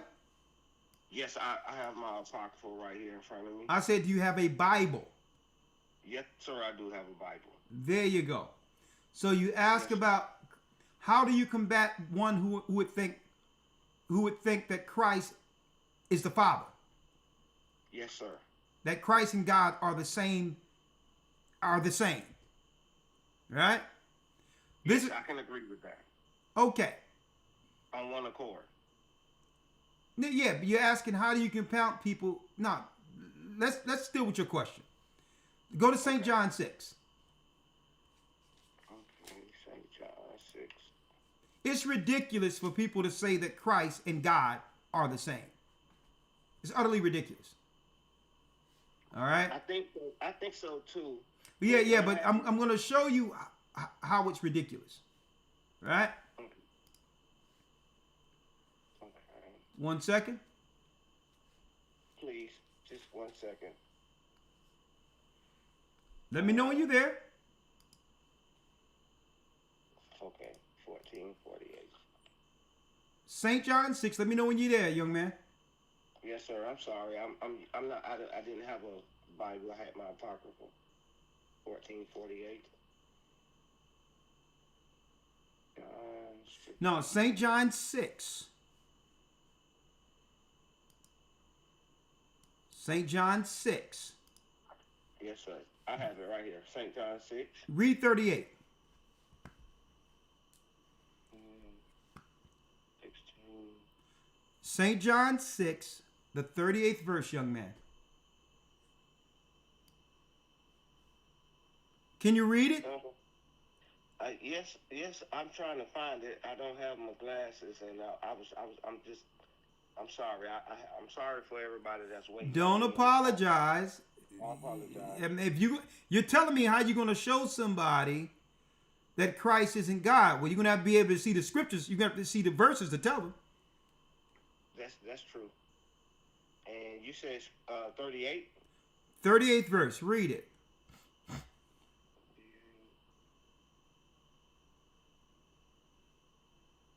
And I'm embarrassing myself. That's 28. Don't worry about there's no embarrassment. 38, 6th chapter, 38th verse. Read it.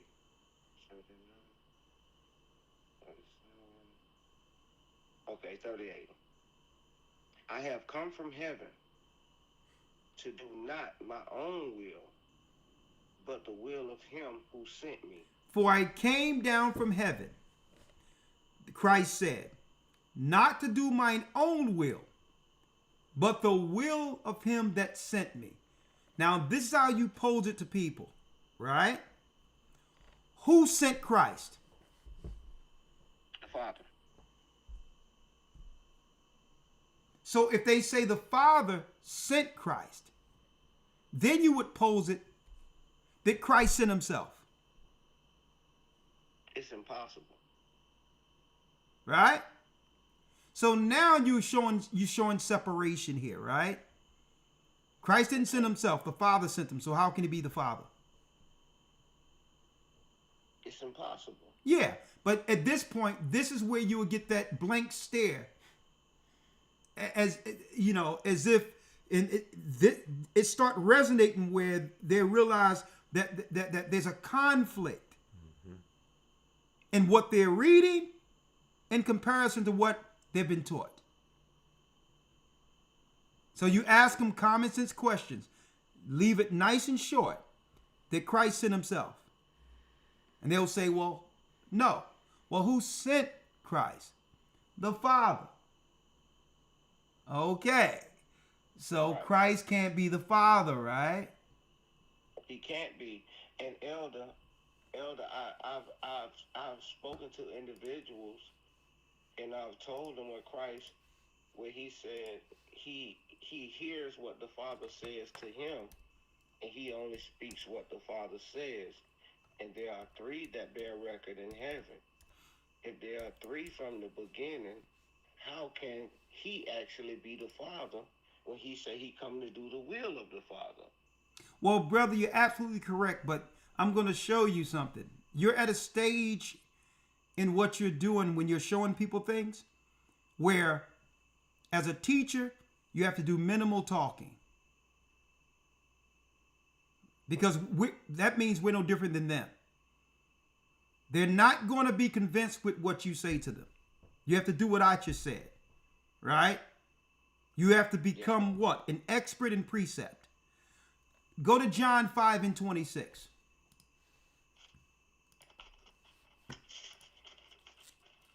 Because you think you will convince them or Christ? Christ will convince them, right? Only Christ. There it is. Get out of the way and let Christ tell them. Read St. John 5:26. Read that. The 5th chapter, the 26th verse.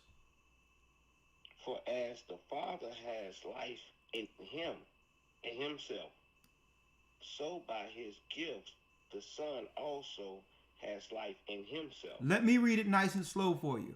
For as the Father have life in himself, so hath he given to the Son to have life in himself. So those two separate lives, right? Yes, sir, it is. So, yeah, so I'll ask a Christian at this point, what are we doing here? like, what are you talking about? See, now the reason why they went into this Christ is God garbage they started to teach is because at the end of it, they got a white pervert by the name of Cesar Borgia that they have promoted throughout the earth as God in Christ. So at the end of it, they'll say Christ is God. Then they'll show you Cesar Borgia and say, see, here's your God. Okay? It also sounds like he doesn't have a King James. Yes, sir. That can cause confusion too. Do you have a King James version? I think he does. Yes, sir. Yeah, he does. He's just not reading it correct. Oh, okay. Yeah. So that all through the Bible, Christ is telling you that he's not God. When he's praying at the Garden of Gethsemane and says, Father, let this cup pass me. But if it be thy will, let thy will be done. Was he throwing his voice? Was he talking to himself? No. So this is the nonsense programming you can only get from crazy Christian church. All right? And then they'll try to philosophize it, talking about the divinity, the divinity of the God, Son, and Spirit. Listen, get out of here with all that. Right. Okay, no. Where is that? Where is that in the Bible? Get out of here with that. We ain't trying to receive it. I haven't seen it in the Bible. It doesn't. It's not in the Bible. Christ just said that he was praying to the Father. So you're not going to drive me crazy. You're not going to drive me insane seeing this Bible, and now I got to interpret it as something else. Nah, you're in error. Okay, that's what I tell them. Get out, skedaddle. I got no time for this. Our people are in dire straits right now. Go up the street with that. Skedaddle. They argue with me, and I stay humble and don't argue with them.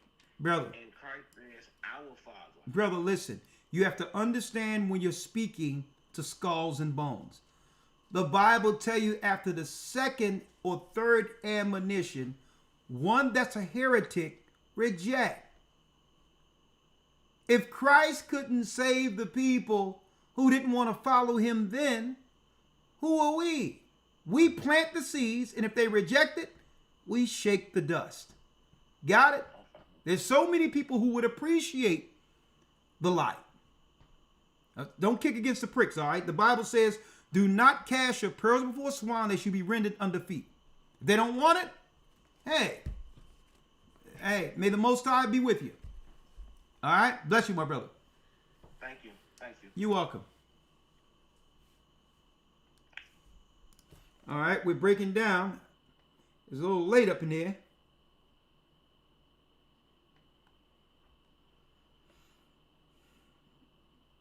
All right, we'll break it down.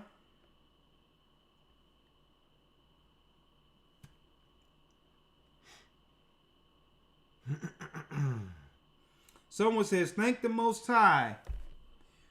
Me and my mother was preserved because we listened to you during the pandemic. And now where we work at, they're actually moving the policies from out of place where now it's not required anymore. Praise the Most High. You stood your ground. How we doing? USWB, that's your name? No, my name is Ronnie. Oh, Ronnie, how are you, sir? I'm excellent. Shalom, Elder. How's the day? Blessings. I'm about to break down. I got some cleft to go lamb I made earlier, and it's about to go down Yes, like sir. Charlie Brown. All right. I know you definitely bring the words, man. I just wanted to let you know that it was about that video that you had with Natan in the UK when you were with Gaza. Yeah. That was the video actually that brought me to the understanding of what has been going on in this world. For real? If it wasn't for that video, I probably would be just as lost. You talking about? I gotta go. I'm at work, and I just wanted to say I appreciate you. Thank you. You see that? Of course. Bless you. Bless you. He said that video from Peace FM that I had with Nate, Yeah, Jewish Confessions, was the thing that put him on the road towards the Most High, and he's been on the path to follow God's law ever since. Look at that. I had no idea when we were doing it in the UK how much impact that would have with the ministry. I mean, that's all praise to the Most High. That's the power of Yeshua. Brother Israel, talk to me. Hey, Shalom, elders. Shalom. I'm about to break down. Talk to me. Yeah, man, I was just hoping that you can give me some exact information about how I can, have that connection that Lot had, Paul, Christ, even you, man, because I'm battling with a particular sin, pornography, and I can't stop cussing. So I'm just trying to see, do I just go against this desire every day? It's kind of a little difficult, man. You know what I'm saying? Because I want to have that connection with the Most High. Brother, something private like that, I don't think you should be putting it public. I respect the fact that you're convicted enough to talk about that. But when it comes to anything you're dealing with, right? Especially something as damning as pornography. Right. It's best to pray about it and fast on it. Okay. Fast on it. And the Bible says, and instead of burning, marry. Do you have a woman? Nah, I don't, man. You know what I'm saying? I remember one time you was talking about it, saying it's okay for us to go out and seek a mate, because you said the Christian church kind of lock you down and keep you from. No. Okay, let's focus on what you're dealing with, though. Oh, okay. Paul stated that what? Instead of burning, marry. Said if you got a desire, as far as flesh is concerned, it's not wrong to have those desires, but get a woman. Okay. Can you get a woman? Yeah. Yeah. But, I mean, I want to get a righteous woman, though. I'm saying, I wouldn't say go get anyone. Right. But what I'm saying is get a good woman that'll be on your program. Pray to the Most High for one, and then problem solved. Right. Now, my last question is the same question. How could I get that strong connection with the Most High, like Joshua and them did, or you got, man? Well, the reason how you can get that strong connection, because that strong conviction, no one can do it by themselves. The Bible tells us that the strong bear the infirmities of the weak.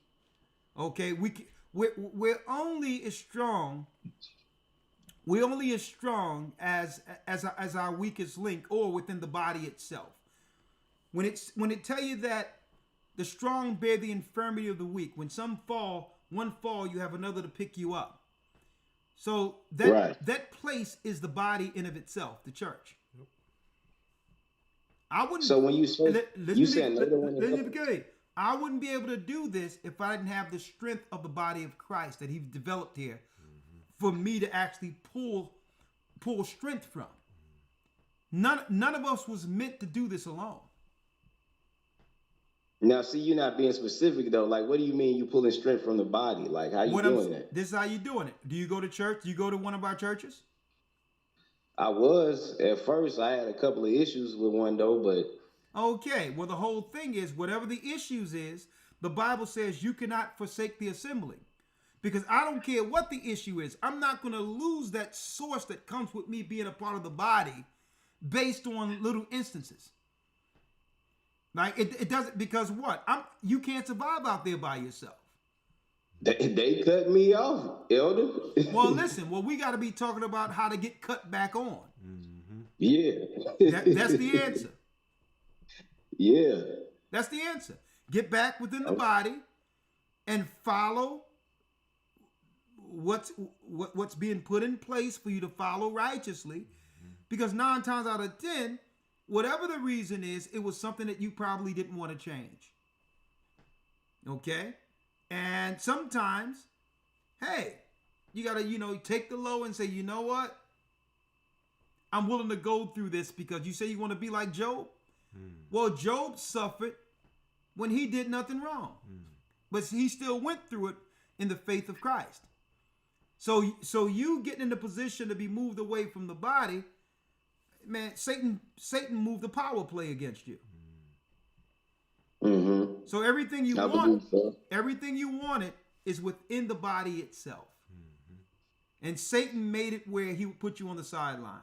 You have to fight to get within the body, regardless of what anybody's saying. It's strength within the body. That's where it's at. Because the because the body in of itself gives you a mission within the work. And that mission actually cultivates a passion. And through that, the Most High gives a direction. Okay? So you have to do it from the inside, brother. You said it cultivates a passion by being around the body. Of course, because you're going to hear something that you wouldn't hear otherwise on the Sabbath. You're going to have an inclination to do work that you don't know needs to happen because you're on the outside of the body looking in. Okay, I see what you're saying about that. Okay. You get a work. You get a work within the body, and that's where the Holy Spirit kicks in. Okay? But you got them people with authority. Like if I say, well, I want to do this in the church, but they may be like, well, we got to talk to administration, and they might say, well, sorry, brother, you can't do that. Okay, so I'm going to drop something on you, young man. You ready? Yep.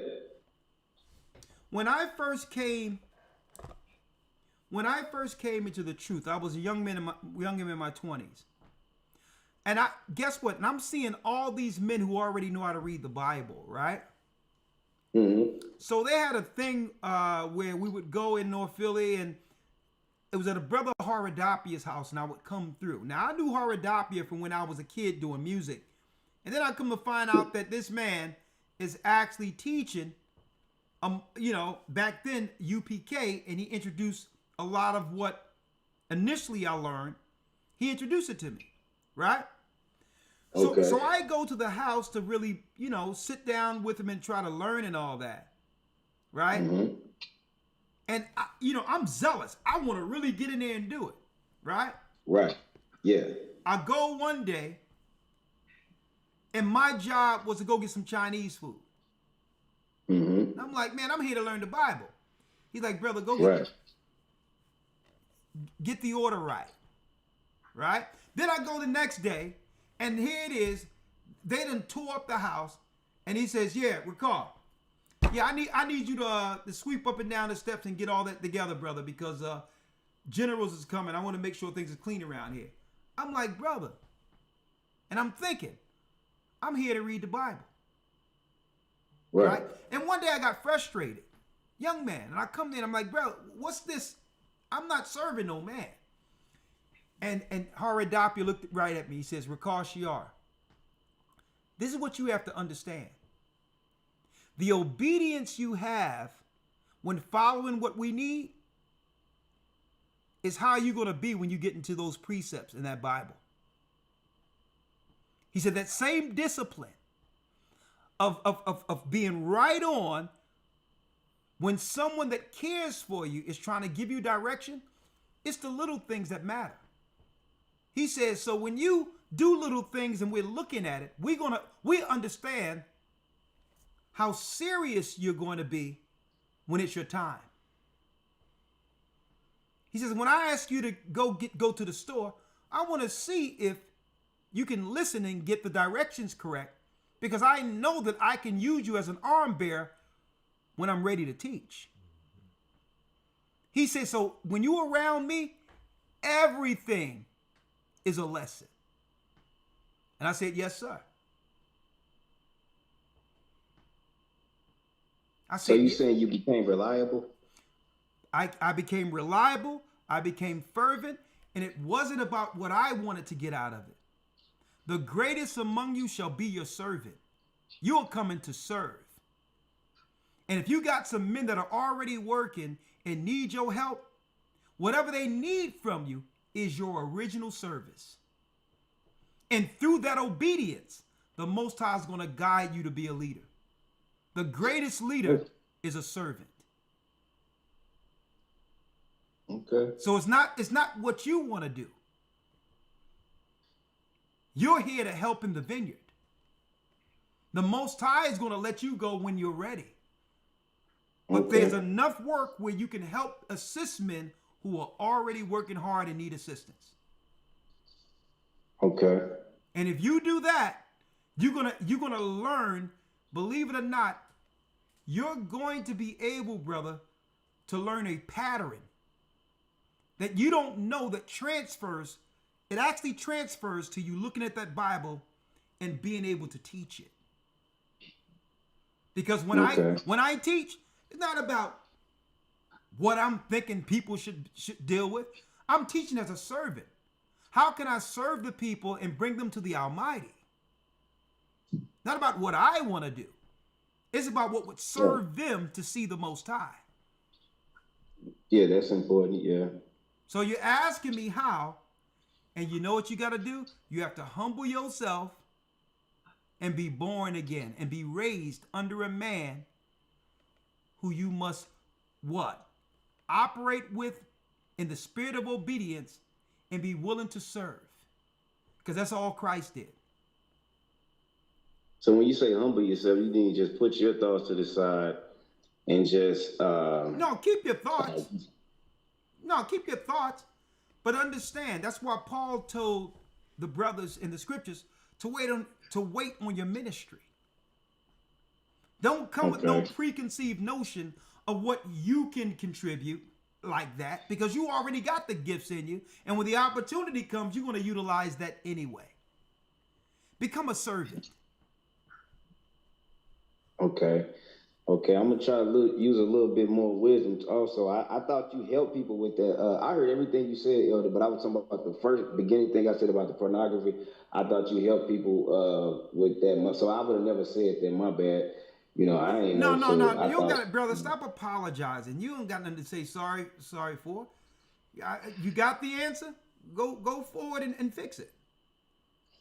Okay. All right? All right, the water. My brother. Shalom. Shalom. All right. Good night tonight, my brother. Yes, sir. Powerful broadcast. All Power. Hey, this Friday, I think I'm going to look back at some of these other videos. We're going to put them up online. And, hey, a little blast from the past. Yes, sir. Well, bless you, brothers and sisters. You have a great night. May the Most High be with you. Stay prayed up and sin not. We will soon see Israel.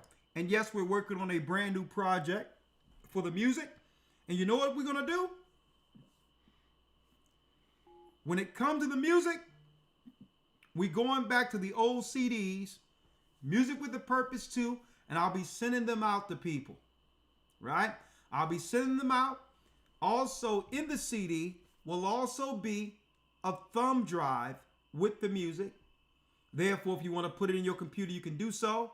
But what we got to do is we have to start owning our own product when it comes to what the Most High gifted us with. Esau, with the new music streaming, is robbing our people blind. And it was only a few ways where our people could actually earn a keep for themselves based on the talents that was given our people. And now they was able to move things to streaming. They've made all of our talent, our people, have made the whole music business slaves. And now they can move those numbers and fudge those numbers to anything they wanted to. And now, back when I was coming up, you can at least get 2 cents off of each unit. Now it's a fraction of a cent in streaming. So the music is going to be out soon. Music with Purpose 2. Brothers and sisters, wait till y'all hear where this music is going. I'm going to tell you. But again, we want to make it tangible. CD, as well as in your package, will be a thumb drive where you can put it in your car or your computer, but no longer, and I'll just deal with, like I did before, when you all have the music, it will not be online until years later. I'll put it online years later, but I want you all to have the music. It's going to gift you, it's going to inspire you and drive you and get you through some tough times through Jacob's trouble. So we're going to be introducing the music to you soon. And I hope that you all are blessed with the Most High gifted us with. Some serious songs coming also. With that, may the Most High be with us. Stay prayed up, sin not. We will soon see Israel. And yes, we are the children of Israel. And yes, we're back. See you soon, Elder Lawya, if you ain't asleep by now. Good night.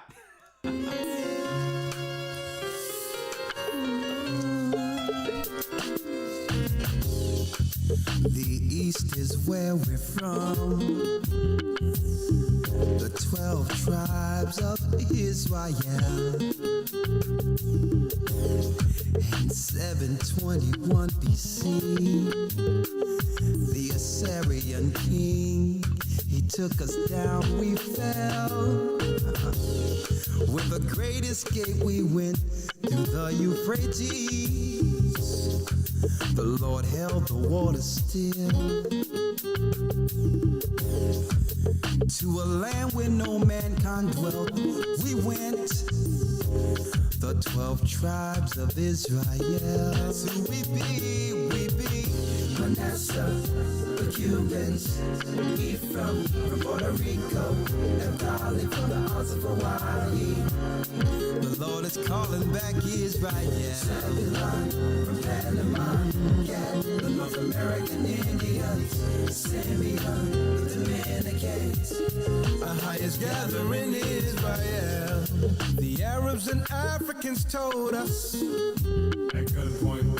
Together our wives and children then sold us. In the belly of these great ships we traveled in fear. By the rivers of Babylon we found our brothers here. Asher in Colombia, Reuben from Australia, Issachar, the Mexicans, a highest gathering Israel, Judah, the Negroes, Benjamin, the West Indians,